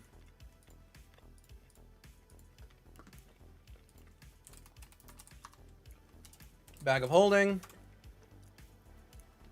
So now with Bag of Holding, everyone discards a card, and you still get to keep that card.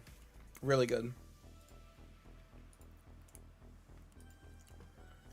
Damn, am I requesting too much from Scryfall? I feel like my speed's being throttled here.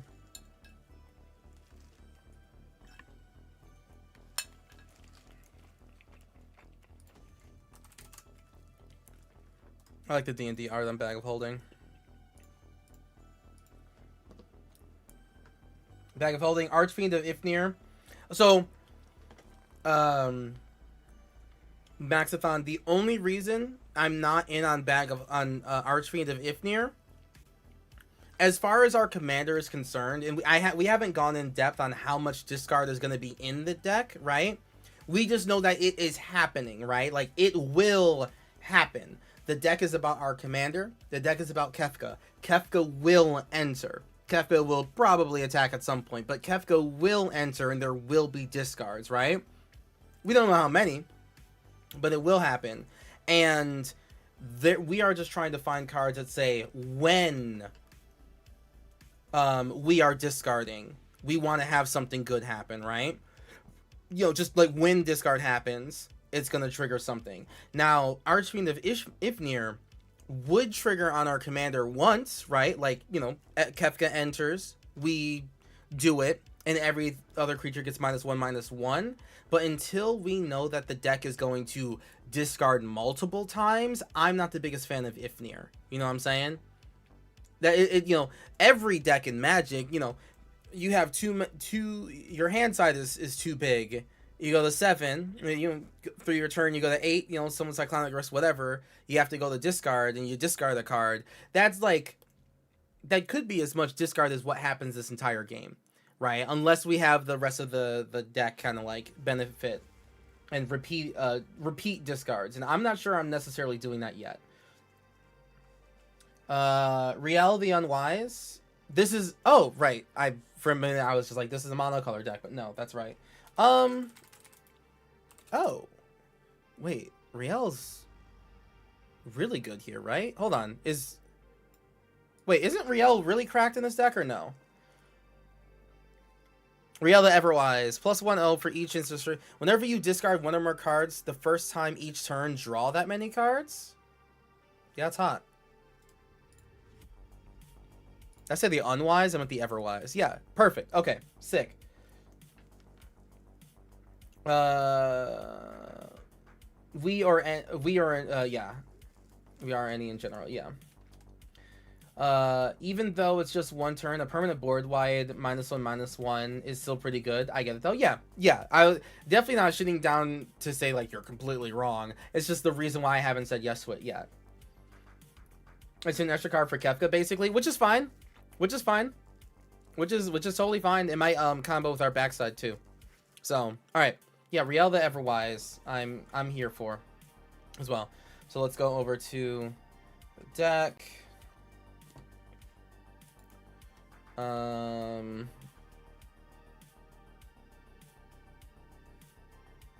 we go. So let's do Riel. Riel the Everwise. Bag of Holding. Curse of Fool's Wisdom. Whenever enchanted player draws a card, they lose 2 life and you gain 2 life. I think that goes in a... Oh! Whenever enchanted player draws a card. Yeah, it's more of a curse for someone else. That doesn't quite fit this topic, but I did add it anyway, so... That does combo with our commander.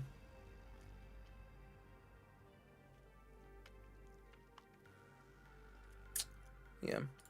Curse of Fool's Wisdom, Bone Miser, Surly, Badgesaur, and Monument to Endurance.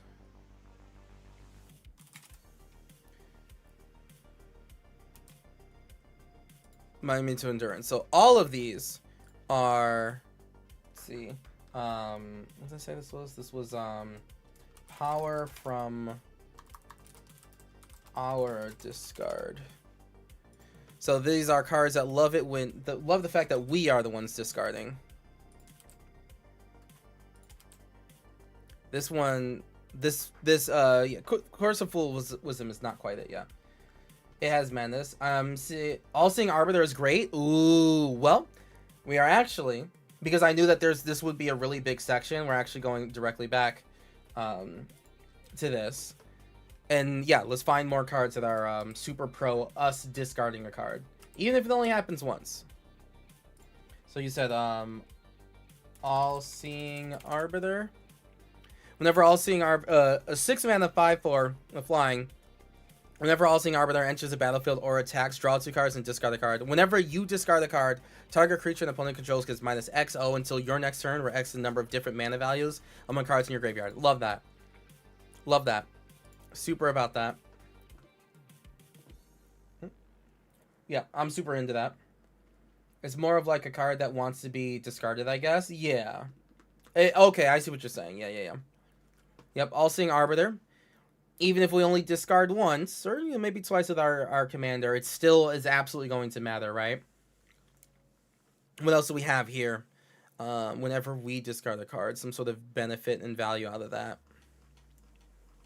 We had really good ones up front. What else likes it when we discard?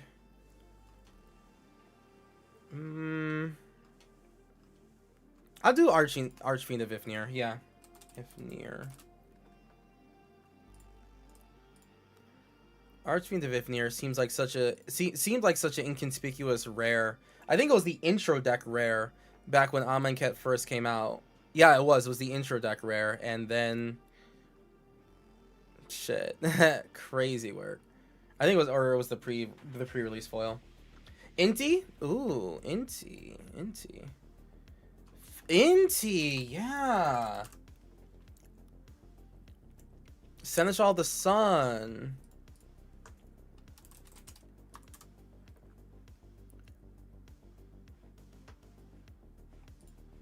Inti Seneschal the Sun. 2 mana 2/2. Whenever you attack, you may discard a card. If you do, put +++ encounter on target attacking creature. Gains trample. Whenever you discard one or more cards, exile the top card of your library. You may play that card until your next end step. I'm okay with this. Value off of us discarding.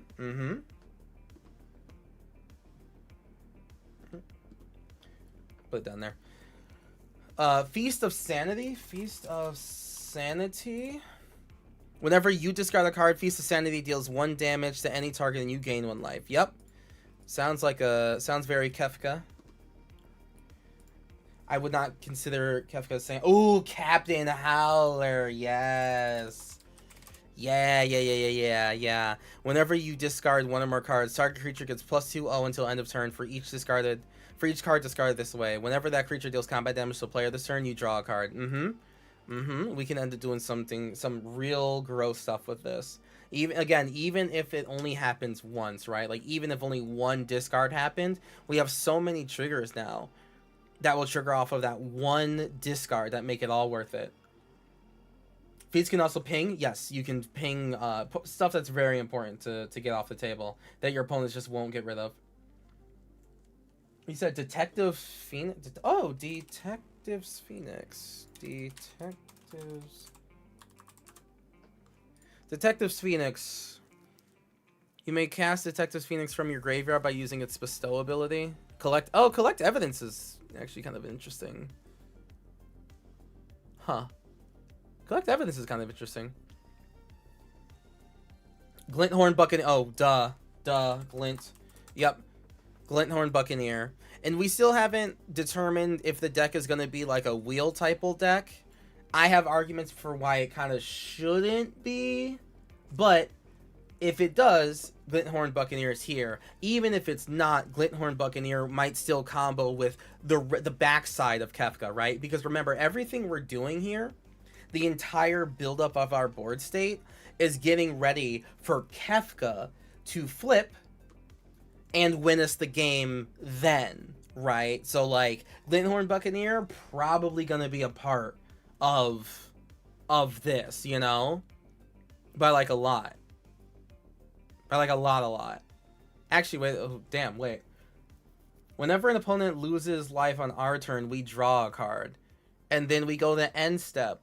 We discard a card for Glinthorn Buccaneer. And then we draw cards. And we still have to clean up to go down to 7. Am I wrong? Let me tell you about his backside. Boy, howdy, yup. Not a card? That many cards and kept this a 5/7, so... Oh, no, sorry. I wasn't talking about that part. I was mainly just the ability, right? I'm just thinking of, like, okay, Kefka is here. Oh, you're sorry, deal that, right, well, 1 damage from Buccaneer. I'm saying, like, Kefka's here, you have a max hand size of 7. You go to 8. You discard a card at your end step on the cleanup step. Buccaneer deals 1 damage to each opponent. You draw a card, right? For each one of those opponents. You go back up to above 7. The game says you still have to clean up to go down under 7, and then that's an infinite right there. Infinite, right? Like, you know, kill, but, you know. Yeah, that's all I'm saying. Glinthorn Buccaneer sets us up for what might happen later. Perfect, yeah. Glinthorn Buccaneer is a wonderful card here. I really like Delve in this deck if we're focusing this much on self-discard. Yeah, because luckily, this Kefka isn't saying, like, oh, we need to pay 8 and then exile 8 from our graveyard in order to flip. Kefka's just like, oh, you have mana? I don't, like, we were just discarding because I thought it was fun. I'm just noob goofing, okay? But like, as soon as we have enough mana, I just flip and I just want to win. I don't care if our graveyard's full, if their graveyard's full, if it's empty. He's not trying to steal stuff from people's graveyards. Like the other Kefka, Dancing Mad or something, or whatever. That one's like looking for cards in your opponent's graveyard. That Kefka cares. This one is just, I'm just a goofy guy. Discard. It's like, oh shit, okay. I think you have only one cleanup step. Draws after that you get to keep. I could be wrong. I think you might be wrong, but I have to check. I'm like 80% sure though.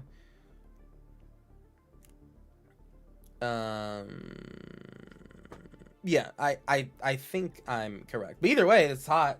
You know, that's still a lot of damage that we get to do. All right, let's go over and add these cards here. I like the All-Seeing Arbiter too. I feel that like kind of plays into Kefka's Overlord-ism, if near. Feast of Sanity. Feast of Sanity, Inti. Seneschal of the Sun. Captain Howler. You have multiple cleanups. That's what I thought. You have multiple cleanups until you've cleaned up. Cleaned up. Alright, so this is more power on our discard. Boop. Did I say attempts this the all-seeing? That ain't right. What did I say? All-Seeing Arbiter is what I meant to do. All-Seeing Arbiter. Although winning by attempts as the all-seeing would also be funny. There we go. So yeah, power from our discard. Yeah, both at 11. How do we do that twice? Huh. Anyway, yeah, these are good. All power from us discarding. Even if we only do it once, it still ends up being worth it because it might cycle into something infinite later. All right. So that's enough value from our discards, right?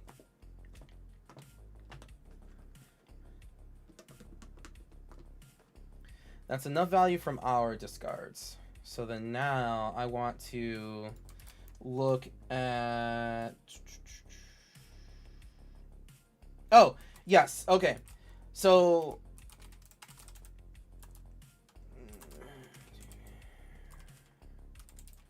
All right. The next topic I want to cover is how to protect Kefka, right? How do we keep Kefka safe? Because like we've already established in our deck, getting value from our opponents discarding, getting value from us discarding. Yeah, like we know we're gonna draw cards. That's part of the value there. And we'll figure out like the value from us drawing cards, and I think that kind of ties into Kefka's backside, which is why I'm saving that for the next one. But right now, I want to talk about how to protect Kefka, because we need Kefka to come out for 5 mana, and then we need to get 8 mana to flip him. And there's no way that we're going to do it all in one turn, right? That's just... That ain't really going to be it, you know what I'm saying? Not in Grixis, right? If we were mono green, shit, we could do a lot. But in Grixis, that's not really what's going to happen here, right? It's easy and less wordy way I was going to say it. Yeah. So, let's go into protection equals ETB, right? Or ETB is for protection, I should say. I'm thinking that one of the ways to protect Kefka and make Kefka trigger more often is not just to counterspell everything away, right? But to be a big-ass troll. I don't know how Kefka did it in the game, but I can imagine that the heroes were very frustrated every time Kefka committed some atrocity and just escaped, right? Just danced away from whatever spell or them trying to capture him at all. So I'm thinking, yeah, Kaya's ghost form, super fair here. Bracket 4, I think you run... We're still going to run... Yeah, we're going to run the free counter spells. That part's like, yeah.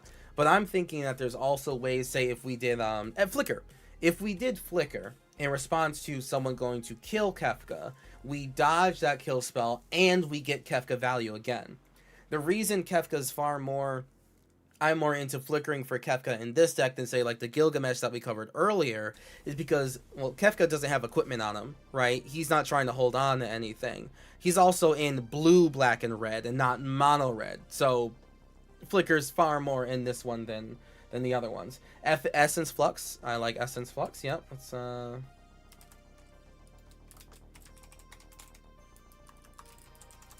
Essence Flux. And also, I would prefer Essence Flux over Slip Out the Back. That's also a comparison I want to make here, right? Why I'm specifically saying protection equals ETB. Because, like, yeah, Slip Out the Back's phasing. That blocks board wipes and other things like that. And, you know, you get more protected with Essence Flux, or sorry, Slip Out the Back than not. But if someone's wiping the board, that's still giving you, as Kefka, more time to do your wacky machinations, right? You, as Kefka, still have a lot more time. If someone decides to go Scorched Earth, you're still going to win in the end, right?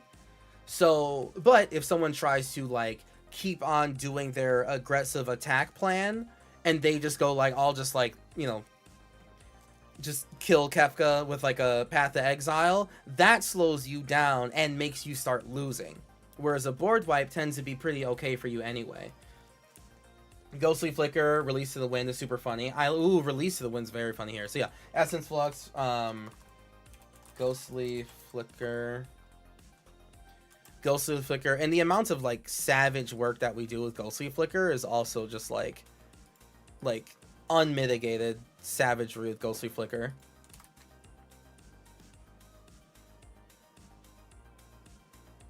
Huh. Displacer Kitten. This is bracket 4, so yeah, Displacer Kitten absolutely works here, right? Now it's just like any single time Kefka, now like someone goes to kill Kefka, and we're just like, dang, that's crazy. We cast a counter spell to stop you, and Kefka says discard again. I'm okay with that. Kaya's Ghost Form. It's like, dang, Kefka died? That's crazy. Anyway. Feign Death. I want the mono, the single color ones. Malik here. Rebirth, because that's going to be an MDFC anyway, so that's really good. Like that. Reanimate, Animate Dead, Dance of the Dead, Necromancy. Not dead after all. Dead after all. Even more fitting for Kefka, I would imagine, right?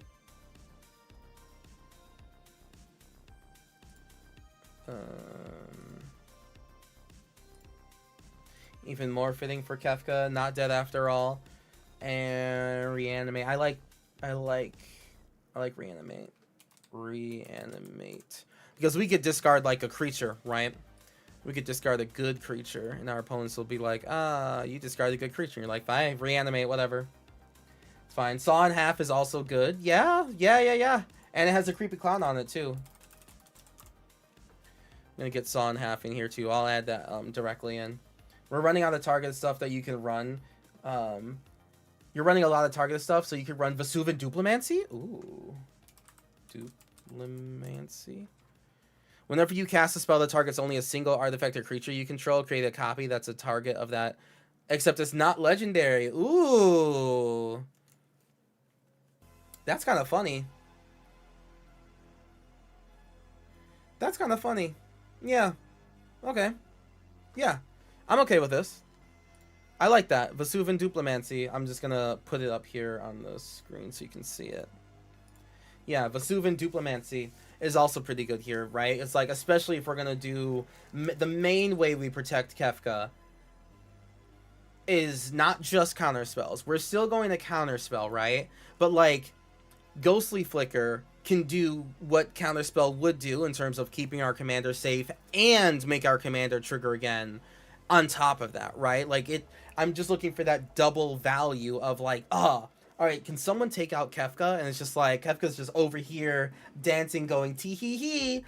And so it's like, okay, fine, I'll kill Kefka. And you're just like, Not dead after all. Crazy work. Anyway, everyone discard and I draw, and they're just like, it would actually have been better if we never tried to begin with. Like, it would have actually been better for everyone if they didn't try. So that's the type of vibe I want to give with this deck. Not just, oh, Kefka countered it, but hey, at least we didn't discard any cards. It's like, I wanted to be, oh, you tried to attack Kefka, Kefka survived and made you lose something for it anyway. That's the vibe.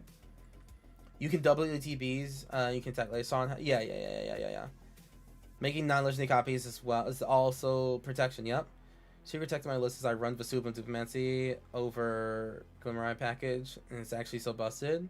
Or oh, yep. All right, so let me add these. Let's do. All right. Adding these to our list. Let me do. What was the card I took away for Vesuv and Diplomancy? It was I know we had not dead after. Oh, reanimate.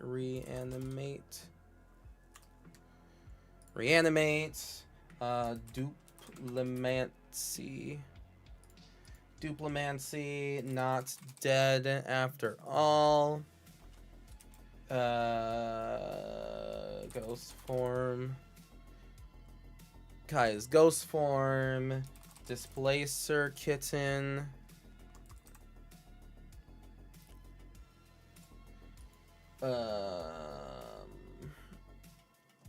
Ghostly flicker.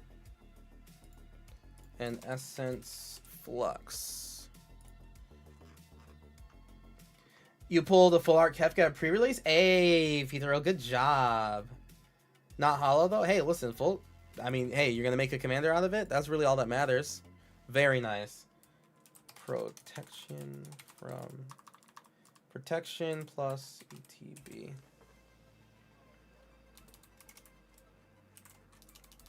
Protection with ETB bonus.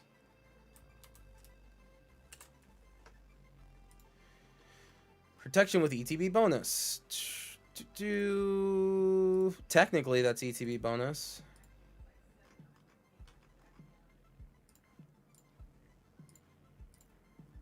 Reanimate. Yeah, I mean, that's also technically with ETB bonus, right? And this is also from Final Fantasy VI, actually. So, cool. Is Kefka on that art? Maybe. You also got extended art Kefka? Nice. Just turned in. I don't know what to use with Kefka. Hey, that's what we're going over right now. So, just to give everyone a primer. So Kefka, Court Mage. 5 mana 4/5. Whenever he enters or attacks, each opponent discards a card. You may draw a card. You draw a card for each card type among them. Then pay 8. Each opponent sacrifices a permanent. And then you transform Kefka. And then on the backside, Kefka says whenever an opponent loses life during your turn, you draw that many cards. So my goal for building this deck is to give it the Kefka vibe of annoying your opponents, making them discard. You gain benefits off of them discarding, right? As well as, you know, on top of the fact that you draw cards, we gain benefits off of the fact that we are discarding, because that was part of our plan. Our plan was to discard. It was not our opponent's plan to discard, right? And then, and we're going over different topics, the way we're going to protect Kefka to make sure that he stays alive is that we're going to flicker him, right? We're going to get double duty out of Kefka by... like, if ever our opponents go after him, he's going to avoid permanently going back to the command zone by coming back into play. Whether it's like, you know, Kaya's go for him so he dies and comes back, or Essence Flux to just get him out of the target and then come back. He's going to be an annoying presence throughout the course of the game. Just slap a Psychosis Crawl in there and hit 8 mana. We're going to do that. No. Hey, listen, Wolfbane, we are going to do that. That's going to be the win con on the backside, right? That is what's going to happen. But that is how we win on our turn as soon as Kefka transforms, right? That's part of the whole strategy. We have 99 cards to get Kefka ready to troll throughout the game. And then Kefka transforms, and as he triumphs in the air as the ruler of ruin, that's when he just wins with some infinite, right? That's the whole goal. Yep, there's a couple of those cards, and we're gonna go over those soon. Don't you worry. Yeah, and actually, the next topic right here is going to be more control and interaction stuff. Um, so specifically, help me pick out some control.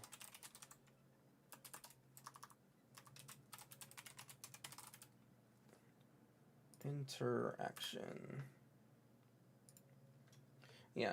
So next topic is just control and interaction, right? Like, hey, I'm just gonna add counterspell directly to the deck. We don't need to specifically bring that one up. But yeah, we want to interrupt our opponents from winning. So how do we control the flow of this game while we're doing our trolley discard, blah blah blah blah blah, and getting things set up? How do we stop other people from winning? That's the main thing with our control and interaction, just stopping other people from winning before we do.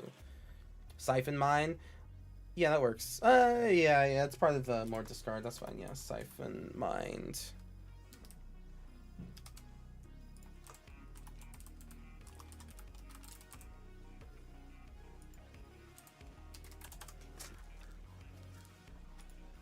Siphon Mind. Each player discards a card. You draw a card this way for each one. Yeah, I mean that fits in with the general troll-isms of what's going on here. Mana drain. Yeah, hey, mana drain for sure. Imagine someone tries to go for the win, right? And all of a sudden you're just like, dang, you just gave me, Kefka, enough power to transform next turn. Thanks. Hey, Jordy, how you doing? Will of the Abzan? Will of the Abzan. Will of the Abzan. Will of the Abzan. Espers and Magicite? Alright, let me look at that in a second.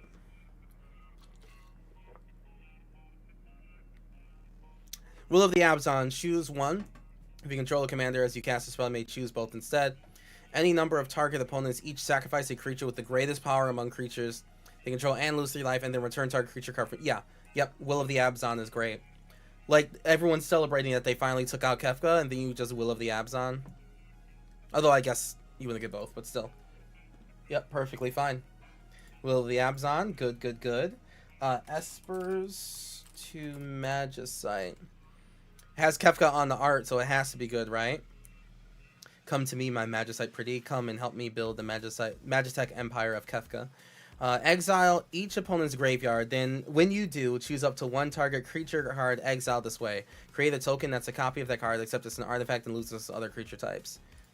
This is one... Yeah, this is definitely one way for all of those graveyard decks for you to just be like, nah, I'm good. Yep, I'm good.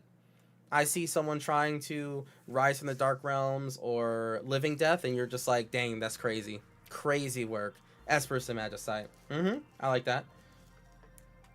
Archon of Cruelty, since we're running Reanimate. Cruelty. I like... We're not trying... I mean, we're not doing it that much, I guess. Target opponent sacrifices and discards a card. In all fairness, the Reanimate is just for Kefka. It's mainly just for Kefka. Archon of Cruelty is not like the goal of the deck. Yeah, I'm not. That's kind of like whatever, in my opinion. Tertiary. What other interaction do we have? Mana Drain's really good. Control. I mean, we could. I mean, listen.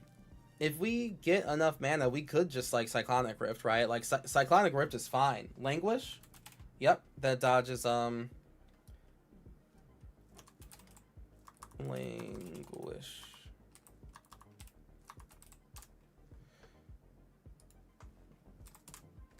Yep, Languish is pretty good. Being able to -4/-4 the board, have your board state still keep on trucking is pretty good. Commit to Memory counts as an instant and sorcery as well. Oh, so when you discard it. Oh yeah, okay. I like it. Commit to Memory. Yeah, that's actually pretty cool. So it counts as both sides, yeah? So when you discard with Kefka, you draw 2? Is that how that works? Because I just question it. Is that how that would work? Split cards with Aftermath. And two faces and a single card. You can put switch on the chart with only characters with after card. You don't. Oh, it's only when you're casting though. Single card. You discarded one card, not two. Counts the number in the sorcerer's graveyard. Destin lead counts one set twice.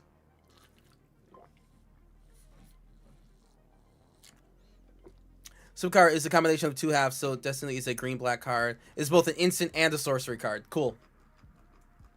Yeah. Nice. Aftermath works. Okay, yep. I just saw that part of the rules there. Yeah.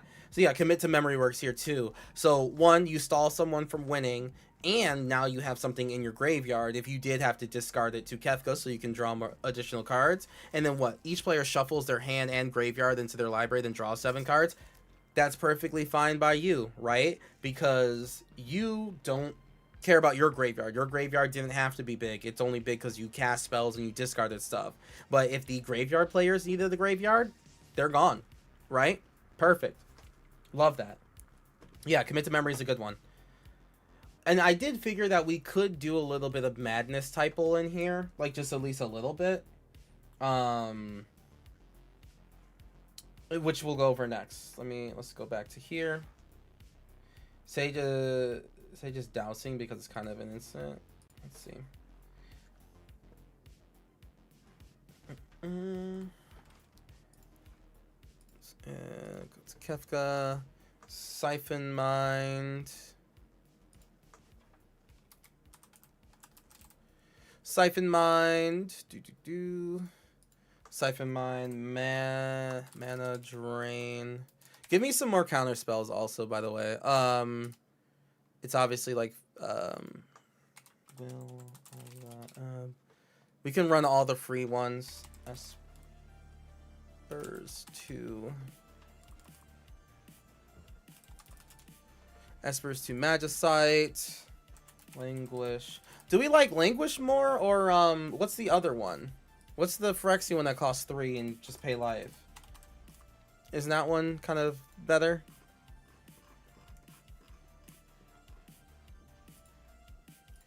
Sex control / interaction.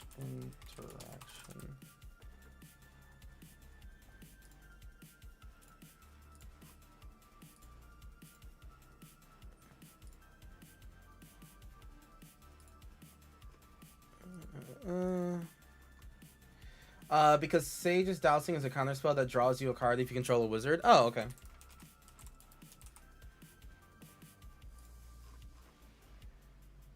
Counter target spell unless the controller pays 3 if you control a wizard, draw a card. That sounds not great.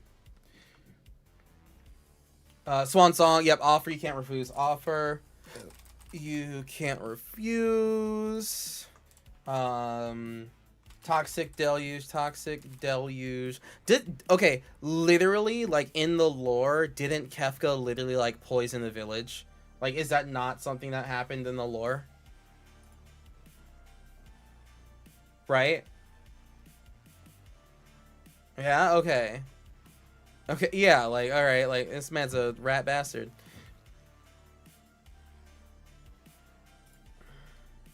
A town? Okay, sure, close enough. What did I say? You're using the wrong art for toxic? Oh, is there...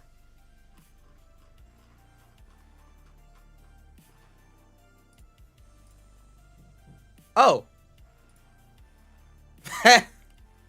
Well. If it isn't the madman himself.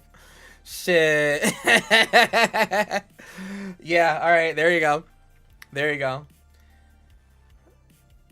Yeah, perfect. During negotiations, no less? Jesus. Well. If it isn't the rat bastard himself at the scene of the crime. My lord. Alright, commit to memory, will of that. Okay, yeah, give me some more, let's see. Fierce.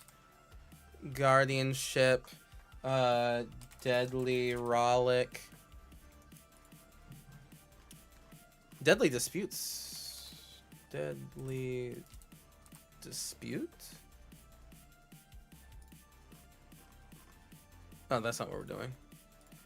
Deadly Rollick, more control. Deflecting SWAT, right, deflecting.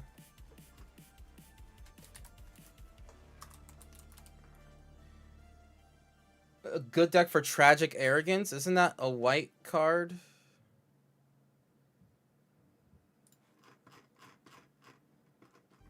Isn't that the one with Gideon on it?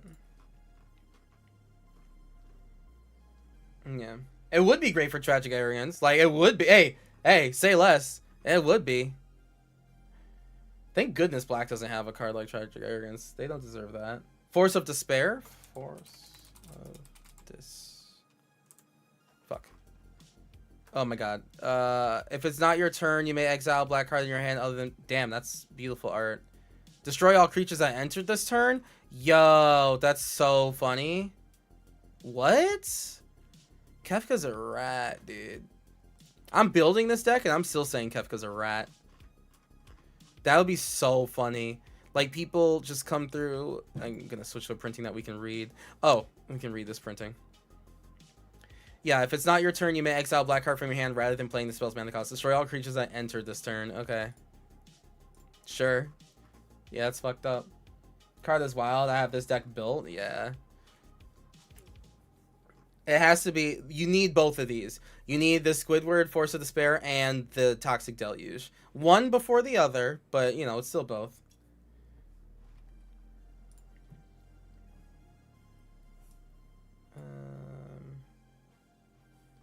What did you say?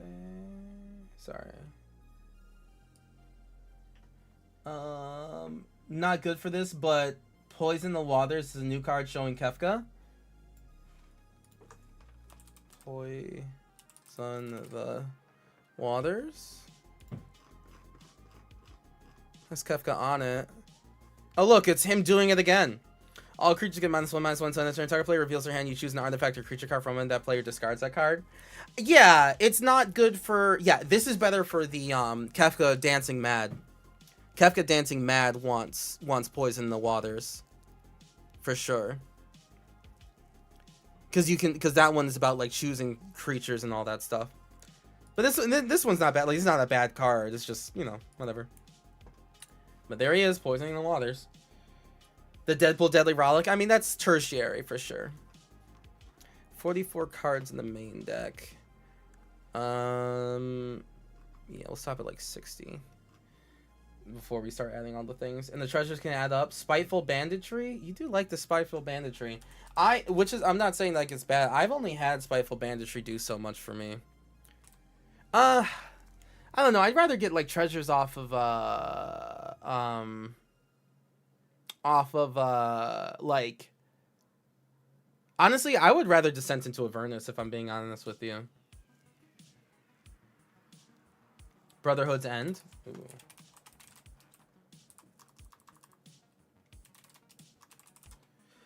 Is there a moment where yeah, Brotherhood's End is really good here. Is there ever a moment, is there a part in the lore where Descent into Avernus feels like fitting? Like, are the heroes falling off of a falling remain of a city on fire into the depths of hell or something? That sounds pretty like something Kefka would do. Descent into Ruin, if you will. Perfect. What you said. Actually, I guess this isn't control. Let me take that out.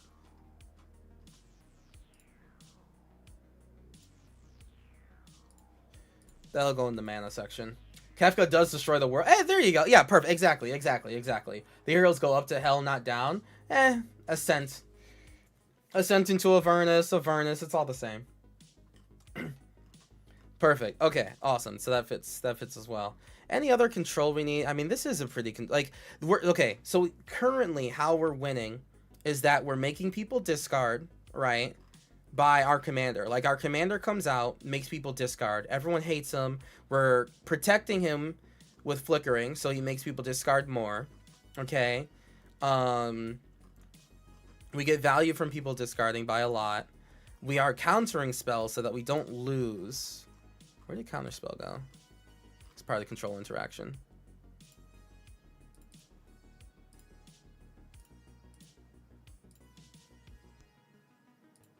I need to take off global tags. I have come to the conclusion that I do not like global tags. But you know, I didn't know. Didn't know it would matter until I'm doing some more specific deck lists like this. And it's like, oh, yeah, I hate this. I know I could just hide them, but I'll just take them off entirely. Okay. It's super late, so it's probably already been suggested. But yeah, Waste Not. Yep, Waste Not was literally the first card we put in. Sangromancer? Oh, yeah. Yeah, we'll put some Sangromancer in here, because we do like it when we draw. That's benefits of our opponent's discarding. Power from opponent discard value. There we go. Okay. Painful Quandary. We're not going to go too hard into that one. Actually, no. Painful Quandary is kind of on brand with... Painful Quandary is pretty on brand. I don't want to go too deep into forcing people to discard, because it's not our entire goal, right? Our goal is to make people discard with our commander, more specifically, because we get benefit out of it, right? We draw on top of everything else that we trigger. But let's return. We can circle back on this. But the next thing that we want to talk about are the win cons. Before we get too deep, win cons, right? We've talked enough about the front side of Kefka. We've talked enough about the front side of Kefka and how, you know, we're triggering discards, we're protecting him, blah blah blah blah blah. But now it's time to finally get to the backside. We flip him, right? We've survived the whole game. We flip him over. And we want Kefka, the ruler of ruin, to win on this turn. Because the idea that Kefka gets to stay for multiple turns, for one whole rotation, incredibly low. We're going to have to start all over, okay? So we want to have enough things on the board in place for Kefka to win when he's on this side. No cards in hand. He's... Then is less good for our commander? Yeah. Do we have anything cool for Perplex to transmute? If yes, it's great here, even as casting it. Yeah, no, Perplex is actually pretty good. But, so yes, let's look at these win cons. Win cons. Alright. The first win con is pretty straightforward because it's something that we already mentioned. And that's going to be, oh, we already have the Glinthorn Minotaur in there, okay. But, what's Psychosis Crawler? Right? Psychosis Crawler just straight up gets us that win.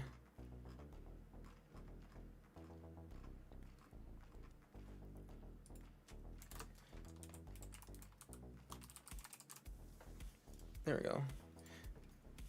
Psychosis Crawler. Boop.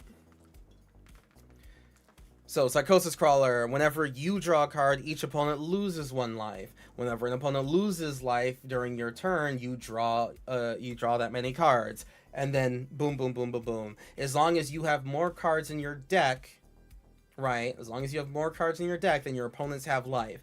Which is one of the reasons why I didn't want to make this deck super heavy mill. Just so that there's, like...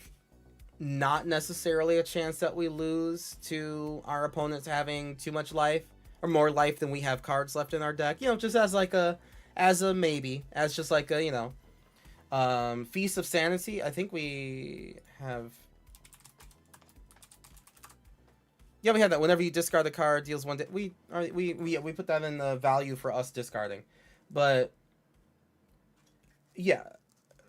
Yeah. Oh, Feast of Sanity also is part of the win con, right? Because like we go the end step. As long as we have as long as we have a maximum hand size of 7. Thank you very much for the follow, Cooch. As long as we have maximum hand size of 7, we go the end step. We discard, deal 1 damage to an opponent. we draw a card, we continue the cycle of our cleanup step. Feast of Sanity works there too. Starscream. Let's look at Starscream. Starscream. Power hungry. Whenever you draw a card, if you are the Monarch, target opponent loses 2 life. Okay, yeah, we get to mess around with the Monarch a little bit. Starscream and Kefka would definitely like be together. They, you know, they'd have their own love-hate relationship with Megatron. I like that Megatron's Mardu. What else did you say? Worthy, it went away. Psychosis Crawler. Oh yeah, the Niv. Yeah, yep, Niv. Niv Mizzet. Let's see, we have Niv Mizzet Parun. Whenever you draw a card, Niv Mizzet deals 1 damage to any target. And whenever Niv Mizzet... Wait, whenever you draw a card, Niv Mizzet deals 1 damage to any target, which triggers with Kefka.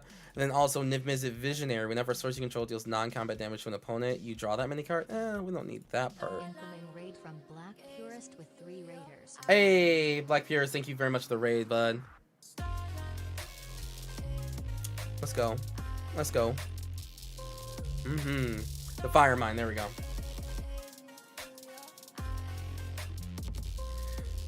Thank you very much, Black Purist. Appreciate you. And Rune Docs. Hey, were you guys just getting done with an episode? Hell yeah. Let's go. The Fire Mine. Yep, there you go. Both of these work. Let's go. Here for the Kefka party. Hell yes. Hell yeah. Thank you very much, Rune Docs and Black Purist, for the big old spicy raids. Hopefully you had a wonderful episode. And the Sky... Yeah, the Sky Shark. That's right.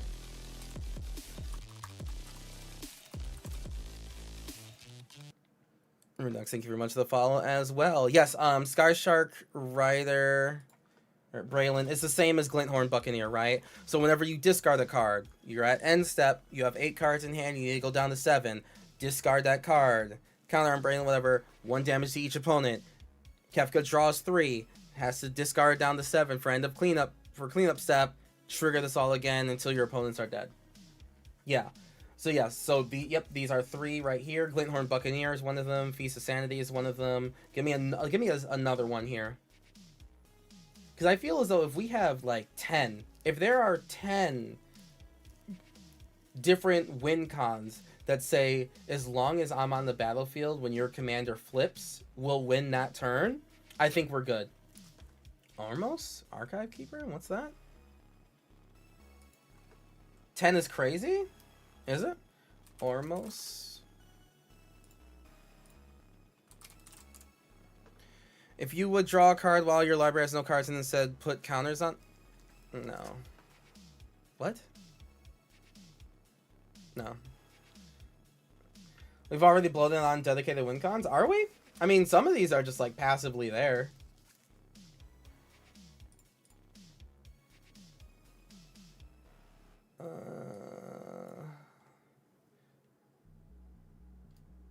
What did you say? Oh, that's crazy. Sorry, I gotta do extra to see this. I think it would be very dangerous. It could deck us out before we ping our opponents down. Right, which is one of the reasons why we're not doing wheels, right? Because that would take cards away from our deck. We'll have these 5 plus the other 2. 5, 6, 7. Yeah, I mean, like, okay, if we do one more, we'll have 8. I'm just trying to make sure we have at least one of these out. That's all I'm saying. That's all I'm saying. I want to make sure that we have one of these out. Starving Revenant. Yes. Good one. Starving Revenant. There we go. When it enters the battlefield, surveil 2. Then for each card you put into your library, you draw a card and lose 3 with that, you know, whatever. Descend 8 whenever you draw a card. If there are 8 or more permanents in your graveyard, target opponent loses 1 life and you gain 1 life. And also, yeah. No, this is cool. This is cool. Starving Revenant works too. We run enhanced surveillance. We're not surveilling. We're definitely not surveilling, dude. The 7 already going to see 2 of them by the end of the game. Is that the mathematics of Commander there? All right, fair enough. Especially because we have accelerated drawing, right?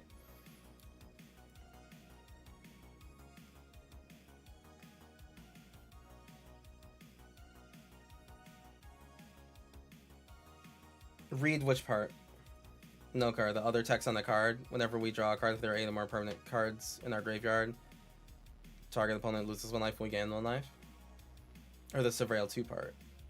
Like, I know we're surveilling with Starving Revenant, but we're not surveilling throughout the rest of the game. I assume seeing cards by the end of the game will probably be higher than that, especially because we're drawing so much. Yeah. Enhanced Surveillance only makes us scry an additional 2 every time we scry. But the only surveil that we've seen so far is this guy. Unless there's more. You can exile to shuffle your graveyard into your library on Enhanced Surveillance. Enhanced Surveillance. You may look at additional Enhanced Surveillance, shuffle your graveyard into your library. That's fine. I'd rather do the Elixir of Immortality, to be honest with you. Right? It would cost just as much in terms of like mana sink, and it would gain us 5 life, which like might do more than the one, you know, because like the top half of Enhanced Surveillance would do nothing, right? Like the surveil part doesn't matter. It's just that the bottom part is exile shuffle, and that's what I mean. Both Nibs and Revenant seem underwhelming. Well, we only need one of them out, though, is the thing, Marcos. Mios. You need instant speed, discard, and shuffle library to not deck yourself. No, as long as we have more cards in our library than our opponents have life, we should be good if I'm reading any of these cards correctly. Yeah, I'm pretty sure that's all we need. We just need to have more cards in our library than our opponents have lives.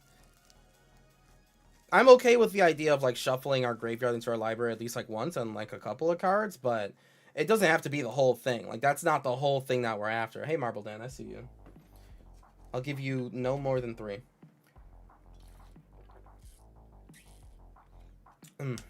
How's Braylon a win con?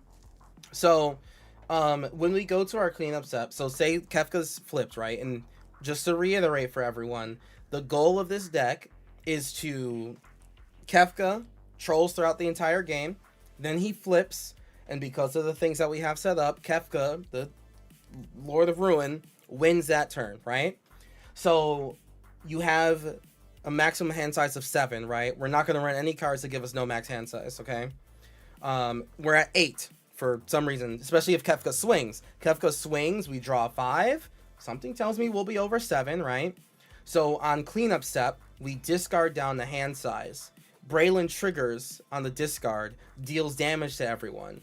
That damage trigger makes us draw more cards. We still have to clean up to go down to 7. And that's how we win there. Yeah. So any of these cards that say like, oh, like you gotta discard. Braylon works, Glinthorn Buccaneer works, the Feast of Sanity works. All of those work here. Yeah. We trolling and now we winning. That's it. I mean, is that not Kefka? I haven't played 6, but people have described it a lot to me, and it's been the one that people have described the most to me, and honestly seems the most interesting. Is that not Kefka? Trolling until we winning. Just saying. This is a Kefka deck. Perplex Ophidian Eye package. Let me look at Perplex. Counter target spell is just like transmute into Ophidian Eye. I mean, we'll still definitely run counter target spell unless this controller discards his or her hand. Okay, so we're not even gonna do that part, right? I don't have specific goals for that. Glinthorn is also 3 value, grabbable by Perplex. I do like that. Is there no, Muddle the Mixture? Doesn't oh no, that's 2 mana. Wasn't there like a 1 blue transmute spell?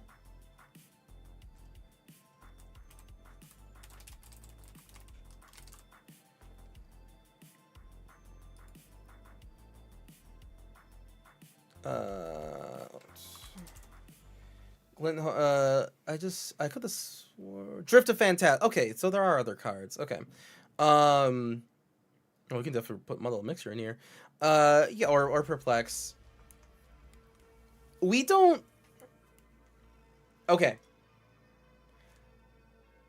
Yes, Glinthorn and all the Niv Mizzets and Braylon and one other card, I think. Like, those could all definitely win with the Ophidian and the Curiosity and Tandem Lookout. 100%, right? Definitely could. They don't win with Kefka. And that is and for me, in terms of just like how I'm building decks, how I like the decks to be largely based around the commander and what their themes are and all that stuff. If it's a combo that would allow me to not even have to play Kefka in the first place, I'm just not very interested in it. Is that reasonable? I'm just not really interested. It's it works. I'm just not really interested. You know, just my interest in putting it in the deck and recommending people to put it in the deck just goes down. That's all. Me as a Yu-Gi-Oh man, I like your funny words, Magic Man. Given a bracket, we could just sub some of this out for good tutors. That's also true. That's also true. Right. We could put the Shuffle Titans in, by the way. Oh yeah, we could like just throw an Ulamog or something in there just so that the graveyard shuffles, because luckily Kefka doesn't need like cards in our graveyard in order to flip. Other Final Fantasy characters in a set need, like, you know, exile 8 cards from your graveyard in order to flip and all that stuff. Kefka doesn't. Kefka's just like, just get 8 mana, I don't give a fuck. And that's fair. Yeah, for sure, that's fair. Then no Ophidian, but Perplex is cool, and the discard for the yeah, I mean, so is it better to Perplex or Drifting Phantasms, or better to just tutor, like just 2 mana tutor to the hand, right? Or even to the top of the deck with Glinthorn, right? Because then now we just look for anything. It doesn't just have to be 3 mana spells only. Why not just do a straight up tutor? Oh, the Artillerist! Is that in there too? Artillerist? Does that also do bullshit? Whenever you discard one or more cards, this creature deals that much damage to each. Right. I forgot. I forgot that they made a 3rd Braylon. I forgot that they did that. Yeah. Holy shit! How could I forget? They made a 3rd one. Yeah. Yeah. I forgot. I remember when they did it. I'm like, I can't believe Magic did that. And here we are. Somehow we survived.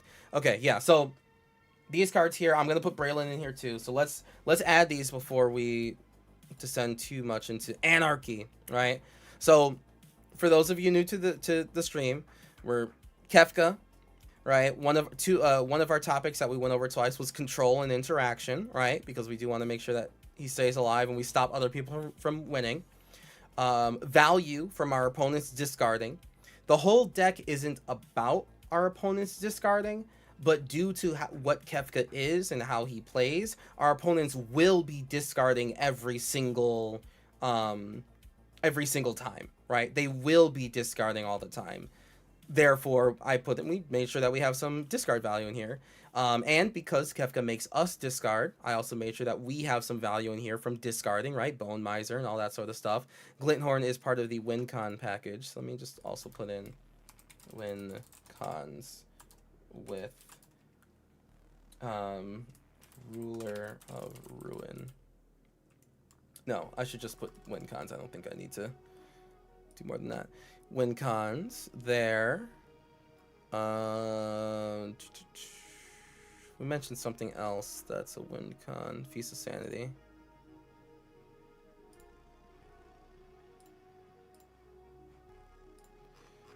WinCons.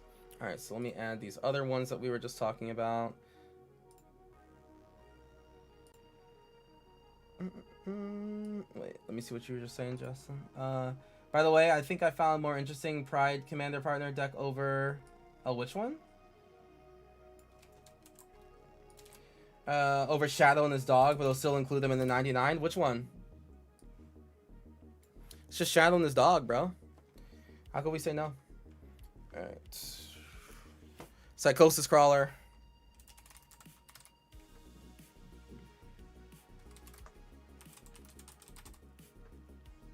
Psychosis Crawler. Star Scream.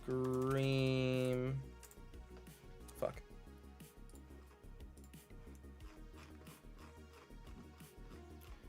Starscream, Niv Mizzet, Parun, Niv Mizzet, Firemind, Magma Cannon, Artillerist, Starving, Revenant, and Braylon. Braylon? B-R-A-Lin? Brelin? No, Brelin. Sky Shark. Oh, 2 L's. Okay. And these are all under WinCon, so...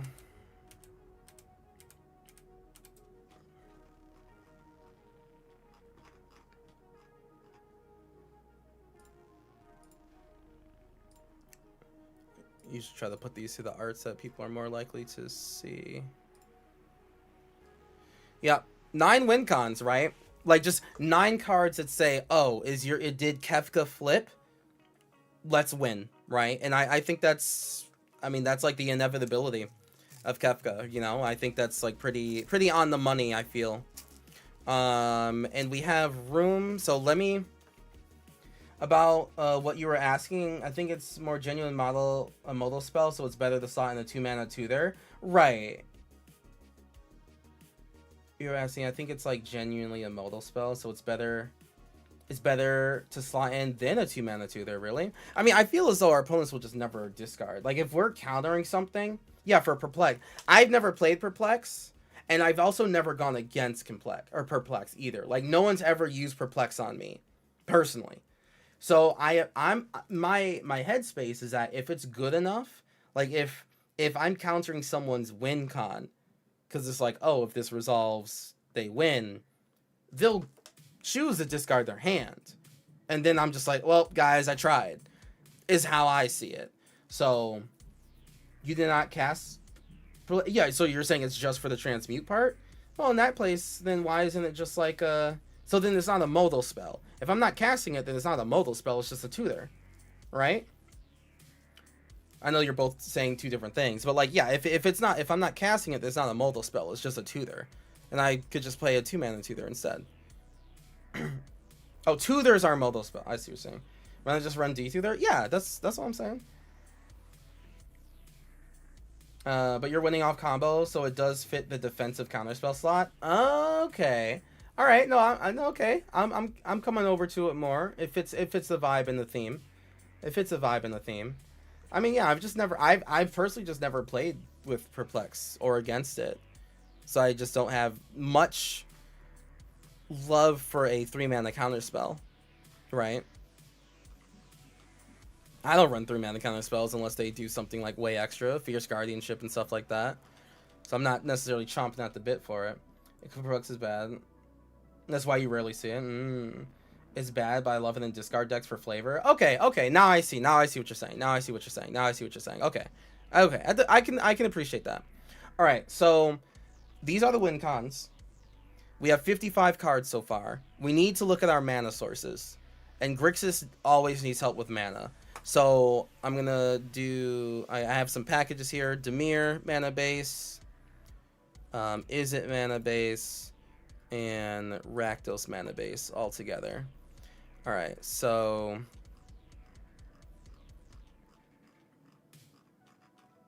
the lands that you see here, chat, don't worry about them. We definitely do not want Reliquary Tower. We literally need maximum hand size. These lands that you see here in any of my decks, don't worry about it, right? Like just run. Unless they're more special than just like tap for fucking mana, don't worry about them. If you got them, sure. If not, whatever. Doesn't matter. Just specifically do not run no maximum hand size. Do not run Reliquary Tower. because you will die. Or you will prevent yourself from winning more often than not. In this case, we want artifact lands. Do we? Oh, because we can discard them. And that would count as a different type. Okay. Okay. Alright, alright. And enchantment lands. What, so Vagavoth's Lair? Vagavoth's Lair, right?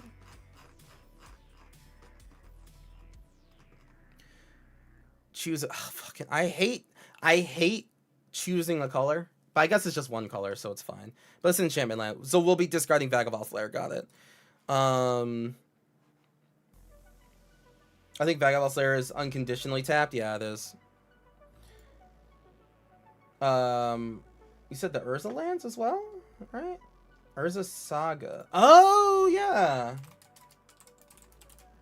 Yep. Urza Saga. Yep. I want to give these like a specific tag to like point out that they're more special than just, you know, fucking mountain.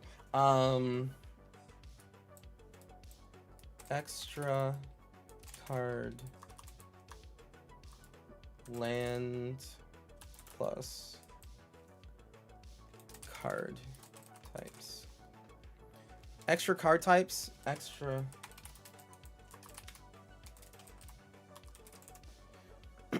Extra card types. Or just a big sign and a big red X that says discard these.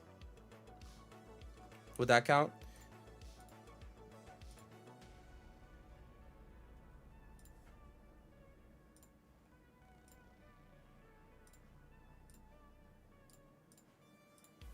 Mana rock.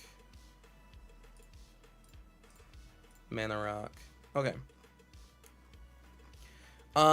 We need more mana rocks. So there's they're more special than Braylon.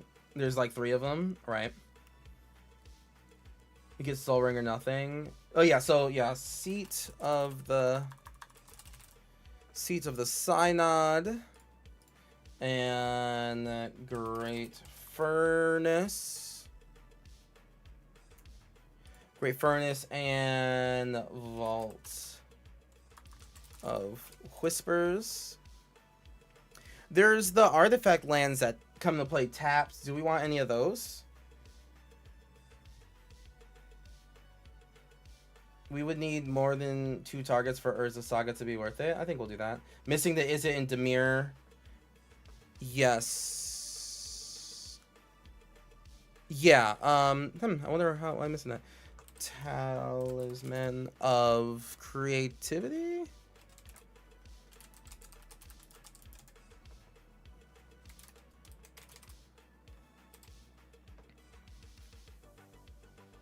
Creativity.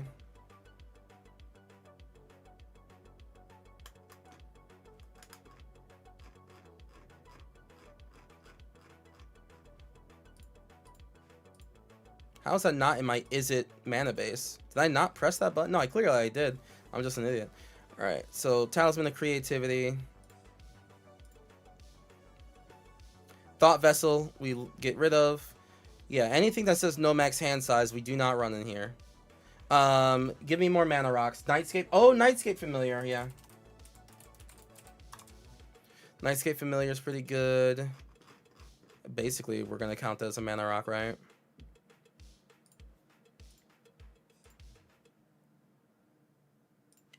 I'll call you a mana dork.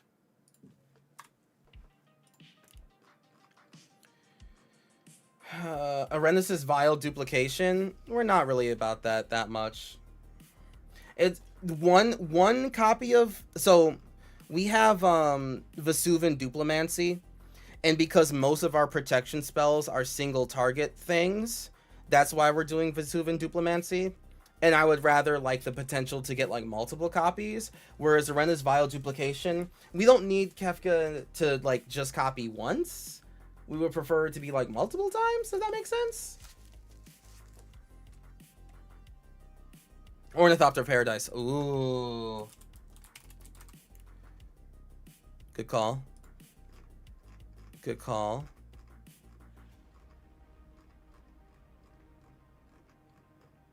Mana Dork as well. Oh, yeah, Mana Dork is fine. Ornithopter Paradise, yep. Good call. Relic of Sauron, thank you. Relic of Sauron. Relic of Sauron, yep. Very good call. Hey, Fast Don't Lie, how you doing?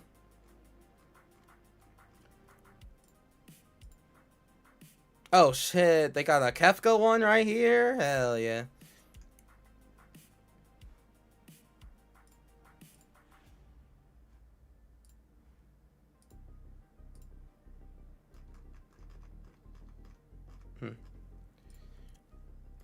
Bog Witch, which is repeatable Dark Ritual on a body.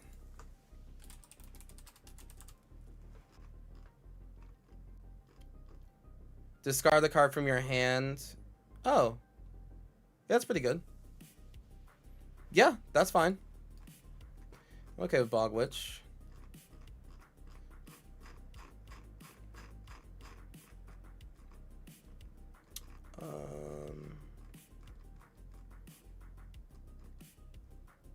It's gonna be a mana dork. Alright, we have 110 cards. We have 39. Okay, well, we can definitely go down some of these lands. Let me just take out the most egregious. Don't worry about these lands that I'm taking out. Don't worry about which ones they are.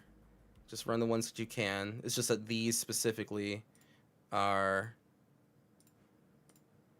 you know, extra card type ones.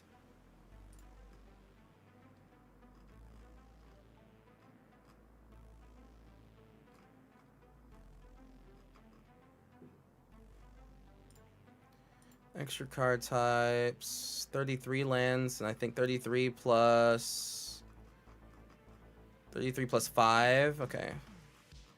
Ah, do we need 38 lands in here? And decks that want to discard repeatable Dark Ritual rules? Yeah, for sure. Seething Landscape over one of those lands for sure. Which one is that? Seething Landscape. Seething Landscape. Seething Landscape.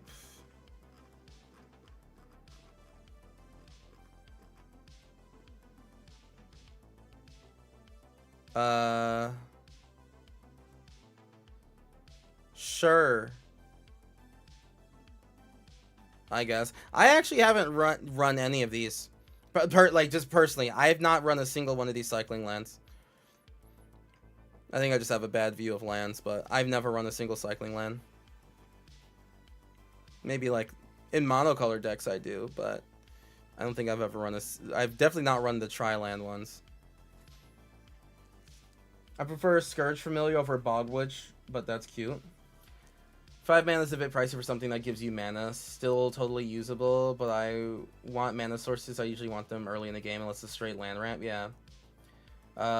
You also have to tap Bog Witch, so it's not really repeatable.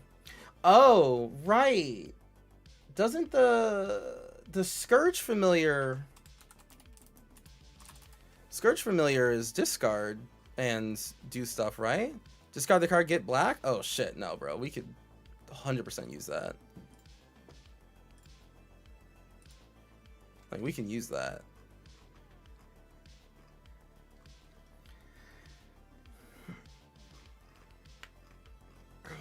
We could definitely use it. If we have a good outlet, right? Like, if we have Scourge bat out with say, what do we got?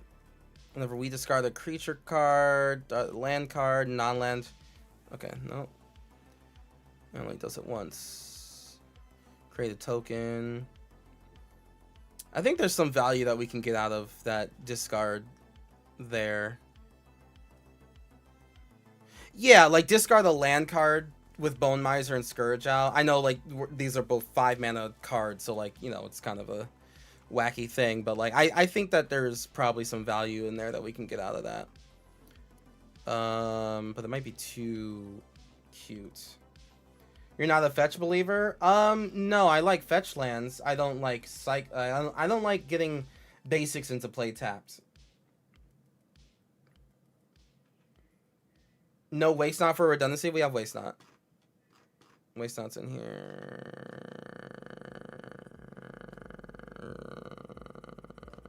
Waste not's for here. Yeah. Yeah, that's more just what I am. I just like the concept of basics coming into play tapped has always been abhorrent to me. And I don't play green also, so 11 mana rocks. Is there not a couple more that we can run? We are at 109 cards though. And we have 38 lands, I believe. Yeah, 39 lands. So we can go down on one more. I think it's going to be the Seething Landscape. We have 38 lands. Is that what Kefka's going to need? Solar Transformer, Everflowing Chalice. Do we really... Solar Transformer, really? Really? Solar Transformer? I never thought I would see that outside of... see that suggested outside of energy decks. If I'm being honest with you. It does at least tap for colorless. Interesting. Relic of Sauron slot. Oh no, it's in here. No, we got Relic of Sauron for sure. For sure. This thing taps for 2 colors? Yeah, 100%. 100%. I'd say 36. Yeah, okay. I mean, I can work with the concept of 36 lands. We do have, like, as long as we have like 14 mana rocks, I feel comfortable with 36 lands. No, that doesn't, you know, change the issue that we're having right now, but just to make the price look less scary, I'm gonna take the fetches out. I have fetches, and I would run fetches, right? But the list of the price right here is like $616, just to make it seem not as like outrageously butt-ass expensive. I'll just remove the fetches so it just kind of doesn't look that bad. I mean, technically, it would be like the Boiler Works I would take out, but at the very least, I can make that part not seem so daunting. And we have 35 lands, and then we also have the oh shit, do we not have Malakir Rebirth? Could have swore we put Malakir Rebirth in here.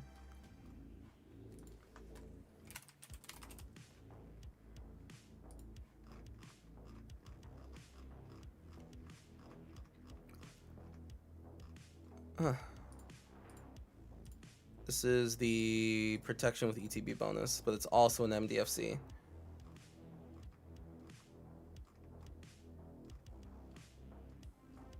Okay, so we have 107 cards. We have 36 lands. Proxy, sure. Ebon Fly. That's a mana rock, right? That turns into a thing. Is that the die rolling one, right?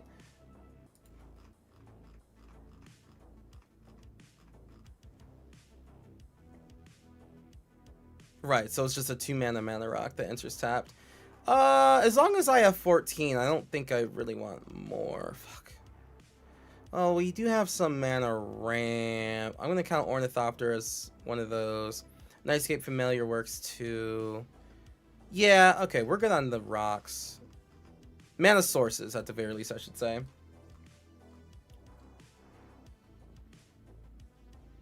Fellar Stone over that. Oh, yeah. Which we have. I would Cold Steel Heart before Ebony Fly. We still need our colors. True. Hey, Pappy.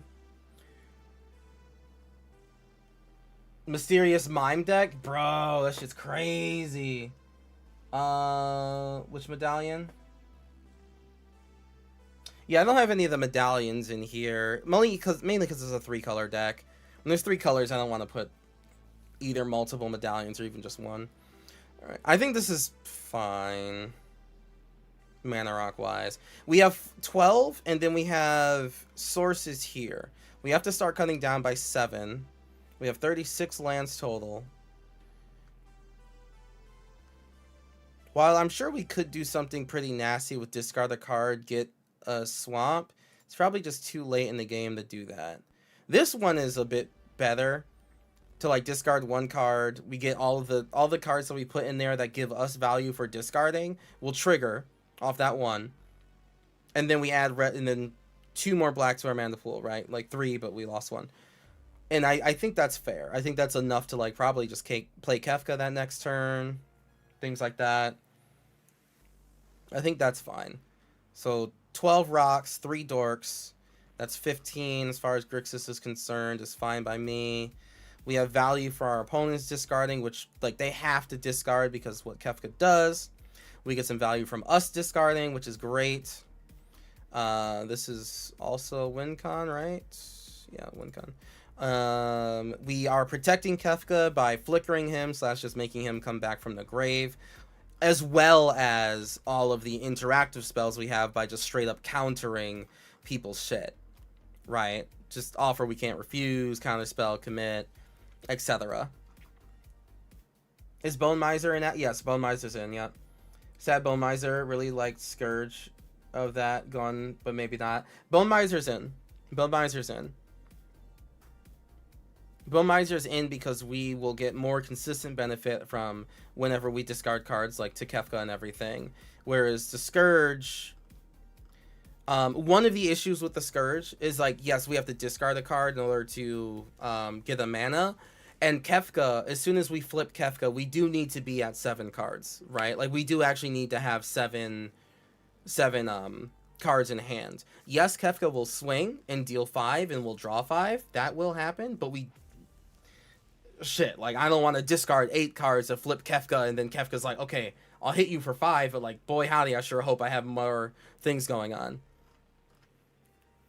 That's all. But like a Bog Witch, I think, is like coming out earlier and doesn't take too much away from Kefka.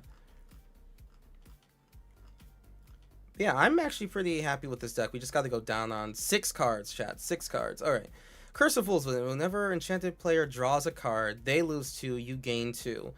I see what you're saying about the madness part, but we don't care when other people draw cards. Descent into Avernus, we can live without it. Painful Quandary, we can live without Painful Quandary. It is possible. We don't want our opponents to like not have any cards to discard. You know, because like we still need Kefka to draw cards from them. So we don't necessarily need Painful Quandary. It is a good card. But when we're trying to cut down, we can cut down the 5-drop that takes us away from playing Kefka on turn 5.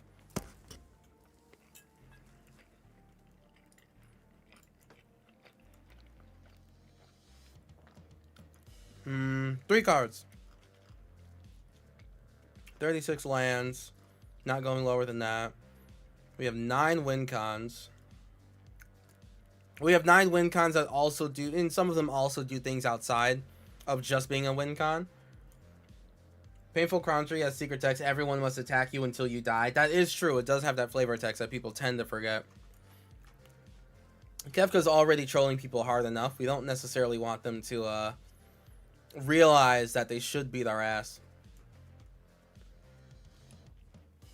And see, whenever we discard 1 or more cards, exile the top card.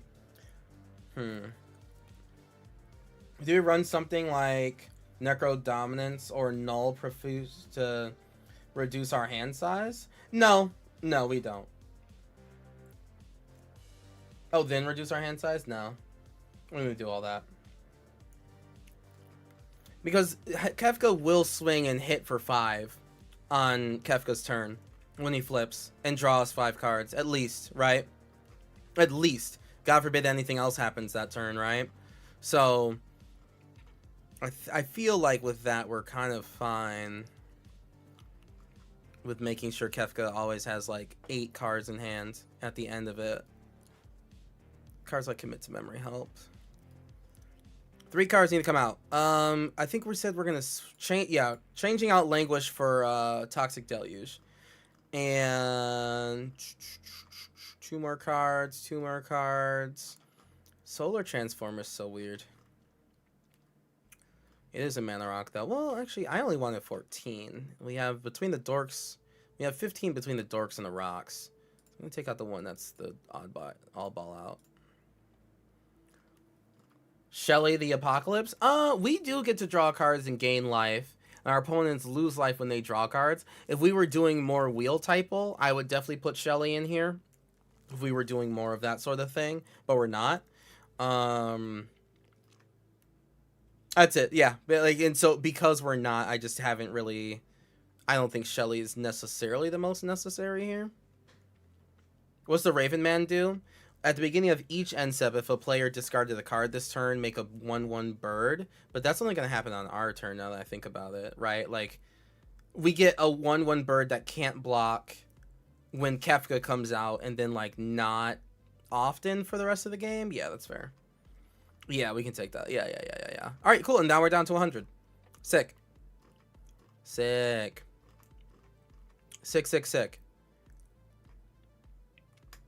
Yeah. All right. So, to go through one last and final time, Kefka, Court Mage, part of the 16 commander decks for Final Fantasy 16 challenge that I have literally imposed upon myself. I have totally, and under $600, $599.69. Hell yeah. Hell yeah. Very nice.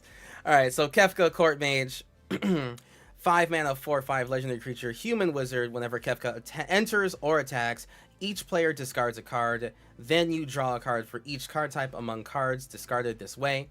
Pay 8. Each opponent sacrifices a permanent of their choice. Transform Kefka. Activate only as a sorcery. And then on the backside, we have Kefka, Ruler of Ruin, a 5/7 with flying. Whenever an opponent loses life during your turn, you draw that many cards. So, the goal of this deck is to give you that Kefka vibe of you're going to be a little troll throughout the entire game, right? You're going to be a little goofy guy that's actually killing people and countering their win cons and all that cool stuff and making them discard throughout the entire game. Not every single second, but just every now and then Kefka's going to say like, hey everyone, discard for me. Hey everyone, sorry, let me interrupt. Discard, tee-hee-hee. And he cackles away, right? So that's going to happen enough times throughout the game. Then, once we get our pieces in place, we're going to pay 8 mana and flip Kefka. And the goal is to win that turn. The turn Kefka flips is the turn that we win the game. We're not looking to pretend that Kefka's going to live for more than one rotation or anything like that, right? If we have things set up correctly and we've prevented other people from winning correctly, it's just Kefka flips, we win that turn, right? So, to get there, to get to that part, we have our control and interaction here, right? 13 different spells that are all just saying like, hey, I know this is your win con, counter it, destroy all these artifacts that are, letting someone get ahead way too far, or destroy all these mana dorks that are letting someone get ahead way too far. Counter that spell and let's shuffle our graveyards back in. Target something else. Counter that. Let's get rid of everyone's graveyard so we no longer have to deal with a graveyard player. Mana Drain. Thanks for all that 8 mana. I'm going to flip next turn. Toxic Deluge. Kefka's on the card. It's also a good card, but Kefka's right there. How do you not run it? And other such things, right? So we're stopping people from winning where we need to. We're not bullying them the entire game, right? We don't have 50 kill spells in here to make sure people do nothing, but we are making sure people do not win, right? Next, mana dorks and mana rocks. There is a heavy need for them because we need to make sure Kefka gets out. We have spells in our hand that protect Kefka, and then eventually pay 8 mana and maybe some extra, to keep counterspell magic up to flip Kefka and then win, right? So we have a lot to do with these earlier turns. We have 11 cards here that gain value from when our opponent discards cards, right? Fell Spectre. Whenever an opponent discards a card, that player loses 2 life. Same thing with Liliana's Caress and Megrim, right? Even if Kefka just triggers once or twice, that's still, 2 damage, that starts adding up and gets them closer to dying for our commander's purposes, right? or we gain 3 life when people discard, or we get their cards when people discard cool things, right? Or just Tiny Bones being a goofy little guy, and especially Waste Not, right? So 11 cards of, hey, our opponent's discarded, that's value. And Kefka says each player discards a card, which includes us. So we have some cards in here that give us value from us discarding. Bag of Holding, Captain Howler, Bone Miser, Inti, Monument of Endurance, Surly Badgesir. All of these cards like it when we discard cards. And that'll happen on Kefka's front side and sometimes the back side. Protection. Some of our protection extends beyond just counter spells. We could just counterspell everything that breathes, fine, right?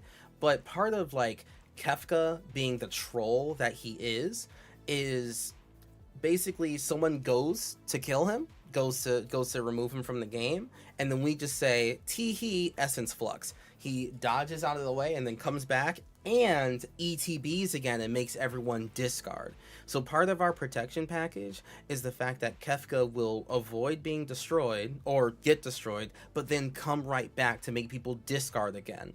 So it's like, okay, you chose to go against me, you're gonna suffer the consequences even more from it. So we wanted that little bit of troll bit for Kefka here too.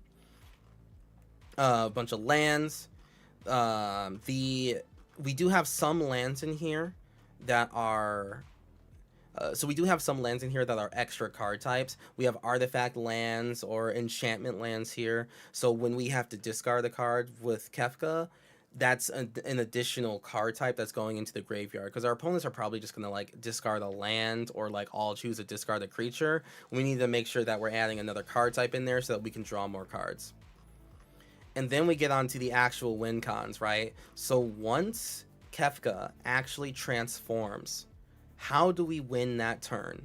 Well, as long as we end the turn with 8 cards, we will win the game as long as we have Braylon, Feast of Sanity, Glinthorn Buccaneer, Niv Mizzet, Artillerist, Psychosis Crawler, Starscream, Starving Revenant. All of these cards basically go infinite the minute we deal damage and then draw a card, and then over and over and over again with Kefka, right? As long as we have more cards in our deck than life our opponents have, we will win the millisecond Kefka transforms. We have 8 or more cards, or we just draw any amount of cards, and we're just golden, right? So we need Braylon out. We need Feast of Sanity out. We need Niv Mizzet out, Artillerist, Starscream, etc. As long as any of these cards are out, and we fulfill the condition of either needing to draw more cards or just discard cards, as long as we're good there, we will win as soon as Kefka ends the turn. So we have 9 win cons right here. With the amount of drawing that we're doing every time someone discards a card, either from Kefka's abilities or other, we're going to draw at least 1 or 2 of these every single game, right? And as long as we can have these on the field and then Kefka transforms, we're good. We cackle the whole way through, right? The whole way through, we're telling people to discard, destroy, etc. And then we win. We transform into some sort of avatar god and we win the way literally it happens in Final Fantasy VI, apparently. Spoiler alert. So, yeah, that's 100 cards of a Kefka deck, right? Not just your regular Grixis discard. They're one of the reasons why we didn't do wheels in this deck. Like, I know I have a bunch of cards in here that like it when our opponents discard. So you'll think, well, why aren't we just running wheel typal? Well, Kefka himself doesn't really need wheels, right? Kefka doesn't trigger every time someone discards for any reason. Kefka only triggers when he attacks and people discard because of that. So I wanted to make sure that the deck stayed focused on triggering off of Kefka because he's our commander. That's why we're doing it. And then everything else just supports that plan and that strategy instead of just making a strategy within the deck itself. So that's why there's no Curiosity or Ophidian Eye along with Niv Mizzets, because yeah, you can have a 2-card combo with those cards, but that 2-card combo literally doesn't even involve Kefka. You wouldn't even have to play Kefka the entire game if you just did that. And hey, that's just not really the commander decks I want to make. I want to make a commander deck that makes you feel, and your opponents especially, feel like they lost to Kefka Court Mage. So, That's the whole spiel there. Kefka Core Mage. I think this is going to be a pretty spicy deck. I like that we have enough mana dorks and mana rocks to make sure that we probably like win on like turn 6 pretty consistently, like almost no matter what people do. As long as we can protect Kefka at least once or twice, we're pretty golden. All right, and there we go. Goofy ass, yee ass Kefka with the 12 million ribs deck. Captain Howler is sick in here. I agree. Especially if we put it on Kefka, like we just discard a couple cards with Kefka Ruler of Ruin. You get Kefka huge and just swing and draw that many cards, and we're just fucking good. Yeah, Captain Howler is a good one.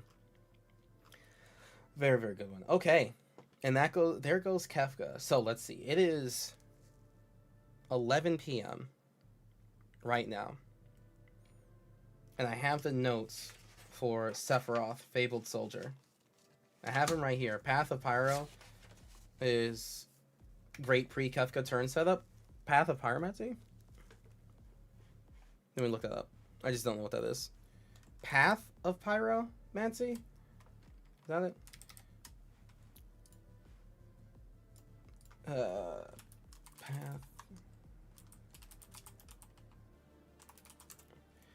Path of the Pyromancer. Discard all cards in your hand.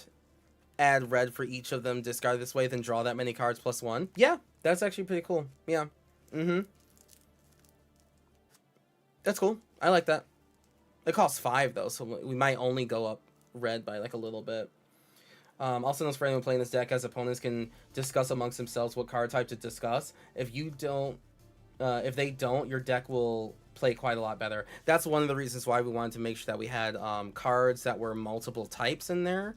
Right, so we don't just have creatures, we have artifact creatures. Our opponents are going to decide, hey, let's all just discard an artifact, let's all just discard a creature, let's all just discard the land. That's fine. We have an artifact land, we have an enchantment land, we have a creature artifact, etc. Yeah. Okay, that was cool. All right, and then let me get ready for Sephiroth. We can do Sephiroth by the end of the night. Okay. And actually, I've actually played against the Sephiroth deck, so I actually have a little bit to talk about on this one. I feel like I say this every time. It's like, I think we'll blow through this one, but I think we'll blow through this one. All right, give me a second to reset everything. We're gonna do the mono black Sephiroth. Let me show you. Bum bum bum. Nope, not that. Not that. Not that. Bum bum bum bum bum bum bum bum bum. Blah blah blah. All right. Give me a second to reset chat.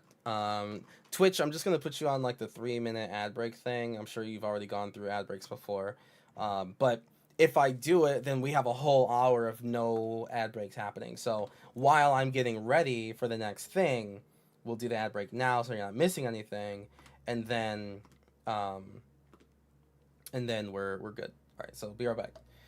The Sephiroth on your desk. You're so ready. Ooh, okay, yeah. I think it's a pretty consistent deck that we can make out of this. All right, swap over to this while I fix up the Moxfield. I love Moxfield.com. I'm so happy with them. I am so freaking happy with them. Like even outside of just like they sponsor. I mean, yes, like because they do sponsor, but like they've just been. This website's great. Sephiroth.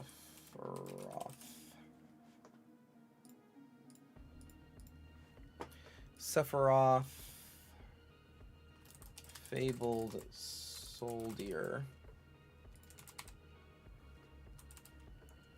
Sephiroth, the Fabled Soldier. Alrighty. We have those there. I have my notes.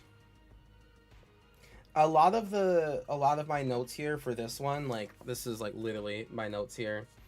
I only got so many. This is me thinking of everything as I was looking at the card over and over, and then this is me like putting it in an order. And a lot of the order is just like, hey, sacrificable creatures. We probably want to like, there's probably like 12 sacrificable creatures that are really good. So we got to cover that topic twice, sort of thing.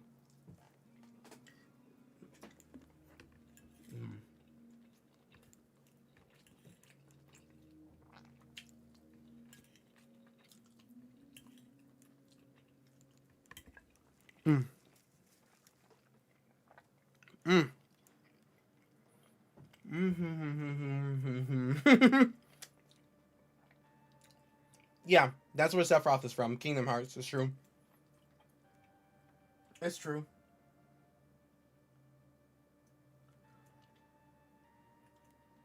It's so true. Okay. Okay, chat's almost back. 3 minutes is a long time, I get it, but like we're clear for a whole hour. I don't know how many ads people run into normally, but if you subscribe, you don't have to run into any ads whatsoever, including the forced ones, especially the forced ones. So be sure to like, comment, and subscribe and all that cool stuff. However you're watching me, some form of thumbs up is always appreciated, so I can keep on doing this.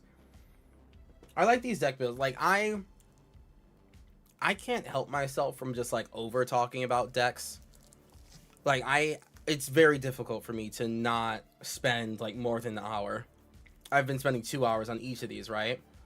Just to like explain, okay, yeah, like let's go one card at a time.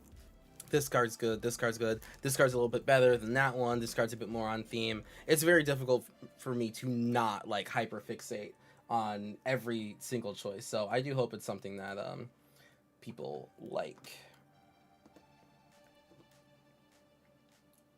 I don't know where else on the internet you're going to get someone who's going to be like, hey, is this your commander? We're going to talk about this for the next 2 hours. So if you like this sort of content, please do show some love in any way you can. Especially share it with your friends. That'd be even better. All right, let me take a swig of this water here. And take one more bite of food as chat comes back from their labors.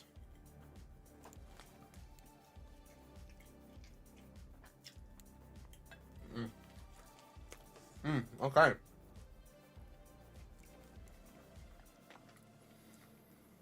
What bracket are we doing? It is a high 3, low 4. It is a high 3 in terms of we are building a deck. Like we are building a deck to do a thing, right? So it's going to be consistent. We will consistently make the deck do the thing it wants to do. The issue is that the thing it wants to do is pretty strong, right? It's more like that. So it's like, if Sephiroth's abilities are strong enough, and we hyper focus on making sure those abilities trigger, then yeah, it might just it's gonna like break past the tier 3 barrier for sure, right? There might be like 1 or 2 game changers in here, but we'll see. Most game changers, if I do ever add them, is because they're either just like, we need them to make sure that our commander stays alive and protected, or the synergy with our commander is just so freaking strong, right? Gotta love aristocrat decks. At the very least, it's mono black aristocrat, but yes, we do have to. Gotta love those aristocrat decks. Okay. Chat, here we go. Here we go. Sephiroth, Fabled Soldier. 2 in the black for a 3/3 legendary creature human avatar soldier. When Sephiroth enters or attacks, you may sacrifice another creature. If you do, draw a card. Whenever another creature dies, target opponent loses 1 life and you gain 1 life. If this is the 4th time this ability has resolved this turn, transform Sephiroth. Okay. Alright. Had to go play EDH game with Reversal? Hey, tell Reversal he's goofy. Yes. Thank you so much, Miabai. Yeah, it's all thanks to you. All right. Chat, let's go over Here we go. It's Sephiroth. All right. So, I played against the Sephiroth deck. The person who made it was able to make it a solid, like, 3. A solid 3. Like, upper end of 3, for sure, but it was still, like, solidly within 3. They didn't have to go super hyper, like, you know, no one gets to play anything, everything is death and destruction, it's all bad.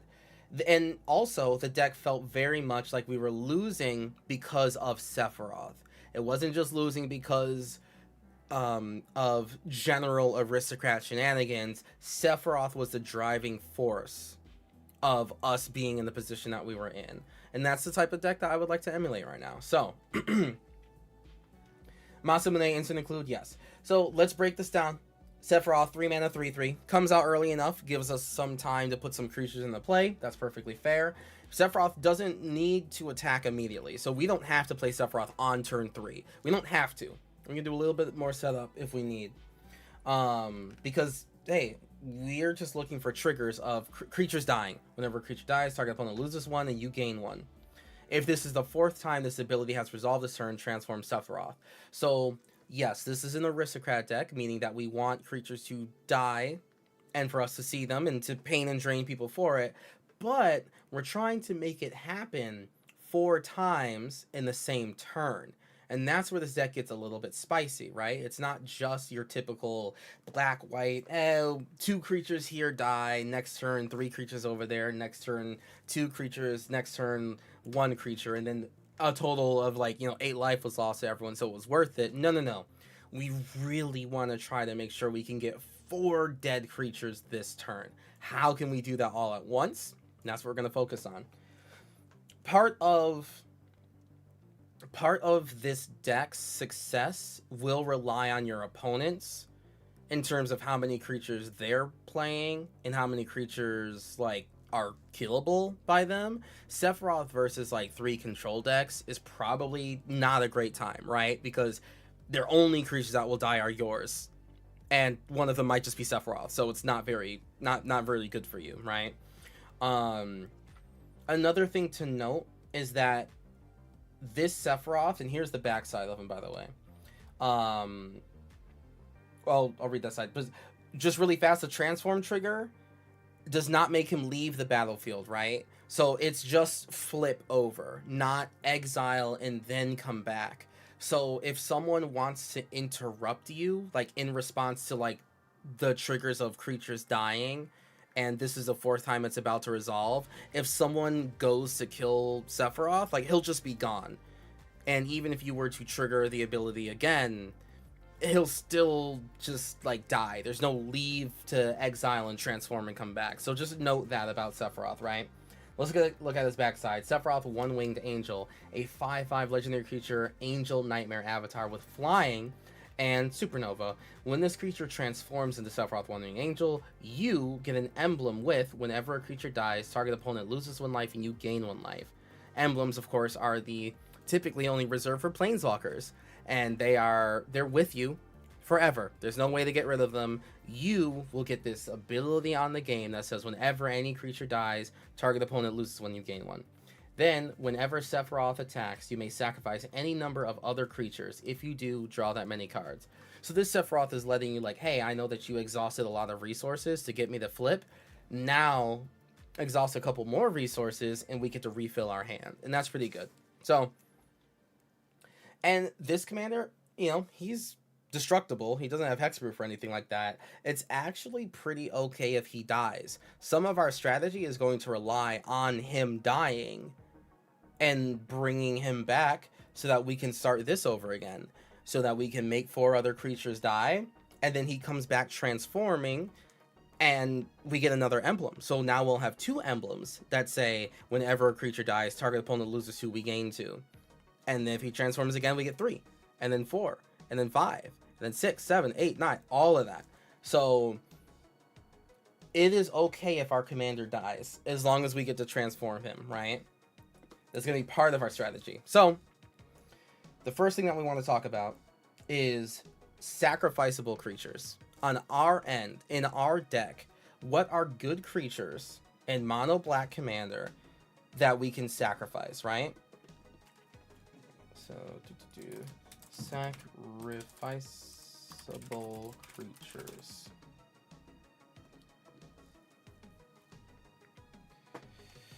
Sacrificable creatures. Dockside Chef. Dockside Chef. One example of a sacrificable creature is Bloodghast. I just want to bring this up right now. Bloodghast. Boop.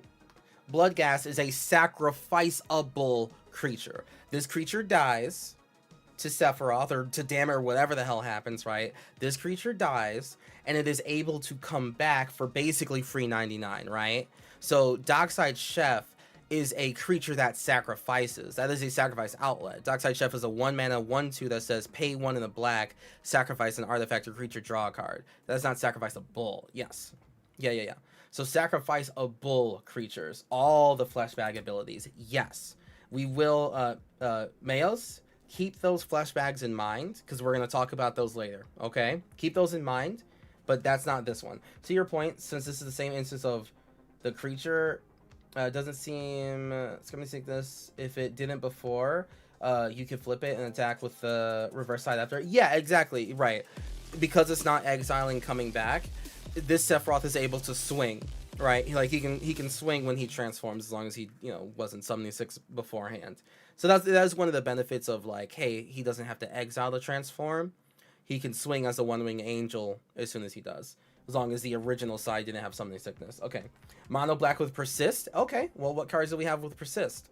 That is a start. The persist can only happen once, but hey, we only need it to happen so many times, right? So what mono black cards do we have with persist? And thank you very much for the follow, WizKid. Persist. I'm looking up the black cards with persist right here, with the color ID of black. Freebooter makes treasure and surveils. Yeah. Freebooter. Greedy freebooter is pretty good here. Very submissive and sacrificable creature. Look at him. Pay, he comes out on turn 1. Sephiroth comes down later, sacrifices him. We get a treasure, we draw a card, and we scry. Like, literally not in that order. What else?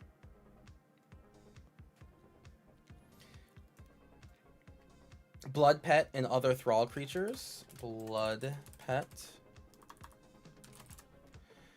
Sacrifice Blood Pet. Add red to your black to your mana pool. Yeah, this is a sacrificeable creature. It's not being sacrificed specifically to Sephiroth, but like it does do the trick. Yep. Other thrall creatures. Dictates, Meat Hook Massacres, Putrid Goblin. Let me look at Putrid Goblin actually is pretty good. Putrid Goblin is a great example. No, oh yeah, that's the persist one. Yeah. Putrid Goblin will come back, so we can do it again. What's the other goblin? That says when it dies, put a -1/-1 counter on something. Because that's actually pretty good, because it's a form of removal, right? It's a form of like, oh, we sacrifice to Sephiroth, draw a card, but that 1/1 over there, that mana dork, that dies now. That is a sacrificeable creature. It's good that it died, Thran Vigil? Oh, yeah. Whenever one of our artifacts leave your graveyard during your turn, put a counter on it. We'll consider Thran Vigil only if persist is a common running theme. Carrier Thrall.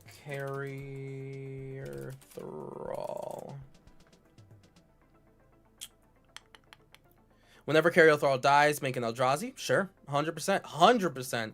And make an Eldrazi spawn. Whenever Carrier Thrall dies, create a 1/1 colorless Eldrazi Scion creature that says it can sacrifice it to add a mana. So Carrier Thrall's there, you sacrifice him to whatever, and now the spawn can sacrifice itself as well. Great. Fantastic. Yes, Thran Vigil deals with the persist. We'll do Thran Vigil only if persist is a continuous thing in the deck, right? If there's only like a couple cards with persist, then it's not worth putting in a card that will only trigger twice throughout any game and doesn't do anything. 9 Lives Familiar, yeah. 9 Lives Familiar is a great one. It's also really cute. So 9 Lives Familiar, 3 mana 1/1 cat. When this creature enters, this creature enters with 8 revival counters on it if you cast it. When this creature dies, if it had a revival counter on it, return it to the battlefield with 1 fewer revival counters at the beginning of the next end step. So we can sacrifice a 9 Lives Familiar, perfectly fine. Sacrifice it to Sephiroth, whatever, draw cards, and then it will come back at the next end step so we can do it all over again. Very good. Do we do cat oven in here? Yes, we will definitely do that. Yeah, we'll do that because that's, yeah, we'll do that for sure. Abyssal Gatekeeper. So keep hold of these. Let's switch over to Scryfall here, or it's not Scryfall, fucking, you know the one, Moxfield, and let's add these cards here. So Bloodghast, Greedy, Freebooter, Blood Pet. Sorry, I got this. Blood Pet, Putrid Goblin. I think, is it Putrid Imp? Putrid Imp? Yeah, it's the Putrid cards. Putrid Imp. No, that's not it. No. Carrier Thrall. And 9 Lives Familiar. Yep. All of these are good tags for sacrificable creatures. Sacrificial creatures. Sacrificable. Sacrificable creatures. Boop. Boop. Boop. Boop. Boop. And boop. Beautiful. Sacrificable creatures. Creatures that are perfectly we want to sacrifice. Let's go back to this very topic because we're not done talking, because chat already came up with some good other ones. So let's see. Nether Trader. Yep. Nether Trader. Nether Traitor. Good one. Nether Trader. Yep. Silver Smote. Oh, Silver Smote. Ghoul. At the beginning of your end step, if you gain 3 or more life, return this to the battlefield tap. That's fine by me. Never Trader. Silver Smote Ghoul. Specific Geralf's Messenger. Geralf's Messenger. That has Undying, so that's pretty good. Yeah, Geralf's Messenger is fine. It's 3 mana. The 3 black is what kind of throws me off a little bit. Gravecrawler, yes. Sorry, boop, boop, boop. Gravecrawler. Gravecrawler is perfect, and it's just got a reprint, so it's cheap. The little Ikoria Scorpion. Oh,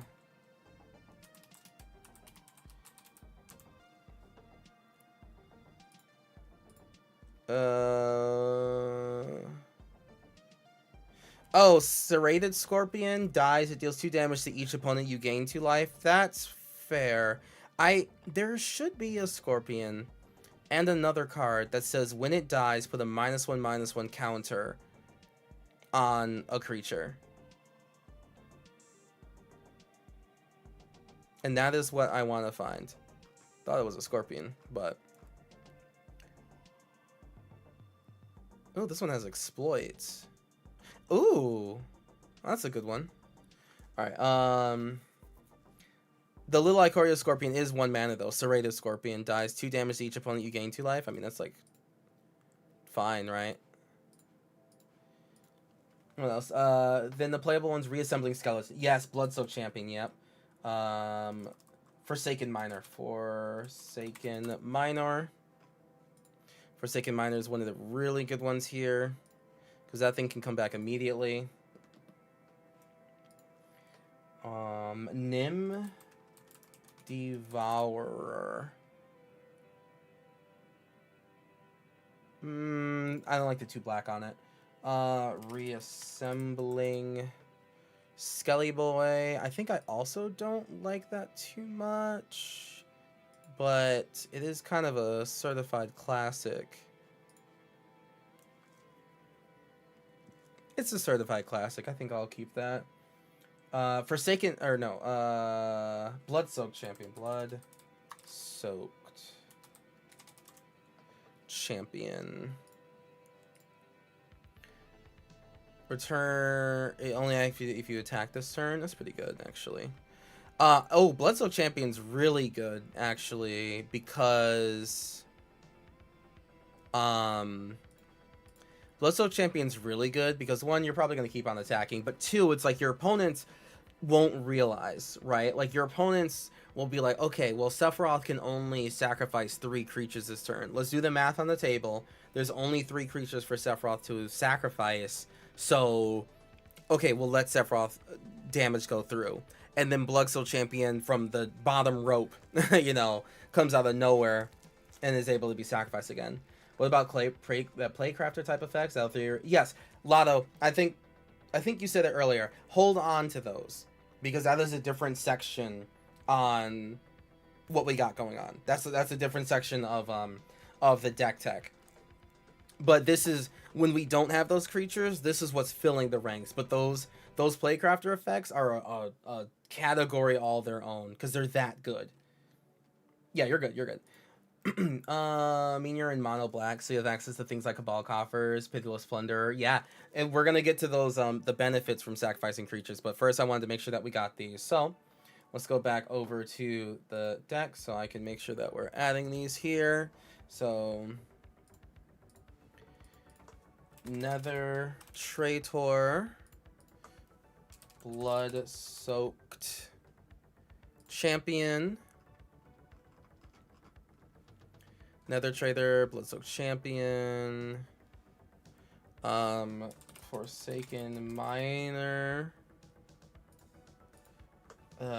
Geralf's Messenger, Grave Crawler, and Serrated Scorpion. Here you go.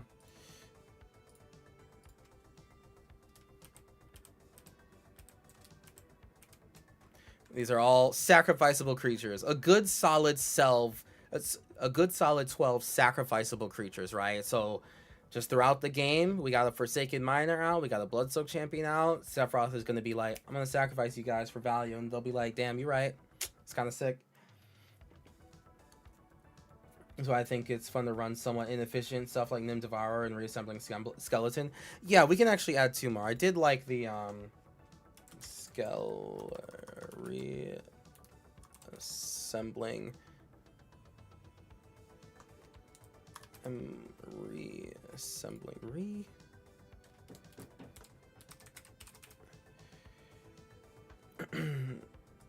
reassembling skeleton also goes in here for sure. Yeah, we can throw that in. We can actually get one more. Restless Dead might fit here. Oh, Restless Dead. Fuck.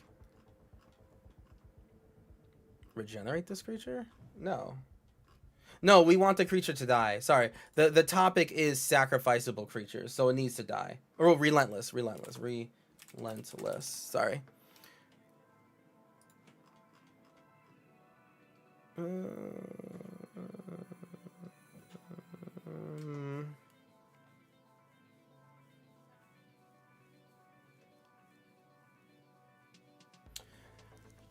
Yeah, there's some goofy shit that we can do with this. There's some goofy stuff that we can do with this. Yeah, I mean, we'll still put the damn $13, brother bear. Damn, really? Shit, I got a lot of these. Yeah, we could. This is that'll be a spicy pick for any of these other zombies in here. We can still run Nim Devourer. I mean, I'm running both. What's one's Nim Devourer? Nim Devourer again.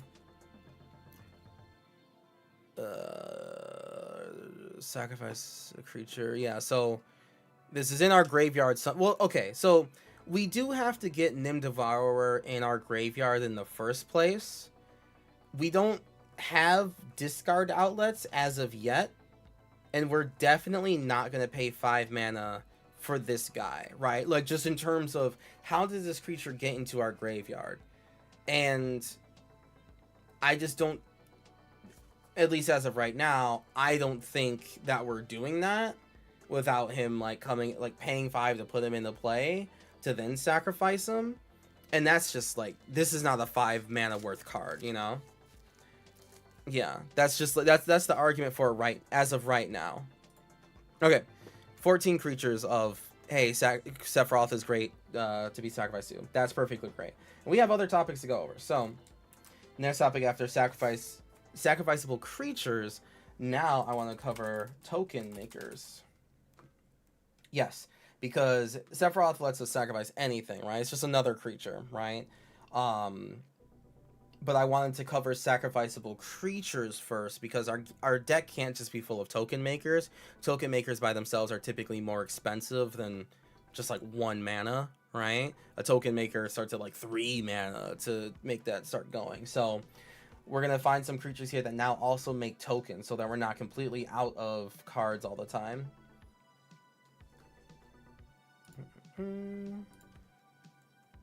Alright.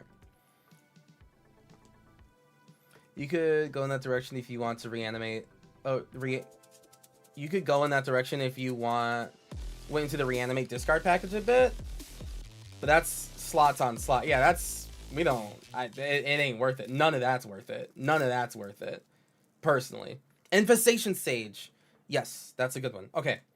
Wolfbane, thank you very much for the follow. I thought you were already followed. Thank you very much for the follow, bud. Alright, so let's go over token makers in mono black. There's going to be quite a couple. So someone already said Infestation Sage, which is great. Infestation Sage. Very good call. This card also only costs a black too, right? Like literally just 1 mana. Perfect. When this creature dies, make a 1/1 black-green insect creature token with flying. Great. Perfect, perfect, perfect. Woe Strider. Woe Strider. 3 mana, so it's a little bit more on the expensive side of what we're trying to do, but it's still, you know, it still works. It's also a sacrifice outlet too, so it does double duty. Do you want the persist options? No, not anymore. We're past it now. Sorry. Blight Mounds? Blight Mound.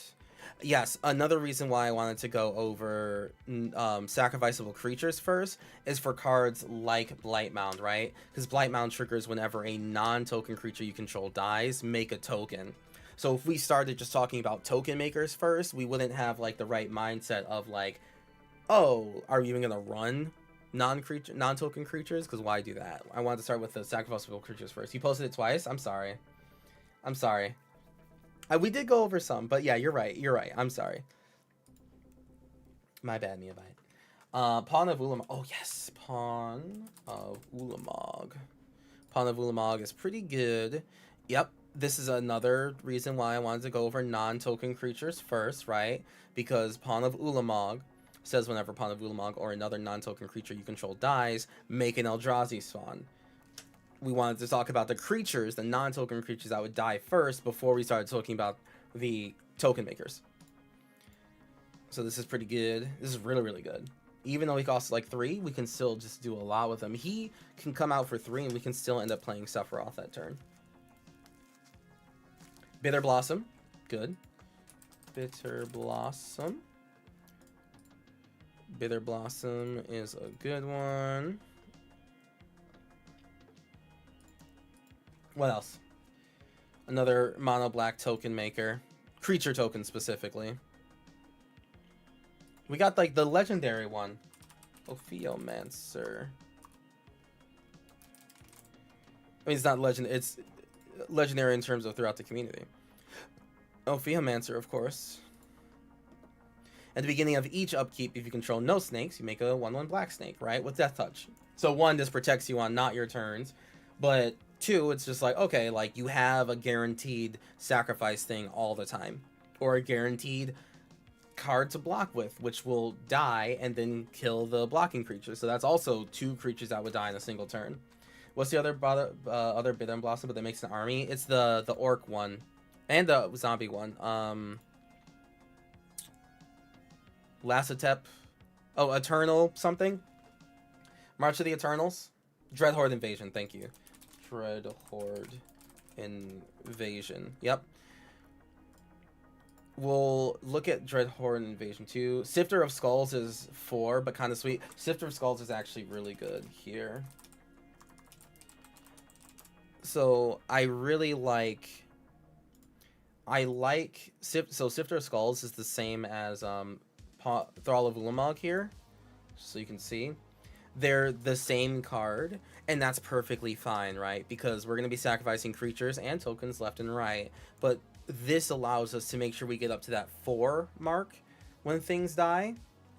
So Sifter of Skulls also definitely goes in this deck. It definitely goes in this deck. You need to read the Oracle text on Tombstone Stairwell as well. Okay. Liliana Heretical Healer. That one's a little too... actually, no. That would work too. Yeah. Dreadhorde Invasion, yeah. Okay, so let's add these before we dive too hard into these. Let's see. Pawn of Ulamog. Pawn of Ulamog. And... oops, sorry.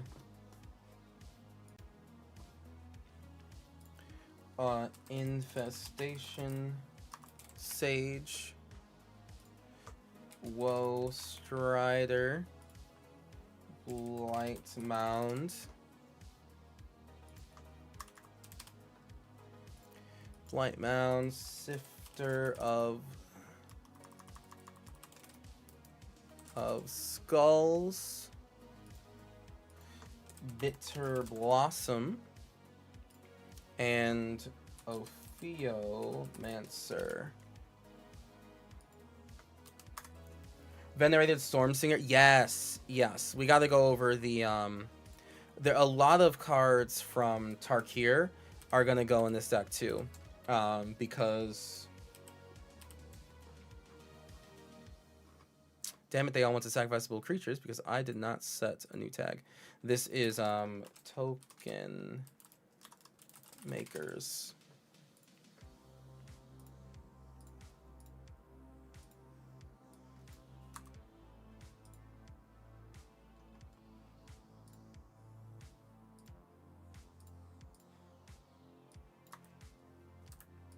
Token Makers.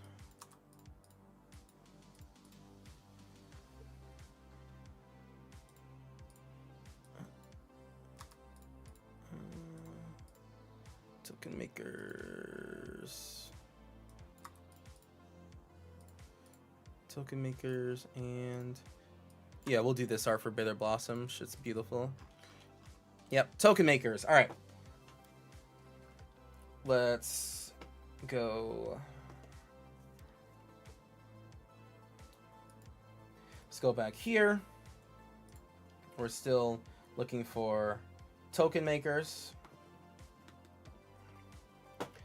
And we already have some Venerated Stormsinger. Yeah, let's find some so Venerated Stormsinger. And actually, that's not the one that I was thinking of for Mobilize. You know, yeah, hold off on the Venerated Stormseer. That fits a little bit more in a different section. Avenger, there we go. Avenger of the Fallen. That is what we're talking about right here. That's a good one. Crazy good.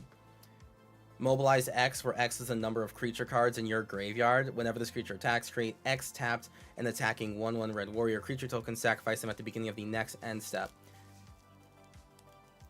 This can, like, this one card allows us to swing, right? And just Sephiroth just triggers. He just simply triggers. That's just it. Like, he just triggers. We go to end step and he flips. That's really, really good. Avenger of the Fallen is really good for that. Vincent Valentine and Gillian Beast could be good beater late game. Yeah, that guy later. We'll have those later. Keep that in mind though. Tombstone Stairwell. I don't want to read this.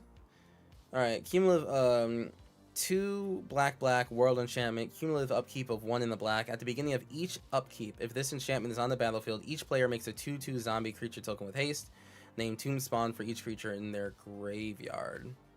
At the beginning of each end step, and when this enchantment leaves the battlefield, destroy all tokens created with this enchantment. They can't be regenerated. I see. So we would play it. We would go to the next upkeep, people would make zombies. The zombies would do whatever. They would die. Sephiroth would flip. And then next upkeep, make things. Oh, wow. You know, it's hard to say no to that. I'll be honest with you. It's really hard to say no to that. It's really hard to say no to that. That's actually quite huge. Huh. Wow. Yeah. No, I mean that's actually really, really good. That's huge. It's like a $22 card, but like, damn, that's crazy. During each upkeep, each player puts into play a tombstone token for each creature card in their graveyard. Treat those as 2/2. They aren't affected by summoning snakes, so they have haste. Counts as zombies. At the end of the turn, sacrifice them. Yeah, like you are gonna have to explain. You're gonna have to translate all these words, but that was translatable. Yeah, that's pretty good. I can't lie to you. That is actually pretty strong. Okay. What else? What else do we have? Give me more token makers. I know people. Lord Skitter. Whenever another rat enters the battlefield under your control, exile, blah, blah, blah. At the beginning of combat on your turn, create a rat creature token. Okay. Yep, we could do that. Is Jadar? Oh, no. Jadar is not on the list. Chat forgot about my homie Jadar. A homie Jadar, though. Dalek Squadron? Too much mana.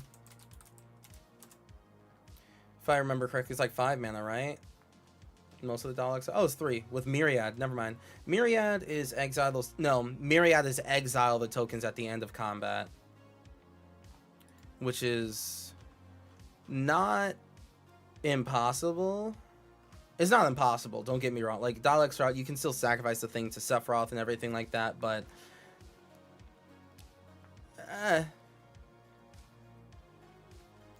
it was still yeah, it still works with Sephiroth because you still get to sacrifice something, but 3/3 for 3 with Menace isn't bad. Yeah, fuck it. Fuck it. Fuck it. Alright, give me one more token maker, chat. One more creature token maker.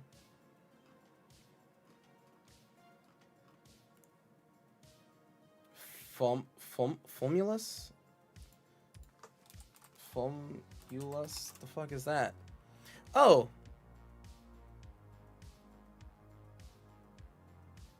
Yes. Yeah, this is huge.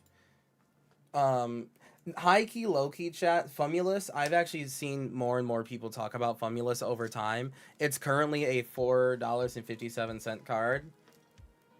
Right there. Just saying. You get 5% off when you use code CURR at CoolStuffInc.com. That's all I'm saying. That's all I'm saying. You know, if any of these cards are of interest to you, any of them, CoolStuffInc.com, 5% off. Lets you get the cards for cheaper, supports me. We're all good. Ophiomancer's on the list already. Yeah, no, Fomulus. Yeah, Fomulus. I've only seen it actually go up over time. Whenever a player, you or anyone, whenever a player sacrifices a non-token creature, which is why we made sure we had non-token creatures in here, make an insect with flying. Whenever an insect you control attacks, if any player loses 1 life and you gain 1 life. Sure, like, you know, whatever. Yeah, that's really good. All right, let's come over here. Let's add these to the deck. Fomulus. Fomulus the Infestation. Lord Skitter.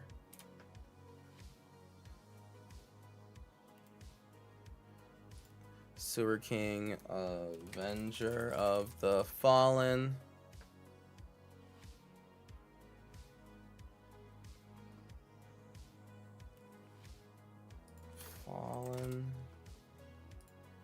Avenger of the Tombstone Stairwell. Jadar. Oh, Scryfall's fucking up.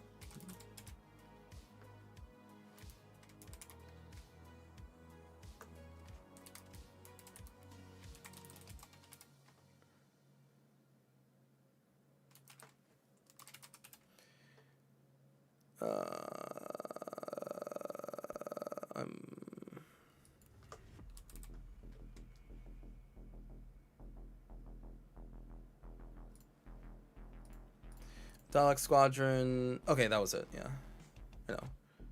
Tombstone Stairwell.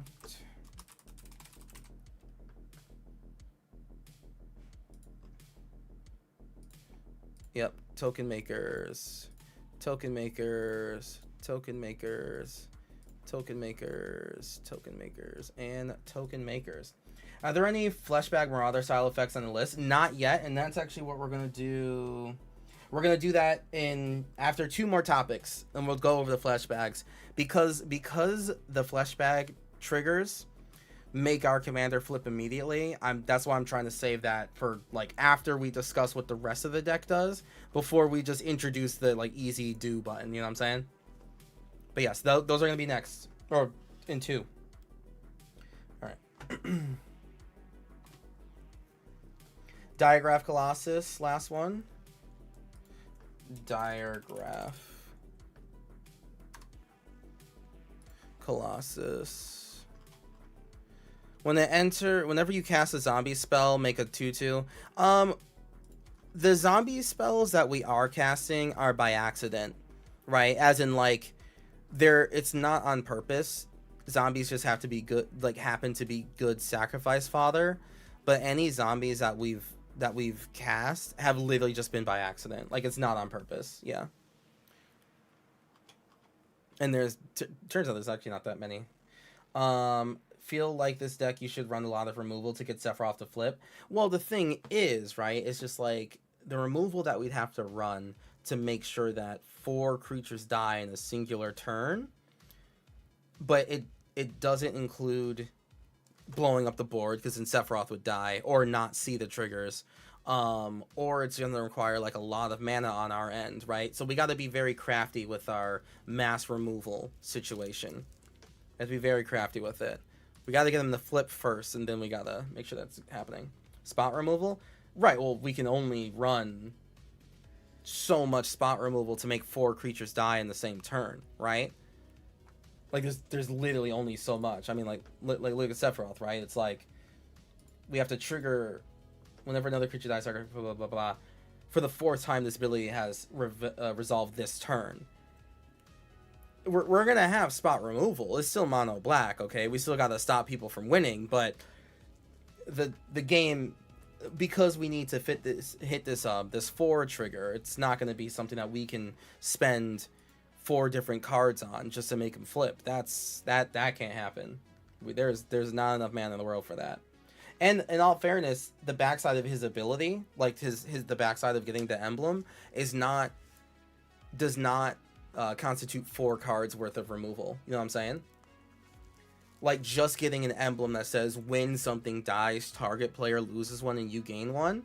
It's not worth 4 removal spells all at once in 1 turn just to make that happen.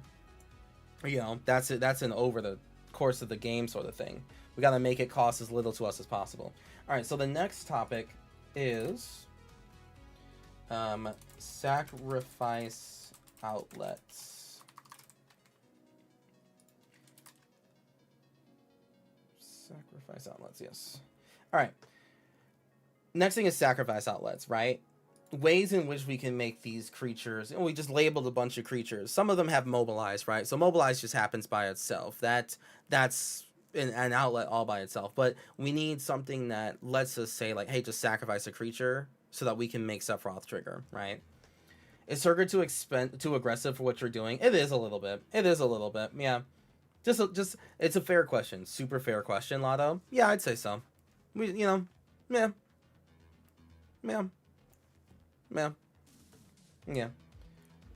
And it's something so like to fit a Turgid in would be the easiest upgrade, because it's only we would only need to slip Turgid in. We could take out a serrated Scorpion and put Turgid in, and like boom, the deck is just like that much more efficient. So it would be a really easy upgrade if we really wanted to.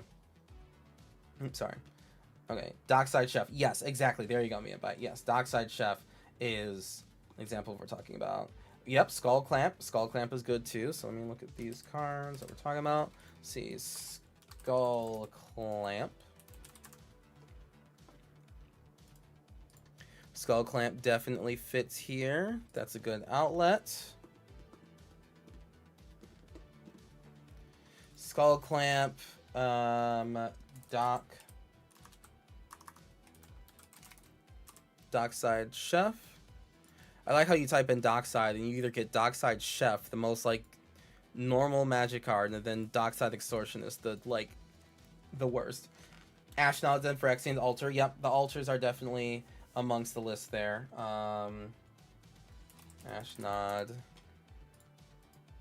Ashnod's Altar. Easy category, Viscera Seer. Yep, it is an easy category. Viscera Seer. These are staples, like in all of these sort of things.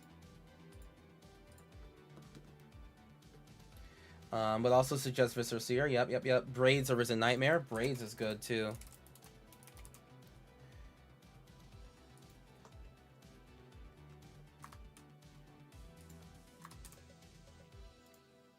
Braids Arisen Nightmare is good.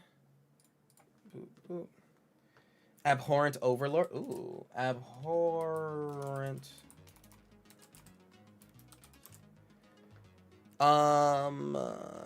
That is not a sacrifice outlet. It is a token generator, and at the beginning of your upkeep, sacrifice a creature. But he costs 7 mana. You know what I mean?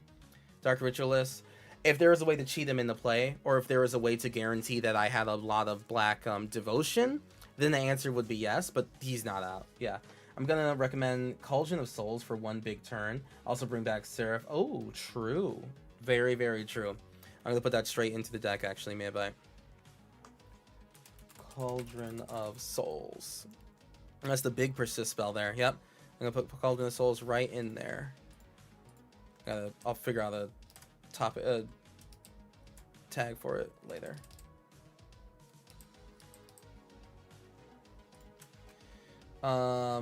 Golden Throne.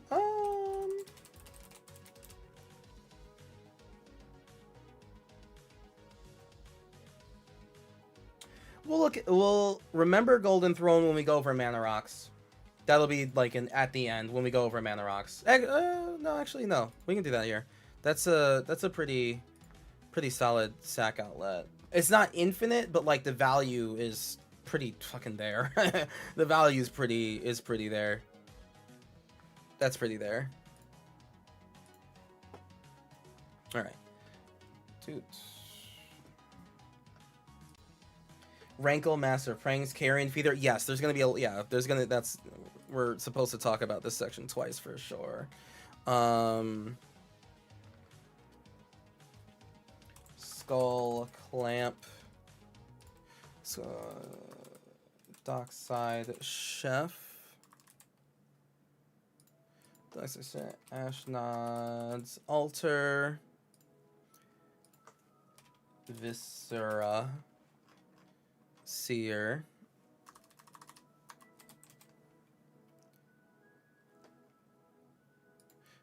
Braids, Arisen Nightmare, and the Golden Throne. The Golden Throne. Sacrifice outlets.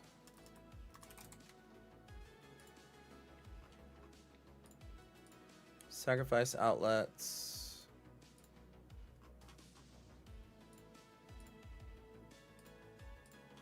There you go. Sacrifice outlets. Why is there 5?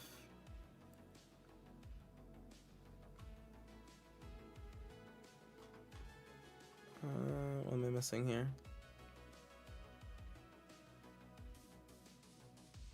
Skull Clamp.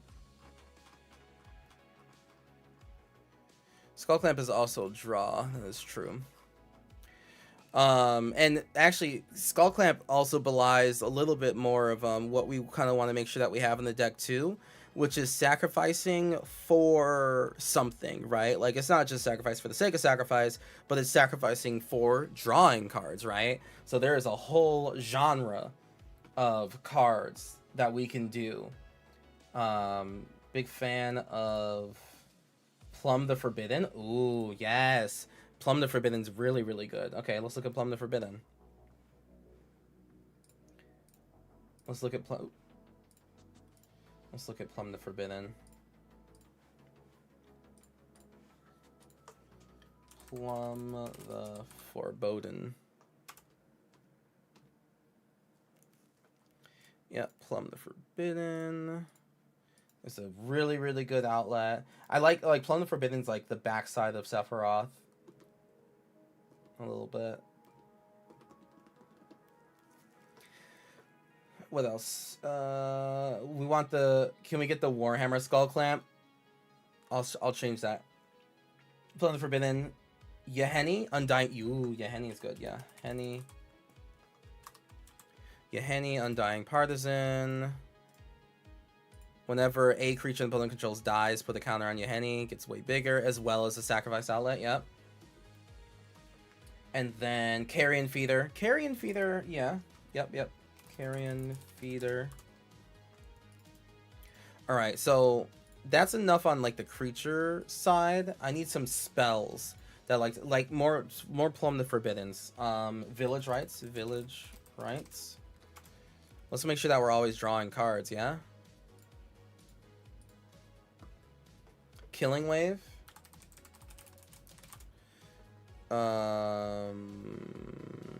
Wow, that is some fucking art. What the fuck, dude? Oh my god, chat, do you see this art? Holy shit.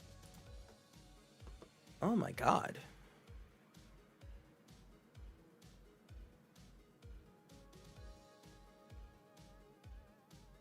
Wow. Wow. I'm sorry. I was actually just taken aback. This is... Wow. You just keep Sephiroth and everything else dies, and our opponents lose a bunch of life too. Yeah, Killing Wave is really cool. I'm surprised I've never really seen this card before. Yeah, that's sick. I gotta save this to my desktop. Like, that's how, like, fucking cool I think this art is.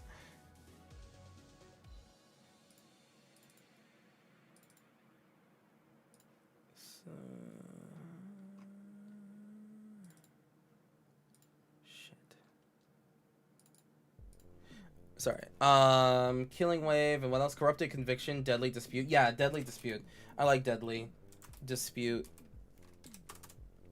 Deadly Dispute's pretty up there, especially because we get treasures out of it, right? Like, that's the part that's gonna be the real,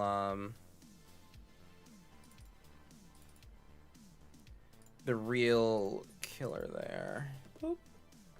Deadly Dispute, that's gonna give us some, cards and mana to work with. Because, you know, eventually Sephiroth is gonna die or something. Like, I don't really know how else we flip him back if he doesn't die, so we do have to make sure that we get that going. Calling the Weak. Yep. Diabolic Intent as a tutor. Yep. You did say the Ashnot. You said the altars. Yep. So let's add these. Let's see. Plum the Forbidden. Yahenni. Carrion Feeder. Village Rites. Killing Wave, Deadly Dispute, Duskmourn removal card. Yeah, having sacrifice a creature to kill a creature is also pretty good too. Corrupted Conviction.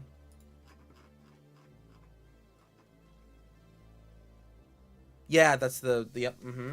Diabolic Intent. Diabolic Intent.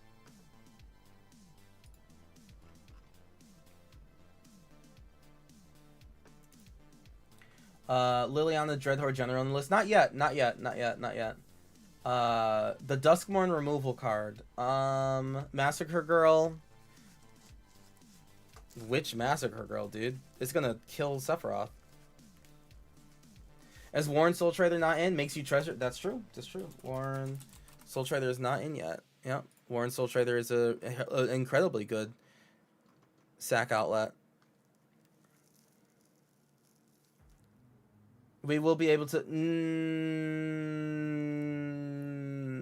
only if things align correctly, though, right? I don't.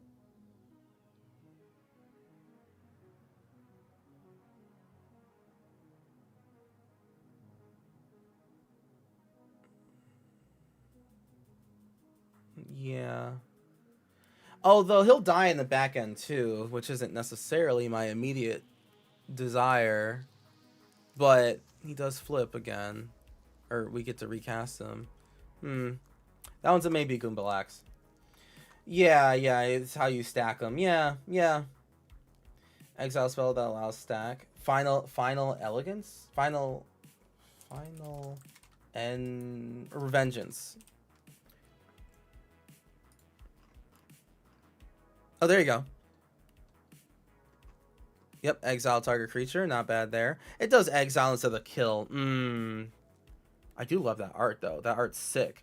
But, yeah, the exile part kind of sucks.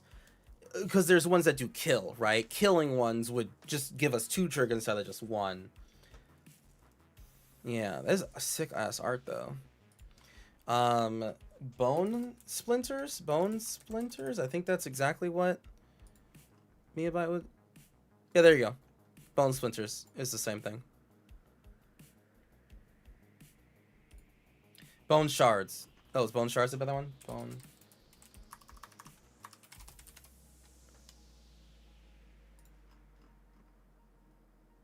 Oh, they're both, actually. You know, ¿por qué no los dos?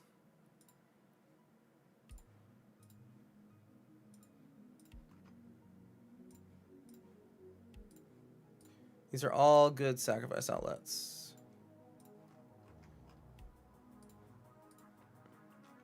And our sacrifice outlets are huge, so... Yeah, we have 13 token makers, 17 sacrifice outlets, and 14 creatures to sacrifice. So I think we're on a good amount of cards for sacrifice outlet, right? Especially because these ones are draw as well.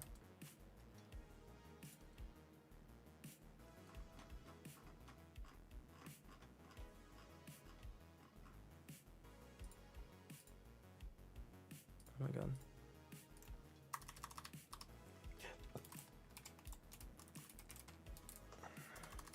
Especially because these are draw as well.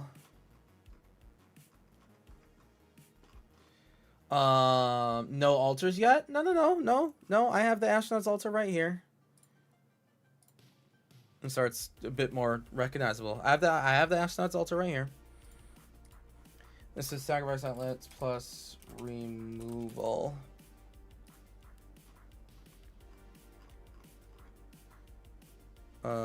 Sacrifice outlets plus removal.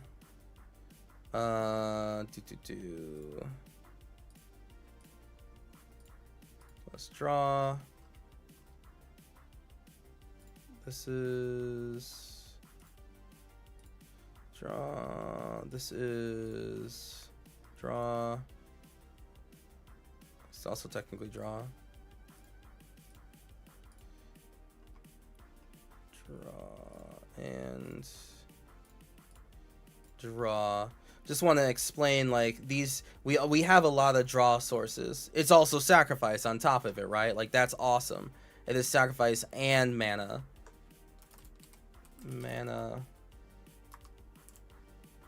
Sacrifice and mana. This is sacrifice and mana. This is also sacrifice and draw. So I'm missing a lot in chat. Just order Tombstone Serum for LGS before it gets expensive. Rankle better than Yawgmoth though, I think. No Phyrexian. We can still definitely do that. Now that I see like how much like single digit mana sources we have, yeah, the Phyrexian altar works too. Phyrexian altar. It's I think one of the reasons why it was like a $48 card. Mana and and mana sacrifice outlet. There you go. This is Reanimator. I'm gonna see if there's other topics that this goes in. All right. Yeah, a lot of sacrifice outlets, which is great. 18 different sacrifice outlets, all in on for 14 creatures and 13 different token makers. We're doing great. We're doing great. Okay. So now, something else. Yeah. Okay, so now, chat, we've done enough with the sacrificable creatures, token makers, and sacrifice outlets. We've done enough there. So now it's time to finally figure out how we can like cheat Sephiroth into flipping immediately. 38 lands, So now we're gonna finally talk about mass sacrifice, right? Or just, you know, mass death there. Mass sacrifice. All right. Or basically, how to flip Sephiroth immediately. Boop. Boop. Okay. I've asked you to hold him. Yep, exactly. Nope, this is exactly why. So, because I wanted to make sure that we talked about all of the other ways that the rest of our creatures can make Sephiroth flip by himself. We're always sacrificing, people are always painting and draining and dying, but now here's cards that just straight up do it by themselves. Flare of Malice is good, actually. Hold on. Flare of Malice is pretty good. Put that at the end there. Alright, yes, so Accursed Marauder. Accursed Marauder is example number 1. Chain Devil. Really? Chain Devil? Huh. And it's a non-token creature of the choice. Crazy. Rankle. Let's see. Merciless Executioner. Merciless Executioner being 3 mana is really good. No, you're good. Merciless Executioner. Actually, can you type the list out again? Because it's gone away from my chat. Merciless Executioner. Fleshbag. So these cards here that we're listing, right? So like when Flesh of Marauder enters the battlefield, each player sacrifices a creature. As long as there are 4 creatures on the board, we sacrifice our own Fleshbag Marauder, our opponents sacrifice whatever they got, boom, Sephiroth just flips, right? He just straight up flips. He just does. Shieldred's Edict. Yeah, Shieldred's Edict, yeah. Shieldred's Edict. Yeah, each opponent sacrifices a non-token creature or a creature token or a planeswalker, but and then you swing with Sephiroth and then you sacrifice a creature, and what you can do is swing with Sephiroth, sacrifice a creature, then at instant speed Shieldred's Edict, so that your opponents have to sacrifice before blockers, and then Sephiroth is now flying because he's one-winged angel mode and he hits people easy. You can also you actually don't like limiting to non-token choices that much. Yeah, not too much. It is 4 mana. Was there another 3 mana one that I just kind of lost? Am I right in thinking that dies to the ability count for the turn to reset? Am I right in thinking that if Sephiroth dies, the ability count for the turn is reset?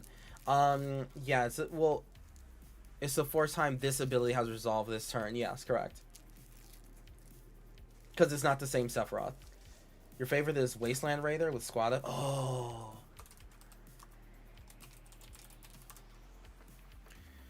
Wasteland Raider. Oh, you know what? I think Wasteland Raider is a better choice than that top one. Especially in mono black, right? Wasteland Raiders is really good here because you can squad if it becomes late game. Hellish Rebuke.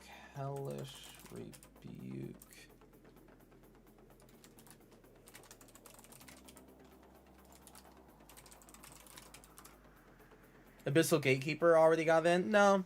I didn't put the Abyssal Gatekeeper in here. He would be perfectly fine. Permanency controls when this creature deals damage to a player who casts sacrifices permanent. You know, I've tried to use Hellish Rebuke multiple times, and it has objectively never worked for me, not once, to kill like more than 2 creatures. So I'm actually like super not into it. The same keeper as Marauder in this deck. Which one, the Gatekeeper or the Marauder? 2 token copies hit the graveyard because Blade of Cells would work, right? Yes, token copies do hit the graveyard. That's when they stop existing, but they have to physically be in the graveyard. The new Naus is pretty good, even if it's a little expensive. Naus? What's that? What's Naus? Legendary copies get sacrificed. Gaius von Balthazar. Yeah, ETB, choose one. Each player sacrifices a creature token of their choice, or a non-token creature of their choice, or an enchantment of their choice. And actually, the enchantment part of their choice is pretty strong. That's... Oh, we finally have mono black, more enchantment destruction. Look at that. Maybe we can stop running the same 2 cards forever. Yeah, this is actually pretty cool. Although, we would probably just choose the enchantment part every single time. But, hey, listen, we'll throw it in the deck. So... These mass sacrifice, haha. These are the mass sacrifice cards that we're talking about. Except for that Flare of Malice, I think. Oh no, yeah, Flare of Malice, yeah. So let's add these. Deal with Blade of Cells, Sephiroth, or another. Legendaries die instantly. Yeah, if you did Blade of Cells, right? Attack. 2 of those creatures die instantaneously, right? They just die because they have to by commander damage or by legendary creatures. Because remember, oh yeah, three tokens die immediately. That is super fair, Meabite. Like, there's literally not a single thing wrong with that line of play. It's just that, why do Blade of Cells? Like, why put a bigger target on Sephiroth's head? Like, with the whole equipment-ism, when, like, a Curse Marauder does, like, just does it. You know what I'm saying? So, Blade of Cells does work in here. There's other cards that work better without you having to pay so much mana for Sephiroth. Because if we're just looking for death triggers, like, we're in mono black. We can get death triggers. Oh yeah, no, it's, I mean, hey, listen, it's definitely funny. Does the Blade of Self triggers say exile or sacrifice? Not for the legendary part, but if you went for like a regular card. I just don't know if they say sacrifice or not. Let's add these to the deck. Exile at end of combat? Damn. That'd be sick if it said sacrifice. That's probably why it doesn't say sacrifice, because it would be actually too good. Could be sacked before combat ends. Oh, for sure. Yeah, for any reason you can sacrifice them. Yeah. Accursed Marauder.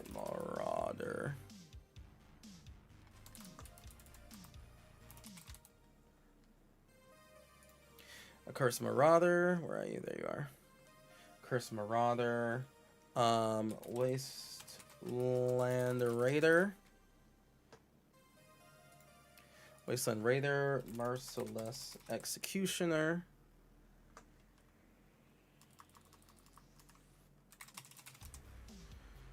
Merciless Executioner.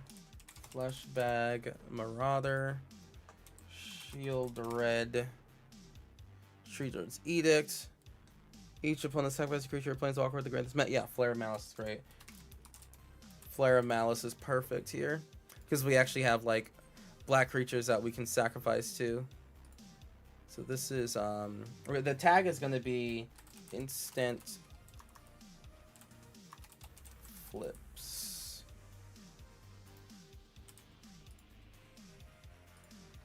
Instant flip triggers right here. Because basically as soon as you cast them, Sephiroth is just gonna do the thing.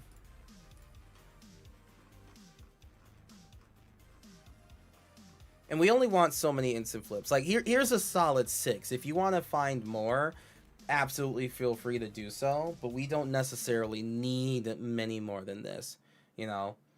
Do you think Masamune is too expensive for what it does? So actually, it was there for The 3-mana one, Playcrafter. Oh yeah.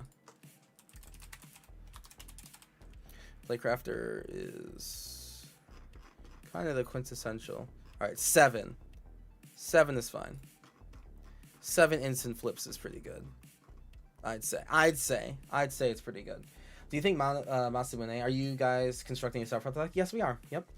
So let's so now I think this actually, me by that question, feeds into the last 2 sections here, and this is death triggers, right?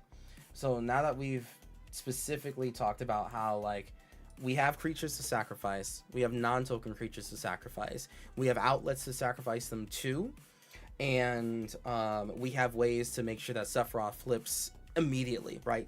He just will flip, right? So now that we've made sure that our game plan is going to work 100% of the time because of the 54 cards that we've put into our deck, now I'm looking for death triggers. Triggers that will help, because like Sephiroth only says target opponent loses 1 life and you gain 1 life. And even the 54 cards that we put into play, like that we talked about right now, won't make one Sephiroth by himself completely eliminate 3 players, right? That's not gonna happen. Oh, look, a spider. I'll let it live. I'll let it live. Yes, 1 Sephiroth is not enough. We need to make sure that the deck itself also has enough, like, each player loses life or more target players lose life and all that sort of stuff in order to make sure that, like, you know, Sephiroth is actually able to destroy and win the game, right? Because Sephiroth by himself can't do it. Even the emblem that Sephiroth gets still just says target opponent, not each opponent. Target opponent. So we need to put in more cards that say target. Or sorry, say each. Love that I turned into the stream that I have a deck list going. I need to cut 15 cards. There you go. All right, so let's go into death triggers. Death triggers. So, chat, give me some death triggers. Things that like the fact that everything is dying. And ideally things that will help us win, right? So, like, first up is Bastion of Remembrance.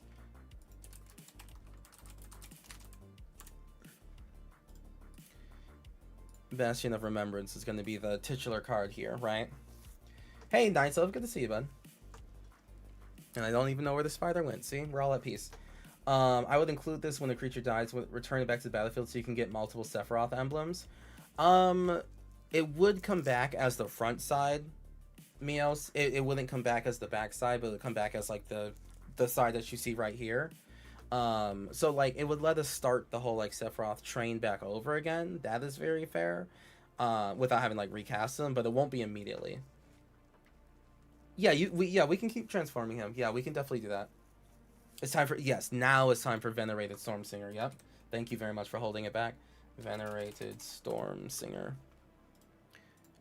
Venerated Stormsinger is absolutely the play here. Venerated Stormsinger, whenever this creature or another creature you control, each opponent loses 1 life and you gain 1 life, which is nice. Ignore that? Okay, perfect. No, Funeral Room works. Funeral Room. Whenever a creature you control dies, each opponent loses 1 life and you gain 1 life. That's exactly what it does. Shit. There's no... This isn't enough. You know, for the sake of not ruining OBS, because I think... Okay, maybe... no, I'm gonna just be safe and not put that. I'll add it directly to the list, but I think if I download it to OBS, it's gonna break something. Funeral Room. Yeah, Funeral Room exactly works. That's exactly the point of Funeral Room. This to be one of those type of cards. Blood Artist, yep. Blood Artist, yep. Blood Artist.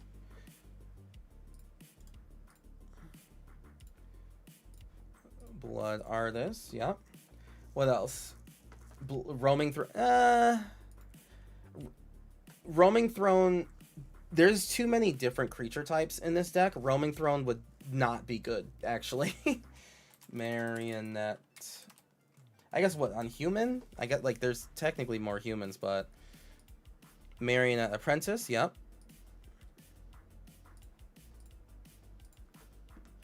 Marionette Apprentice. Room cards break it. Oof. Zulaport Cutthroat. Yep. Zulaport Cutthroat. Exactly. All of these creatures are saying deal damage to each opponent instead of target. So basically, like, as the game goes on, you can keep telling, you know, each opponent loses life, loses life, loses life.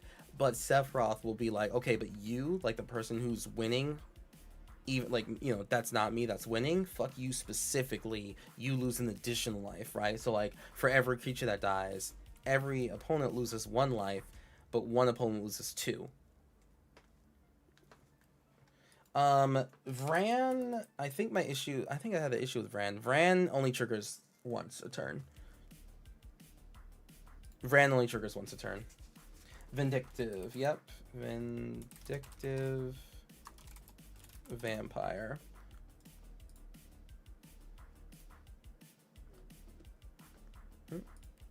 Yep, Vindictive Vampire.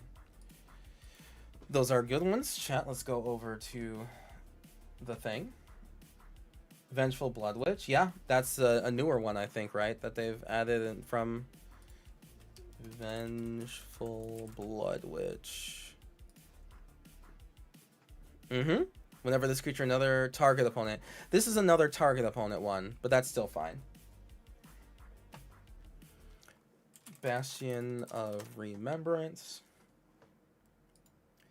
Venerated Storm Singer. Blood Artist. Marionette Apprentice. Zulaport Cutthroat. Vindictive Vampire. Yep, all of these are perfectly good choices for death triggers. Because Sephiroth by himself is not enough. He is literally not enough to kill 4 opponents, right? But with these guys here, now it will be.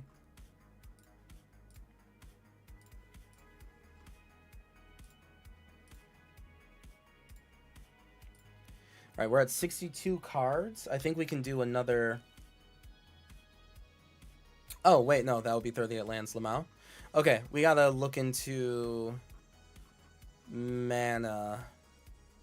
More mana than this. So we gotta do the... gotta start looking at land here. So let's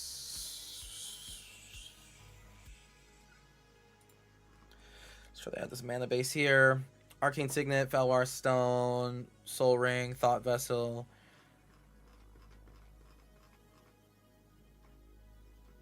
We don't need, you know, Exotic Orchard in these, but swap. I'm just gonna say like 36.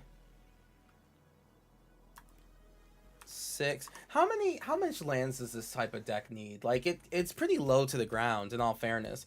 Black Market, if you're feeling optimistic about snowballing, I feel pretty up there. Bantu's Monument. Ooh, that's a good one. Bantu's Monument. Yeah, that's a good one. Black creatures cost 1 less, and whenever you cast a creature spell, each opponent loses 1 and you gain 1. It's pretty good. This is just value. I don't even know what tag to put that. It's just value. We'll put under mana. Just so every card has a tag. 36 swamps. I'm honestly feeling 36 swamps, to be completely honest with you. Like, I actually don't think that's a bad number.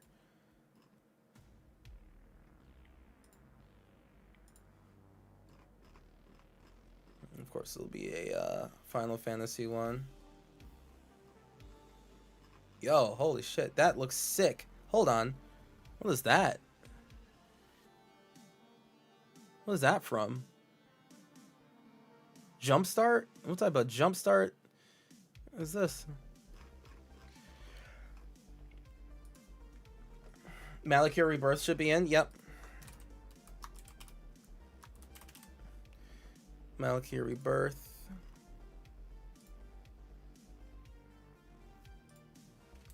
MDFC. Let's call it MDFC. So we can go down a swap. We literally don't even need Command Tower. That's honestly very silly. Lands, where are we going? We don't need... Yeah, where we're going, we don't need lands. It's honestly pretty true. Alright, so 36 lands. So if we reduce the deck by 3 cards, we'll, like, literally be all set. Like, the deck list will just be done. But mana rocks... Do we have mono black mana rocks that we can get? If you got $50, you can add Cabal Coffers and Cabal Stronghold. I mean, you know. It is the Cabal stuff. It does matter. Cabal Coffers... Cabal's not Stronghold, right? Is it Stronghold?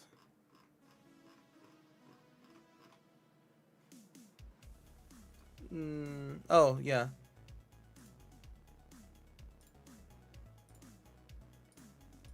I hate white border.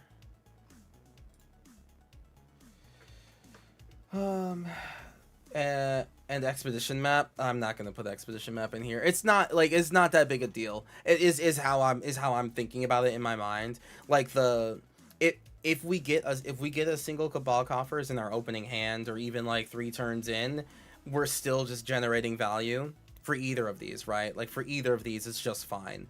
I don't like it. We're not trying to like. We don't need it. The deck doesn't need it. The mana curve is like what, 3? The mana curve is literally 3, right? And then 7 permanents that are 4 CMC. So, like, we're good. We're good with 37 lands is honestly like too many, to be honest. Yeah, 30. Let's put the boggart witch or whatever, bog trawler. Yeah.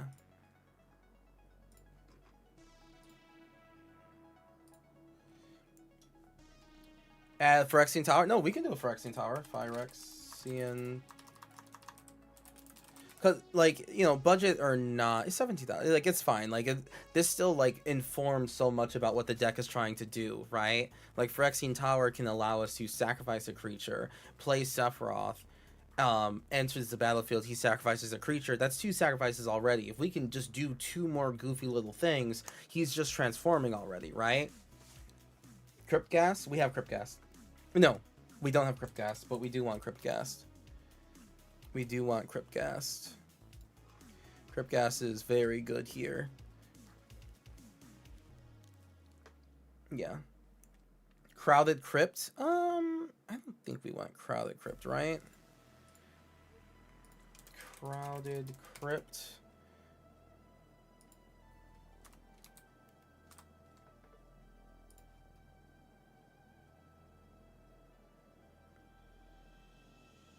Shit, yeah, I guess we do. Damn, yeah, you're right. Yeah, you're right. Yeah, I can't deny that. Yeah, we can definitely do Crowded Crypt. It's gonna be a lot of death happening. Yeah, that's pretty good. Bolas the Citadel, meh. Lazotep Quarry might be okay as a sack outlet that can later rebuy Lazotep Quarry.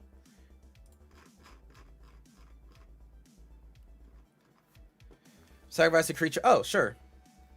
Wait, no, this is sick. Wait, I had literally no idea that this card existed. This is wonderful. Sacrifice a creature, add 1 mana of any color. And it comes to play untapped. This is exactly what we want. I honestly haven't even read the rest of it because I don't need to. This is perfect.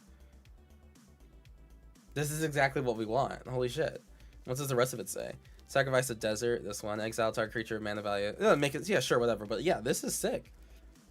Nah, dude, this is sick. No, good call. I honestly didn't know Lazotep Quarry was a thing, to be honest with you. Undying event like Vincent's Limit Break, so we can bring back Sephi rather than return to the command zone. That will be one of our biggest issues with how we've built the deck thus far. I'm going to take out 1 Dalek Squadron. I'm just going to take out like 1 card from each of these sections, because we've gone overboard.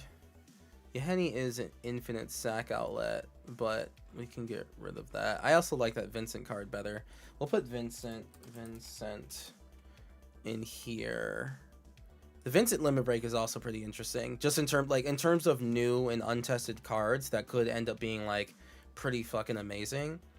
That could easily go in here. I just don't know. Like I just personally do not know. But I do like the idea of Sephiroth coming back pretty quickly. That is why we have a lot of sacrifice mana stuff though, right? Like Ashnod's Altar for like all of this mana stuff is to help us get Sephiroth back sooner rather than later. You know what I mean? Like we do, at a certain point, we do have to trust the process of like, we put in enough mana and enough creatures. Would you do mana rocks like Scepter? I would actually. Scepter 6 though? Scepter of...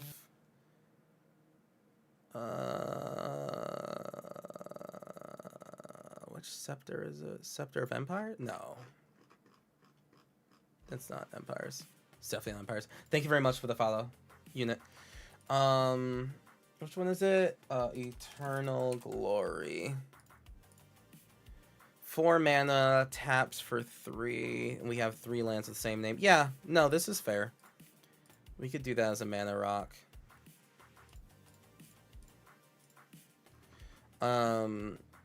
But we, again, our curve is only so big. Like, we've actually extended our curve even higher now from doing that. So, like, we went from 7 cards that were 4 to 10. And that's, like, we gotta calm it down a little bit. Cauldron of Souls is a mass reanimation spell. Gotta cool it down a little bit. Because the thing is, we only need so many cards to win. Like, we legitimately only need so many cards for, like, to win this game. I'm gonna take out... Killing Wave is a board wipe. To be honest with you. Killing Wave is a board wipe. Diabolic Intent. 1/2 their spell. Sacrifice, draw cards. Kill spells. We definitely need kill spells. Definitely need card draw. I think we don't need a card draw that makes us spend 2 mana. Whereas like these just cost 1 and I draw 2. The cost of 1 creature. I think Relentless Dead might require too much mana to bounce to our hand and recast it and get a zombie out. I think that just costs too much mana. We'll just stick with the thing that always costs 2. You know what I'm saying? Rise of the Dark Realms for endgame finisher. Ooh. Calling the Weak. Which one's Calling the Weak? Want Dark Ritual? We could do both of those, actually. Calling the Weak. Well, we don't want Sephiroth out too early. Sephiroth does require us to have creatures out before him. Just remember that. Like, unlike Gilgamesh that we talked about previously, Sephiroth is okay with coming out at turn 3. Right? Like, he needs to have at least a couple of things on the battlefield so that he can trigger and flip. If anything, you probably cast Sephiroth turn 4, just so you have, like, actual things out to sacrifice. I do like Black Market Connections is not in yet. I don't think we necessarily need it. I don't really think we need Black Market Connections because we have enough draw. I personally believe that we have enough draw in here. With the multiple different sources of like 1 creature equals 2 cards in our hand. And we produce enough creatures by ourselves. And the 1 treasure just like isn't necessarily the most needed thing. Command beacons. Oh yeah, command beacon. Command beacon. Yeah, for sure. No, just literal black market? Oh, that's crazy. Actual black market? You're wildin', but I like it. Okay. We've increased our mana curve, and we gotta stop.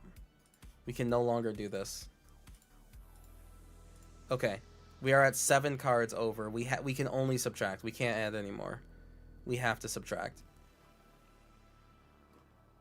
1 card let's just what the fuck? Jesus.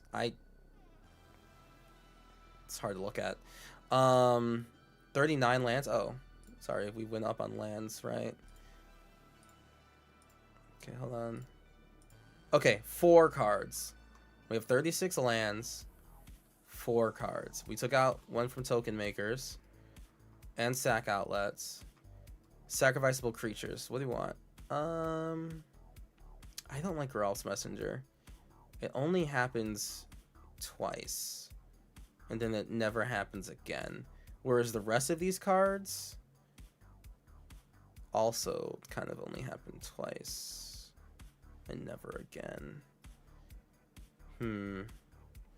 Are there more? Because I almost would rather it be mana versus only twice a turn ever. Don't need that.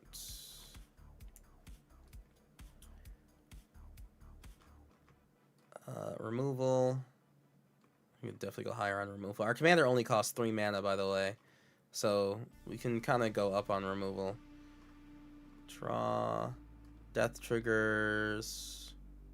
Do any of these costs? We can take out one of the 4-drop death trigger guys. Just one of the 4-drop ones, right? And that brings us a lot closer. I'm gonna take out Grave Pact is 2 mana add. Yeah, Grave Pact is 2 mana add. Yeah, Grave Pact will make our opponents concede, which is, you know, listen, I play decks that make my opponents concede versus them lose. I'm okay with that. It's not necessarily what I'm trying to recommend to people. If you keep Bloodghast, I'm definitely keeping Bloodghast. You should run more fetches just for the sake of, You're super right, Lotto. You're so right. You're very correct. I don't think I want to... Well, in terms of fetch lands, listen, this is a $300 deck as it is right now. It might hit 300. We don't have a budget limit, okay? I'm not saying that we're limited by budget, but to just be more appealing to just about anyone walking by and be like, hey, you could do this for 300, or you could do this for 500 for the sake of like one goofy little guy that might like come back more off, like, you know, 2 more times than before. If there was more cards in the deck that it would trigger the landfall for, I would be like super on board. But it's just one guy, and that one guy with 36 lands, I mean, he'll come back at least twice, you know. It's so expensive, yeah. Grave Pact is a card that decides whether you live, you die, or win. Yeah, Grave Pact is just a little too mean. I'll take Grave Pact out of my list. I mean, it just depends if you want it. Honestly, Guy Larry, it comes to when you play Grave Pact. Like, you have to decide when you play Grave Pact. And just so people know what we're talking about, just so people understand, like, Grave Pact, right? So here's Grave Pact. 4 mana enchantment. Whenever a creature you control is put into the graveyard from the battlefield, each player sacrifices a creature. Now, you know, hey, listen, it's a 4 mana card. It's existed in Magic for a very long time. It's not like, you know, it's like never happened before. We could put this in, and now Sephiroth triggers just immediately, right? Like 1 mana, or sorry, 1 sacrifice, and Sephiroth just flips. And that's cool. It's also like, if you're the type of person to play this on turn 4, and then now for the rest of the game, like, your opponents have to like be hyper on edge unless they have an enchantment removal, it's just like, I've at least found it not like the position I want to put people in. Not me personally, just me personally. I have it, I think I have it in 2 different decks of my 56 different decks, and I will sandbag it in my hand until it's a win con for me, right? I will sandbag it until I will play it. I'll sacrifice like 5 creatures out of the 15 I have on the board. Everyone will lose their board because I'm a token deck, so I'm supposed to have more than everyone. I'll sacrifice, like, you know, a small portion of my board state. Everyone will lose their board state. And it's just like, hey guys, I clearly have the lock, right? Like, I I can swing at everyone this turn and everyone will die. So I use it as a win con, but not as like a on turn 4 or turn 2, you know, I'll mana ramp, Grave Pact, and then just be like, okay, well, now for the rest of this game, every single creature I play is just gonna be like, I might just kill your creature, like you just might lose yours, right? Like you'll never have your commander on the field. You might as well just concede because you won't be able to play the rest of the game creature wise, and that's just not what I want to do. And if someone does not know that about Grave Pact and is just walking along and says, oh, Kuro built a Sephiroth deck, let me just like get this list, I don't want to have someone accidentally learn the hard way about Grave Pact. Not off my deck list. They can learn me from watching me play it, but yeah. It's about enchantment removal. Then there's Butcher of Malakir. I like and you know what? I like Butcher of Malakir way better because it's a 7 mana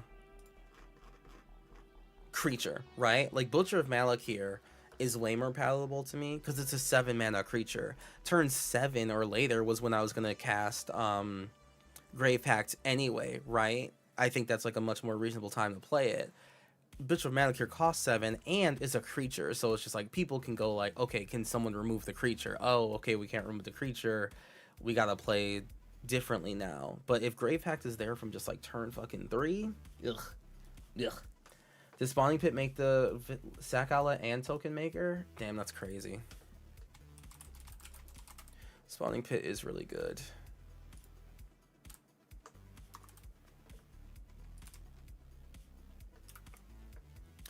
Damn it, Spawning Pit's really good. Sacrifice a creature, put a charge counter, then you can pay 1, remove 2 charge counters to make a guy. Fuck. It is really good. It's a good token maker. Alright, chat, stop having me add cards. Please. The Abyss in years? I'm not even going to look it up. Alright, we need to take out 3 things. I went on a spiel about fucking a card. Now I'm stuck. You gotta add Rankle over these. Ooh, Rankle's pretty good too. Rankle's pretty good too. Rankle, Master of Pranks. And Rankle's Prank makes everyone sacrifice a creature too, right? Chat, stop. Stop. So good. It's a death trigger. No, it's a sacrifice outlet. It's a sacrifice outlet.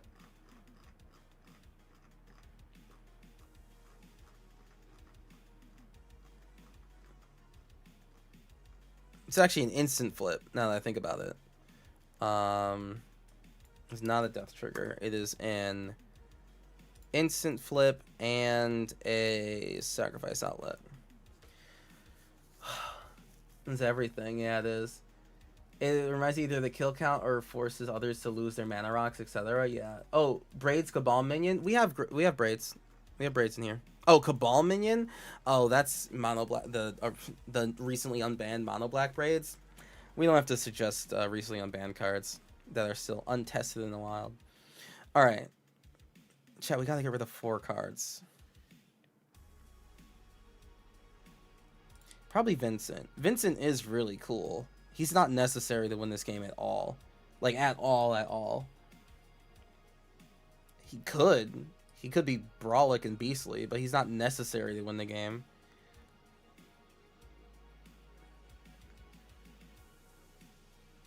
Some of the death triggers is where you gotta cut, I think. Yeah.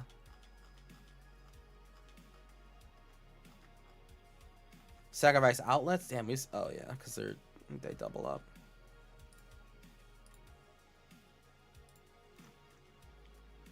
Token makers. What did we do? What did we say? You said death triggers?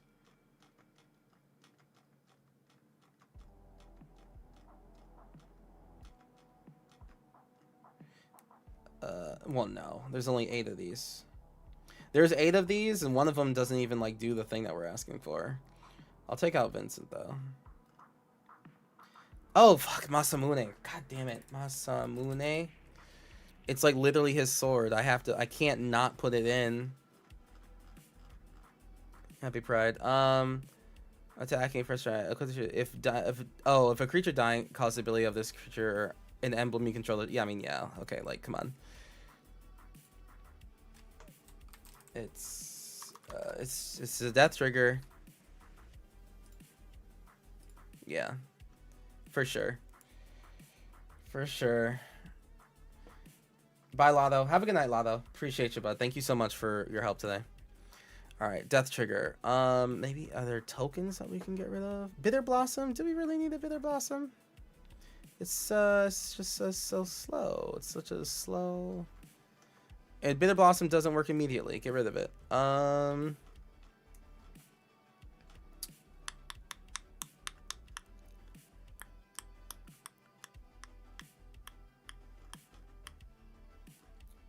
I don't like Geralf's Messenger. I keep looking at it. I'm getting rid of it. Putrid Goblin does come back twice, or exists twice. Nether Trader, 9 lives. These are all 5. Oh, I don't think I care about this card. It's fine. This card doesn't need to exist. It's the only real, like, it sucks to go down on sacrificable creatures, but you know, we'll survive. Instant flips. How many instant flips do we need? 8? Probably. Draw. Death triggers. We do, like, again, our commander can't win on his own. We actually literally do need death triggers. Like, we actually do need to do these to win the game. Do we have any sack outlets that cost mana?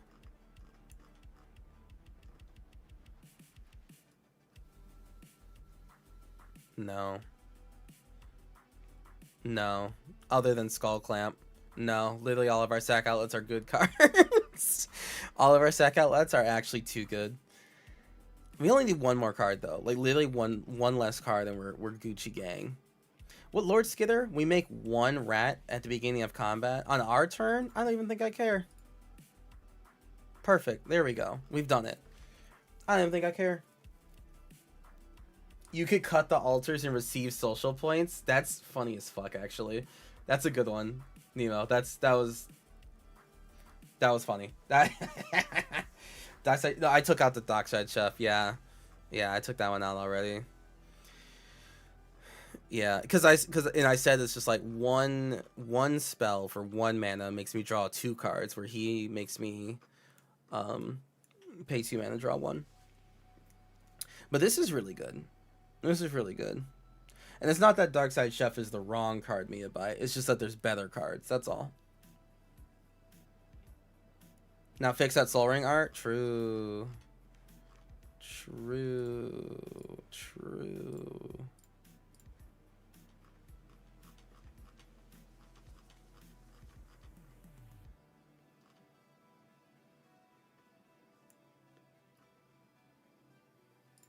There we go. Nailed it. Is there an Arcane Signet that's better too? Yo, that's sick.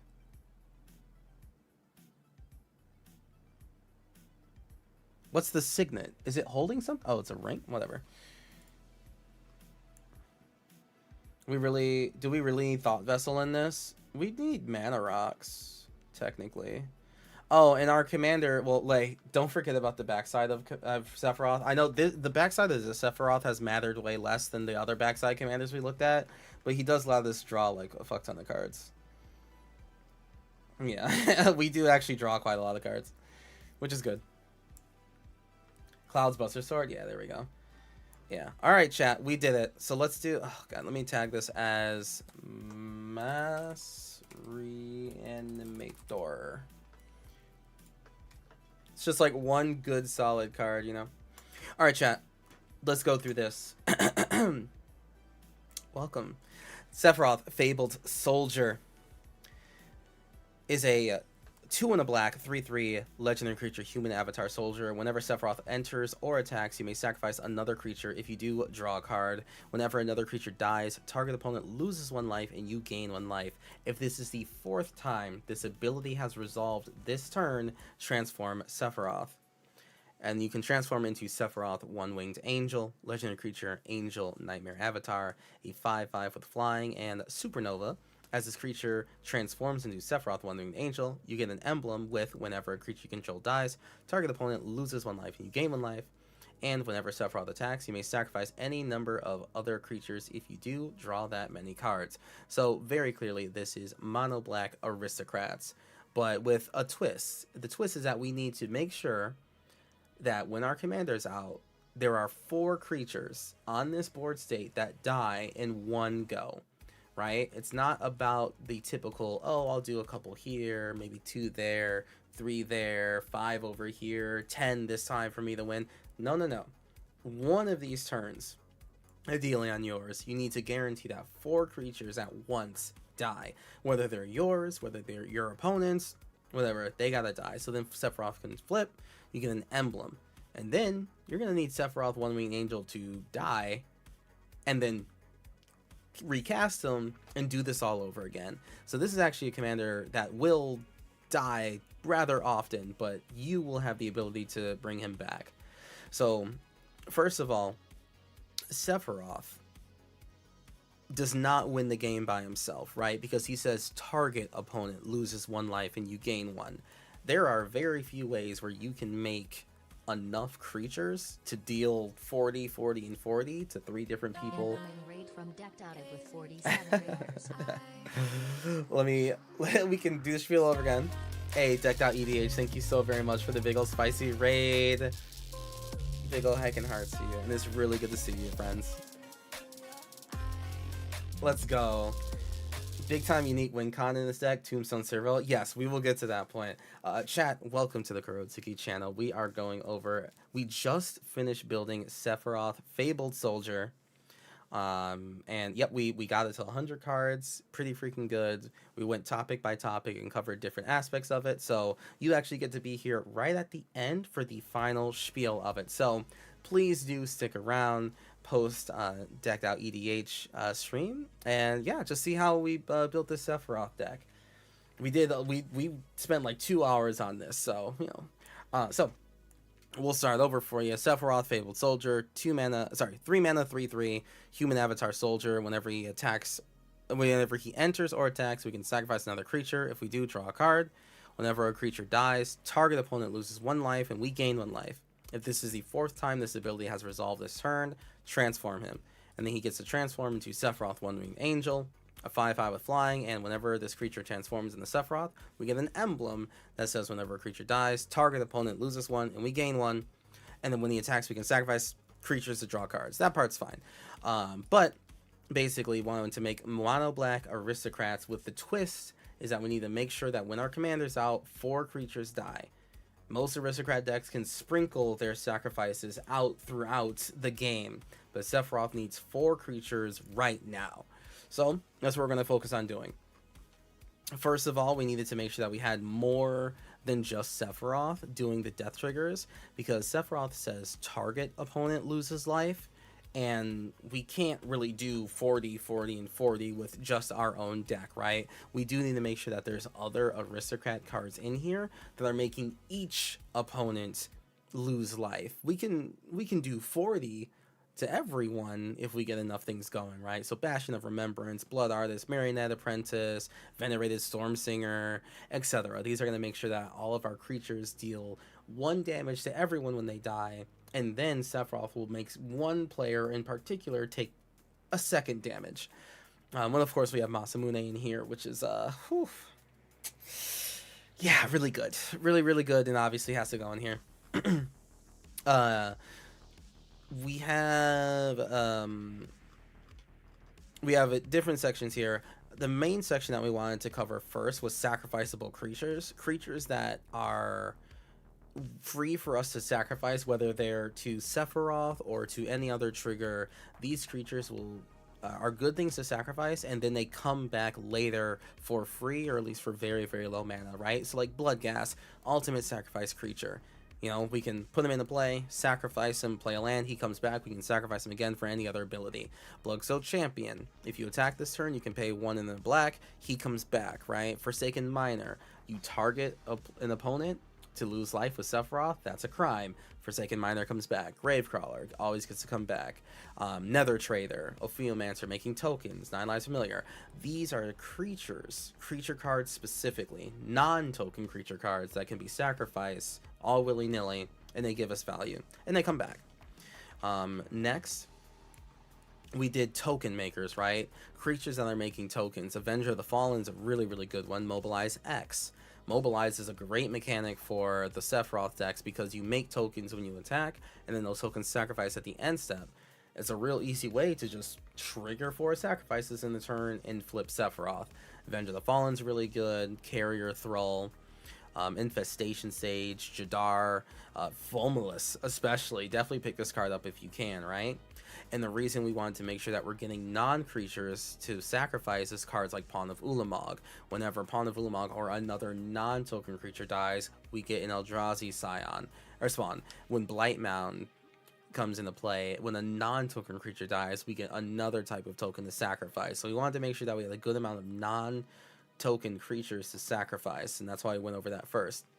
But the real spice, honestly, to this deck, which is kind of wild. Tombstone Stairwell, yes, Darth Taco, yeah, Tombstone Stairwell is actually going to be one of the most craziest cards that you can put in this deck. But let me read you the actual translation, the oracle text of it, so you can see how it's supposed to be. So Tombstone Stairwell is 2 black world enchantment, cumulative upkeep of 1 in a black, which means at the beginning of your upkeep you have to pay 1 in a black for every age counter that's on it, and the age counter gets added on every upkeep. So at the beginning of each upkeep, meaning yours and each of your opponent's upkeep, if this enchantment's on the battlefield, okay, each player creates a 2/2 zombie token with haste that's named Tombstone Spawn for each creature card in their graveyard. So if you have 5 creature cards in your graveyard and it's your opponent's upkeep, you're going to make 5. And that opponent's going to make however many creatures are in their graveyard. And the next opponent and the next opponent. We all make a bunch of zombies, right? And they have haste. And then at the beginning of each end step, and when this enchantment leaves the battlefield, destroy all tokens created with this enchantment. So every single individual turn, you're going to make a bunch of zombies. Whether people swing with them or not, they get sacrificed at the end step. And those are all death triggers for Sephiroth and every other card you have. So yeah, Tombstone Stairwell. It is a $22 card, but like wow. It kind of just makes this whole deck if you really wanted to. So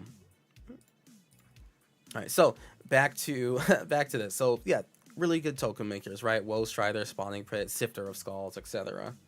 Tombstone is only in 139 Sephiroth decks because they don't know. They haven't watched this deck tech yet.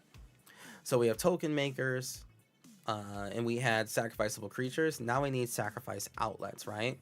So like good sacrifice outlets, Ashnod's Altar, Bone Shards, and Bone Splinters are both removal pieces as well as being sacrifice outlets.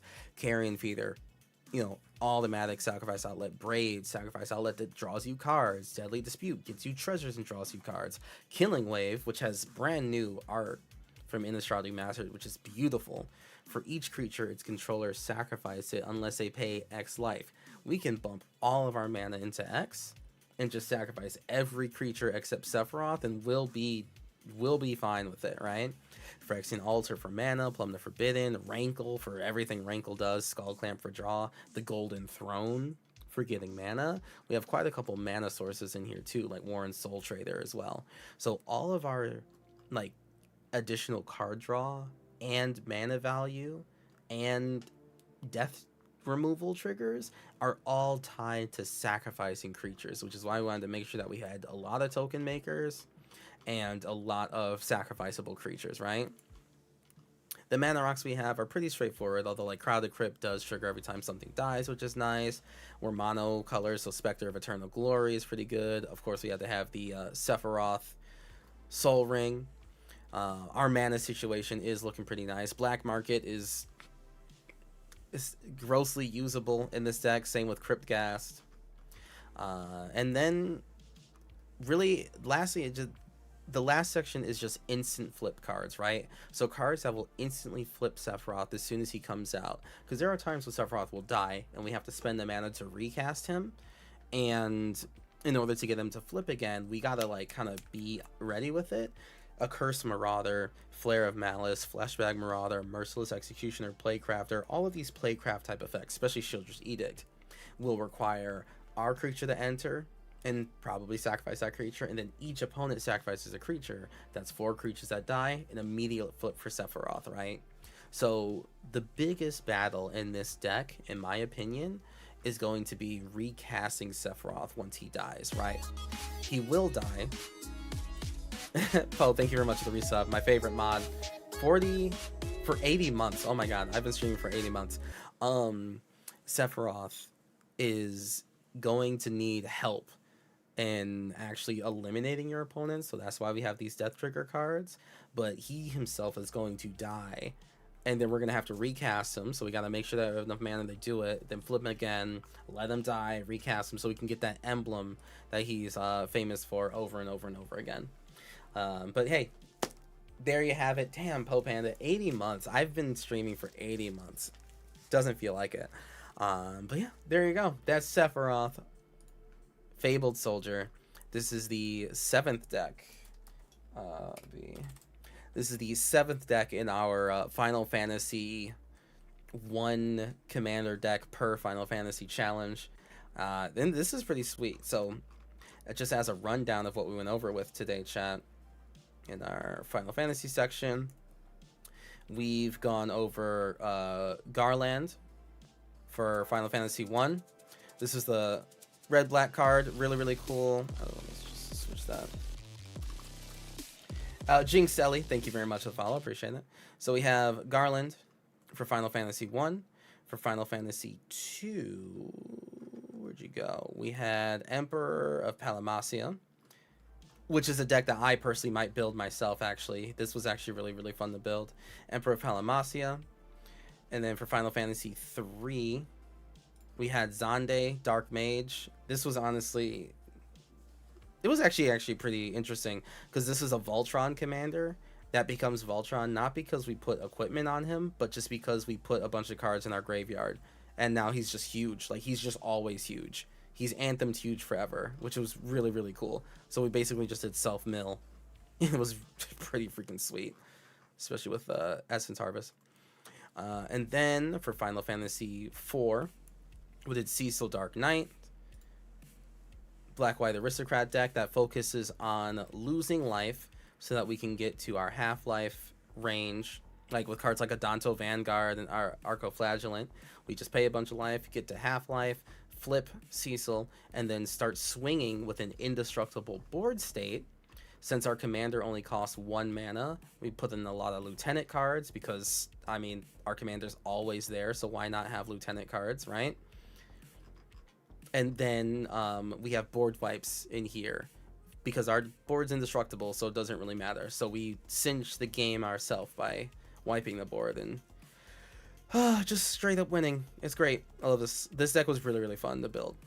So that was 4, and then 5 was what we started with today, which is Gilgamesh, Master of the Arms. Gotta make sure I add the 5 here.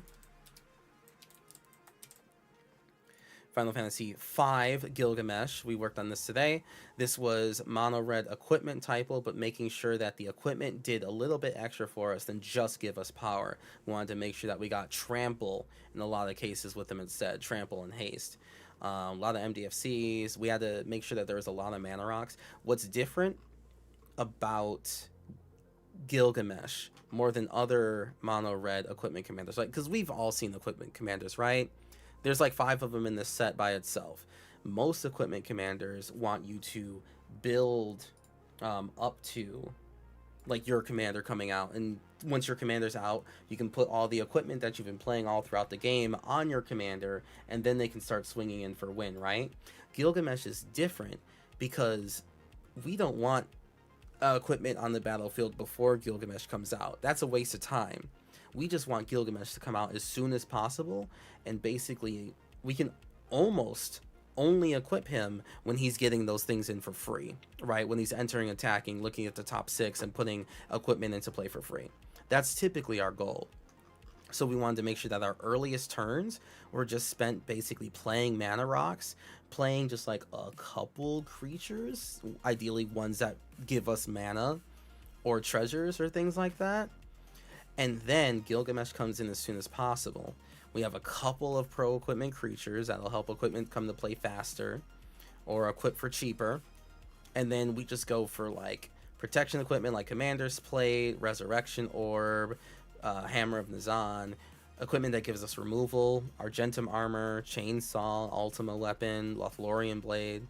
And then we had a little bit of Samurai Typal in here too, because he is a samurai, so we had a couple of when creatures attack alone, do X, Y, and Z, especially Heiko Yamazaki, so we can recast our artifacts. And Oathbringer, an Oathkeeper, was really, really cool to find as well.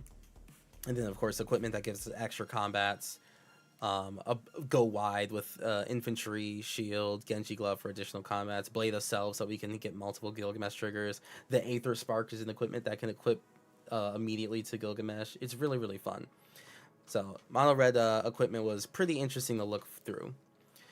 And then we did Kefka today. That was right before Sephiroth.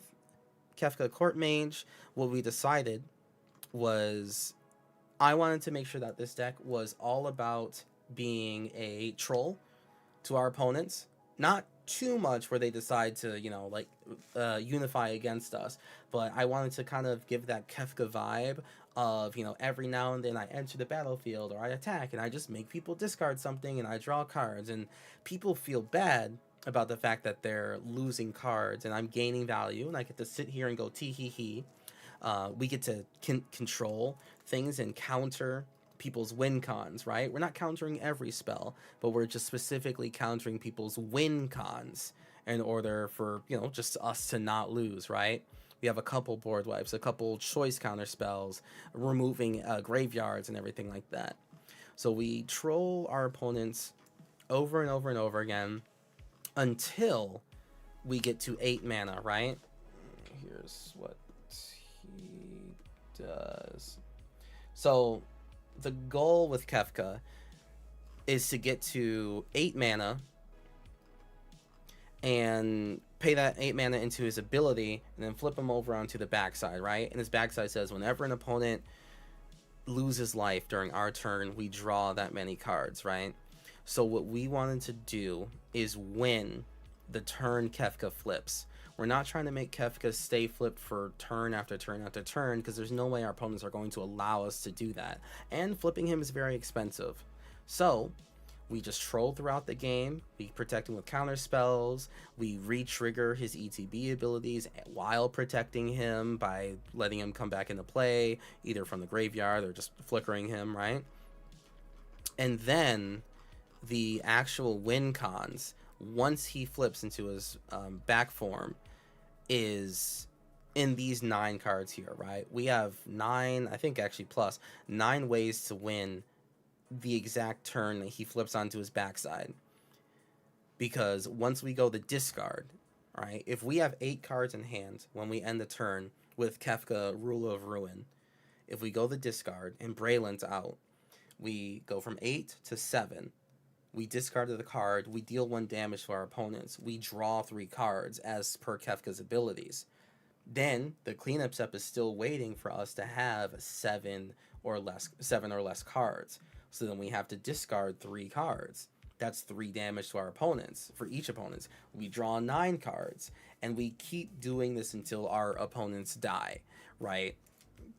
Obviously, we want to have like kind of other triggers there, but this is like the type of thing where as soon as we get to our end step, with Kefka, Ruler of Ruin, we just win the game. Niv Mizzet Paru, whenever we draw cards, we deal 1 damage to something. That's one player losing life. We get to draw another card. We go from there. As long as we have more cards in our deck than our opponents have in their life totals, then we're going to win.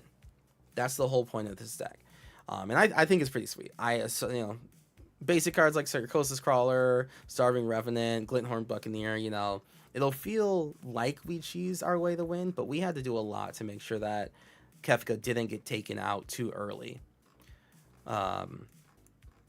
Yeah, there's a lot of different ways to build Kefka. You could do wheels if you want, but I chose not to do wheels because I don't want you to have less cards in your graveyard, in your deck, than your opponents have life. And I think if we did wheels, we might run out of cards. Hey, Nemo, thank you very much for coming by, bud. I appreciate it. Thank you so much for all your help. And then the last deck that we went over was what you just saw, which was Sephiroth Fabled Soldier. And I already gave the spiel on that, so I'm not going to redouble everything with that. Might be sleeping on Blade of Cells as an option for Sephiroth. Think about it. Not only does it generate the 3 clones, which die, 3 clones die, yes. But they also trigger the sack ETB 3 times. Right. Plus, then flips Sephiroth also gets the normal side ETB triggers further attacks. Not that he needs at this point.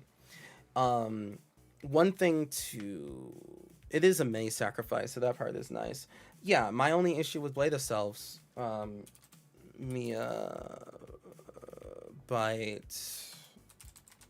My only issue with the Blade of Selves was how much it cost.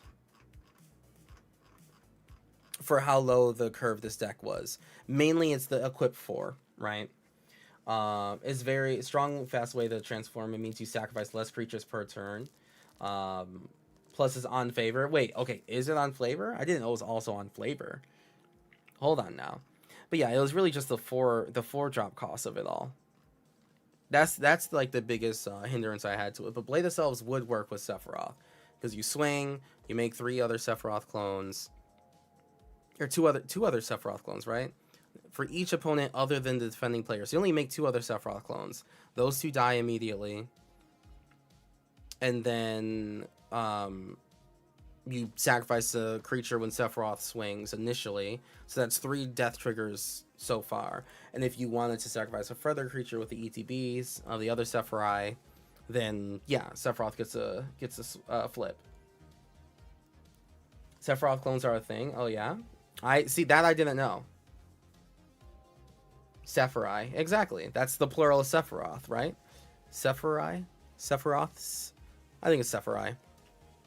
But yeah, Blade of Selves definitely works. And now that you're telling me that it's like a flavor thing too, shit. Okay, well I gotta put it in here now. Okay, well if that's gonna be what happens, then we're gonna take out one of the instant flips because... which is the one I like the least. You know what? Fleshbag Marauder. No, do we do zombie stuff? No, we're not doing zombie stuff. We chose not to. Fine. Instant flip it is. Instant flip and flavor? Come on, that's all you have to tell me. Oop. I mean, that's technically a sack outlet, but not quite. Instant flip. There you go. Forgot to mention during the build, but Into the Pit. Oh my god. Isn't that the mythic from original Innistrad? I don't want to read it if it's... oh, fuck. Okay, this is a new one.